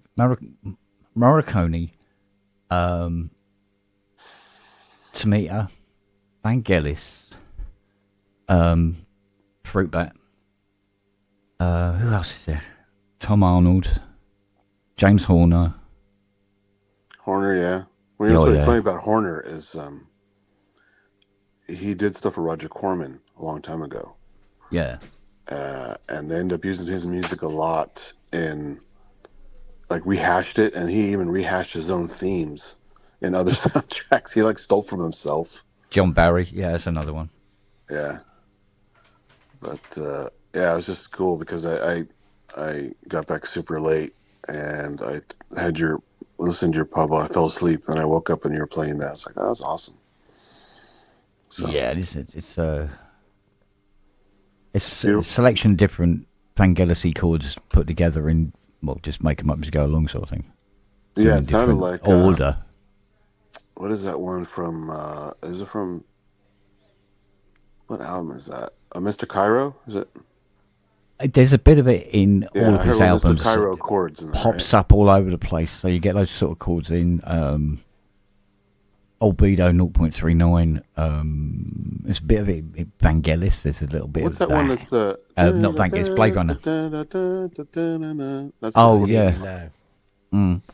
That's yeah. That's when he was working with John, wasn't it? Yeah. Yeah. So it's not Mr. Cairo, but it's in that same period. What's that track called? Do you remember? I'm trying to remember the name of it. What's the French titled album? Apocalypse Dynamo. Yeah, something like that nature. That's the one that has Le Petite Field de Mer. It's great. You can play that one before. Remember that one? I pass. Sometimes I'll know a track but don't know what it's called. Yeah, it's like it definitely has an ocean vibe to it. It's an ocean theme. But, yeah, I hear you now. That's another great track. But yeah, it's. Do you know that one? I think you talked about it before. Do you know the dancing scene from Once Upon a Time in America when she's a little girl? Yeah, Laura's theme. Yeah, can you play that? That's awesome. Oh God, you might be asking. Hang on. I'm trying to think. You just did. Did I do some of it? This is my special half awake request. So. Oh, wait a minute. It's down here. It starts off down here. It's really sad.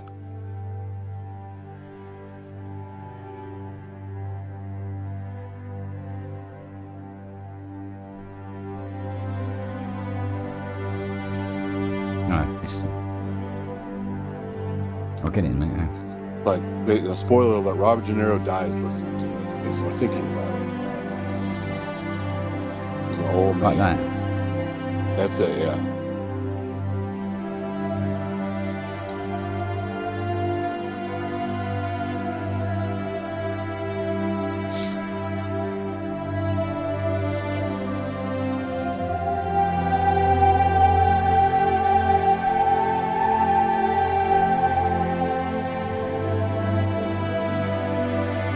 Something like that. I'd have to work out the No, I get it though. harmony bits. That's the vibe but, for sure. Yeah. Yeah, But it's, yeah, it's a I mean- running theme throughout the movie. yeah, well, that song. I mean, that song is. He wants to get the dessert for the prostitute. Yeah. And he's sitting on this. He can't. He's looking at the dessert. He's thinking, "Do I want her? I want the dessert?" And he just goes crazy for the dessert. And they play that kind of sad music during that because that's how starving these kids are, you know. Yeah, do you know what? Vangelis is "I'll Find My Way Home." I can't think it. That's a bum bum bum bum bum bum bum.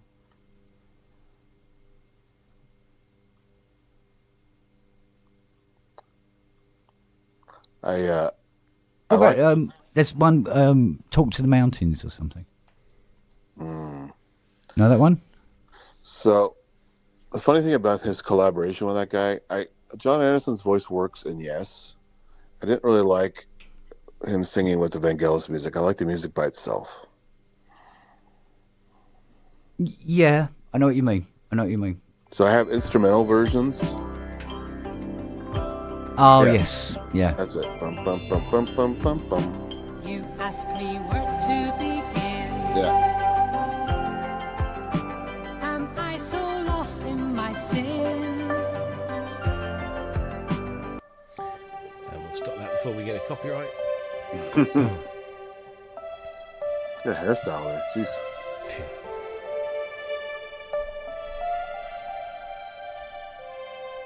Yeah. Yeah, I remember that. Yeah, it's funny. Sometimes I can't put the names to the tracks. But when I hear the music, I go, oh, yeah, I know it or I don't. Well, think about it. Even if you knew the names and the song, and to be able to play it on top of it, that's a big ask.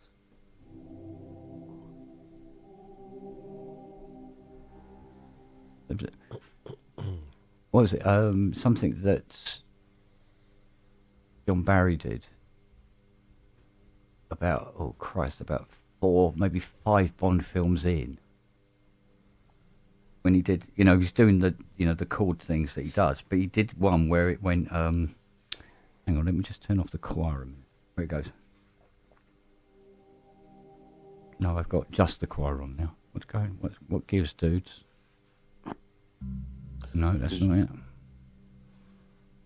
Is your synth haunted now? Is that? Yeah.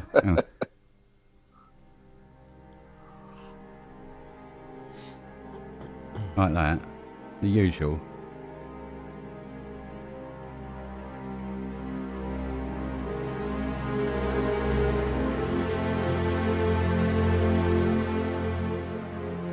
That. And then it'll go into whatever the theme for that film is. And it was at least 6 or 7 films in before he did that particular variant of it, which I think was the best variant, actually. It's like taking the official theme and kind of messing with it. Yeah, he was doing it all the time, but that was the best one he did. Yeah. And then I think he thought so as well, because it appeared more often in the films later on. So...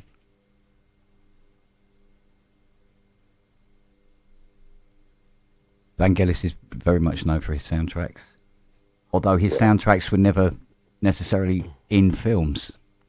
Well, I was into him long before I learned about his albums. His soundtracks got me started.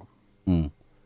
Yeah, I mean, he became properly known once he did Blade Runner and what's the running Blade one? Runner as in a young age, but I think the most famous one I remember off the top was Chariots of Fire. Yes, Chariots of Fire. That's the one. Yeah, I saw it in the theater with my parents, and then I started paying more attention to his stuff. Because I got an Oscar for that shit, right? I believe so. Yes. Yeah. Yeah. Which was a big deal for an electronic score to get. Yeah, exactly. Oscar, yeah. so. It was quite unusual for a film to have a synthesizer film score, full stop. Yeah. You know? That wasn't futuristic, that is. You know? That said, Star Wars wouldn't have worked if it was an electronic soundtrack. Well, you saying Disco Star Wars rocks? Yeah. The Miko Star Wars theme was pretty silly. Boo, boo, boo, boo, boo. They're like the synth drums. Yeah. Oh, bloody hell, those drums were everywhere for a while, weren't they? Yeah. They went from really cool to really shite in about 12 months. And then never to be heard again. Well, it's funny. I was listening to there's a satellite channel on Sirius called Classic Rewind. A lot of great. I mean, it's weird. They're even putting like fucking Nirvana in there now, which is like, it's just a weird mix. You think Classic Rewind would be like 70s, maybe some 80s. Yeah. But anyway, they had a Bad Company track I've heard a lot of times, and it has synth drums in it. Cracks me up. Yeah, well, I didn't remember them using synth drums in Bad Company. Oh, Jaws, mate. Yeah, come on. They play that at every Sale Sharks match. Yeah. That's basically how it starts off, isn't it? Yeah, when they do it when Sharky's going to show up, basically, in the crowd. Yeah. He runs around and he puts his mouth over people's heads. Yeah. Well, I mean, I think to date, John Williams is probably the most prolific scorer. Yeah. And although you can kind of tell a John Williams score just by hearing it, they are quite different from each other. Yeah. Yeah. But he knows what to do and when not to have music as well, which is just as important. The unfortunate thing about John Williams, and you got to blame the directors for this, I'm sure, is as you've seen those videos on YouTube where they compare his music to original tracks that are older, and those guys probably use temp tracks and say, I want it just like this, right? Yeah. They basically copied shit all over the place. Yeah. Right? I mean, there's an old black and white film where it's literally the Star Wars thing. It's the King's... yeah, what was it? Yeah. King something or other. Yeah. And he took a lot from the planets. Mars. Yeah. Is basically the Imperial March is Mars, Bringer of War. Retweaked. Yeah, I can see that, yeah. And there's I think it's Saturn the Mystic is a scene on Tatooine. Yeah. There's great videos of this stuff, and it's a shame. In all honesty, though, Andy, it's 12 notes. Well, of course, but yeah, but if a piece of music from before, yeah, but the thing is, pretty original, right? Yeah, but if a piece of music from before instills a certain emotion, then. And you want to now convey that emotion. It's true, but Williams has some it's almost like the Led Zeppelin thing, right? Where Zeppelin literally took black blues music and stole it, right? There's like exact lyric lifts and song lifts and riffs, and they finally got busted for it, had to pay restitution, right? But it took like 30 years for them to pay anything for it and actually change the liner notes on their albums. But so there's some ultimate lifts, And then I think John Barry was basically given stuff and told, do it like this, right? Yeah. And because they always use really famous stuff for temp tracks, right? Yeah. And then they get married to that. They, I really like this. I want my music and my visuals to match. This is so amazing. Please do it like this. And he's like, ah, shit, here I go again. And then decades later, people are going to say, John Williams is a thief. Yeah, well, back in the day when Star Wars was still, was a new thing, he was being accused of just basically taking the notes out of Born Free and just flipping them around. Yeah. Because Star Wars goes da da da, da and Born Free goes da da da. For sure, so, yeah. They're the same notes. I mean, for fuck's sake, there's only 12 of them. Yeah, exactly. Yeah. You're gonna cross over into grey areas all You're gonna do it, but the time. when it's consistently that close, it's got to be because of temp music. Yeah, but the thing is, I'll do a track and I'll know that there's chords and sometimes groups of chords and they go together really well, and they're from another track. Yeah, I'm doing them. I won't do them exactly the same way. Do you know what I mean? But I will. You draw from these things. This is why you True. listen to music. You like music. You want that music to be incorporated as well. Especially if you're a fan of the composer. but like Stairway to Heaven, right? So Jimmy Page is in another band and played a different track that sounds just like Stairway to Heaven. Yeah. And then he made Stairway to Heaven. Yeah. So he stole from himself, basically. Yeah, but it's like that track that I wrote end of last year. I swear it's something else. I just can't find it. I've looked everywhere. I was absolutely convinced it was a piece from Hans's Dunkirk score. Yeah. So I played the entire Dunkirk score. Nope, it's not in there. I go, okay. So maybe it's in, I don't know, The Last Samurai. Listen to it. No, it's not in there. I go, wait. So I'm going, I get the impression I've heard this chord progression somewhere, but I still have never ever found, because I want to know, because I really want to progress with this track and actually make it into a full-blown track. Ty said I should use it as a, what do you call it, a showpiece thing.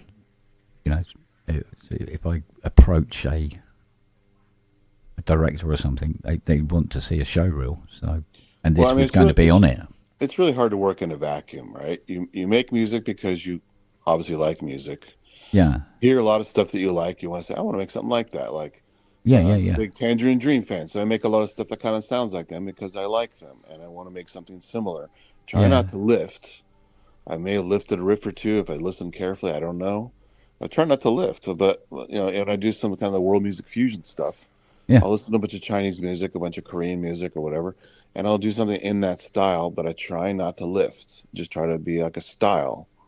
But it's hard. Sometimes you're gonna do it, right? It's just the way it works. But it's like when people do a dance track, and there's this bit where the composer himself and the people listening are waiting for that point where waiting for the beat to drop kind of thing. Yeah. And everybody knows it's coming, even if they've never heard the song before. They know where it's coming and they're ready for it. And everything. They go, well, so the first person who did that, does that mean everybody else is copying him? Even something like amazing, like Peter Gabriel's Passion soundtrack, which is like one of my favorite soundtracks of all time, right? And then he, like a year later, he came out with Passion Sources, which is a bunch of tracks from all over the world that he used as inspiration, and a lot of them sound like the tracks because they were inspirations, right? Yeah. So, but it wasn't direct lifts, but you could really hear what was in there from the originals. So. What is it's like those chords from Long March, right? Right. If you play them straight, absolutely straight, and don't mess with them, they are literally.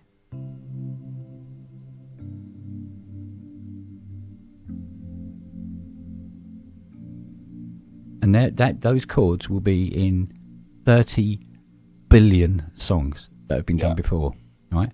But because he does it as and adds these ninths, and then messes with the bass line there instead of going to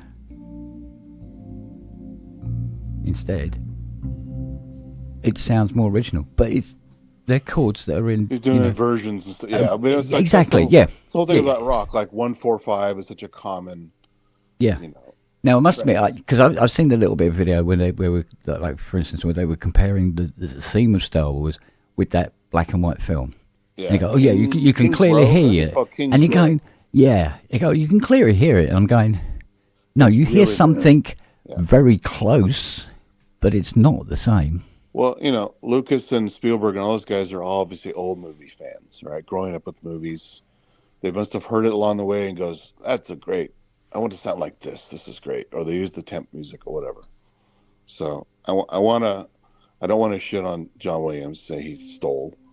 I think he was kind of funneled down a path because of temp tracks and his own experience of hearing things and stuff. This is at the end of Long March.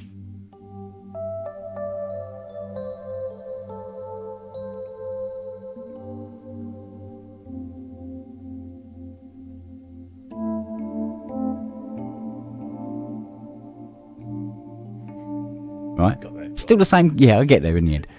You got to find. It's that because he keeps throwing that bass line to play a note that's not really supposed to be in that chord, and you go, it's not supposed to be there. Oh, it works. Yeah. But it's still the same chords, but they sound again totally different to the point where people think that it's two separate. Well, it is actually two separate tracks. You got the Long March, and you've got was it called Kimai? But think of all the radio and TV commercials you see where they clearly have lifted a common pop track and changed it just enough so they don't get busted. Yeah. Or get permission. It's one or the other, isn't it? Yeah, to capture the vibe and oh, I like this. It sounds like that thing. And then they're going to remember the stupid ad because of it. So. Yeah. But this is it. You can't get away from it. Horrible Histories. Do you ever watch Horrible Histories? Mm. It's a kids show. Mm. Oh. But they would give like, it's so educational. It's unreal, the amount of stuff they put in there. But they would do a song. And that song would be in the style of, so it was very close. Like I remember they did Stand and Deliver, Anna and the Ants, but there was just enough variation. But they're all dressed up as highwaymen, telling the story of Dick Turpin, whatever. It's clearly, it's so obviously, but it's enough to not invoke a copyright claim. That's funny, and they are hilarious and. But the thing is, right, they go, the record companies, this is the problem. The record companies are going, oh, copyright infringement, we should have had money for that, right?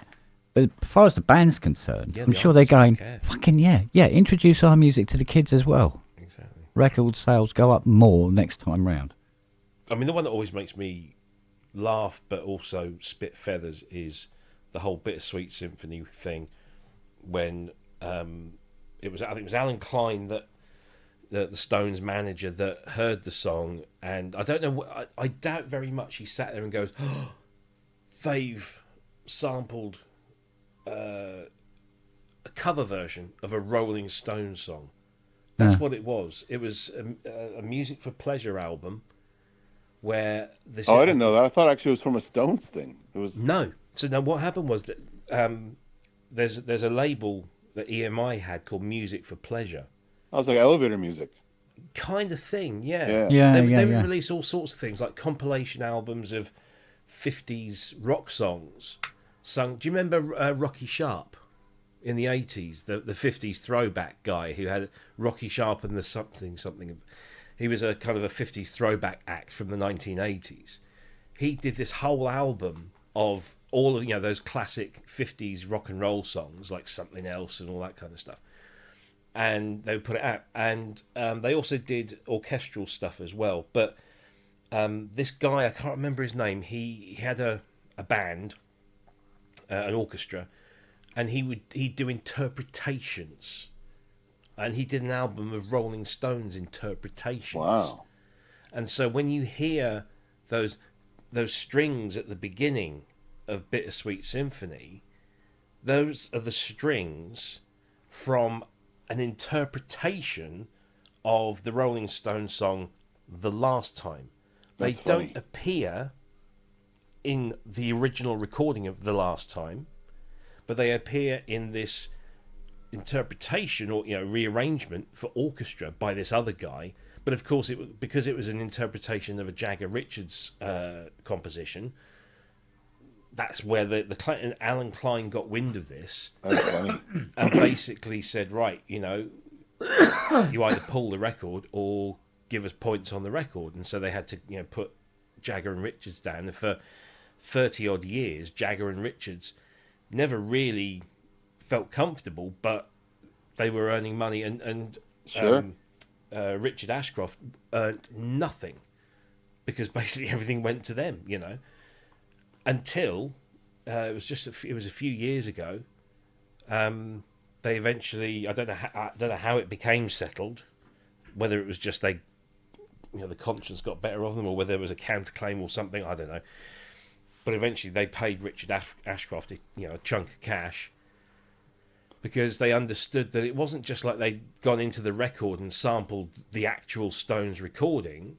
They'd sampled a small portion and used it from somebody else's interpretation of their song. But surely in a modern court, his interpretation should have fees as well, right? Yeah, and I'm sure that Jagger and Richards got got paid from that interpretation, because it is a Jagger and Richards song, and all this guy has done. Because if you listen to the actual, this interpretation of it, it starts off, because I remember when it all kicked off, and I'm going, I don't remember there being orchestras in The Last Time. I didn't either. I used to play The Last Time so much when I was a little kid that my mum would come upstairs and say, I wish it fucking was the last time you played this, because it was just, I loved that song. And I know this song inside out. I don't remember there being an orchestra. And then, this was obviously the days before the internet. Eventually sort of was clarified that it was sampled from an interpretation of The Last Time by this guy and his orchestra. But it's like when Devo made their own easy listening disc of their own music. That sort of thing, yeah. I mean, it's like the comeback Johnny's like, dun, dun, dun, well, down.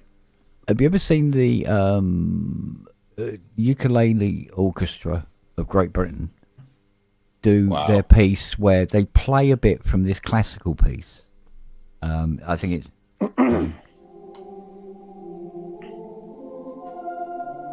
or something like that. Anyway, now they play these 4 chords in an arpeggiation, and the girl sings at least 40 different songs that go with it perfectly. Yeah. And you can hear people in the audience go, oh, it's the same chord. Oh, I know that song. Oh, it's the same chords. That's something Adam Neely does a lot. Some of those music guys. Yeah. And what was that? And they all date back to this classical piece by Mozart or something. There was that musical trio, comedy trio, wasn't it? Was it Axis of Awesome or Axis of something? Oh, yeah. Yeah. They did a whole skit yeah. about these 4 chords. And they said, so here are these 4 chords. Boom, boom, boom, boom. And then they just launched into little snippets of all of these songs, these famous, well-known, popular songs that all use those 4 chords. All exactly the same. Yeah. Yeah. Well, when it comes to 4 chords, Matey Boy there is very clever at doing it. To the point where he can do it for like 10 minutes, and you don't get bored. A bit like the way Synchrotron does his drones. Yes.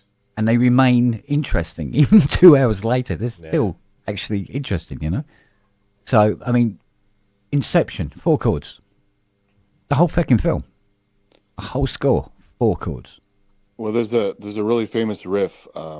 It's a religious piece called Deus Irae, or Irae, whatever. And it's and it's the exact theme. That's the opening of The Shining. That bum, bum, bum, bum, bum, bum, bum, right? Yeah. And these guys have done an analysis, and it's all over rock music. It's all over. It's one of the most overused riffs throughout history. It's really funny. Yeah, there's that music for pleasure label has been mined frequently for all sorts, because you can sample a bit of that, and it's not instantly recognisable as somebody else's work. In fact, this is the ironic thing.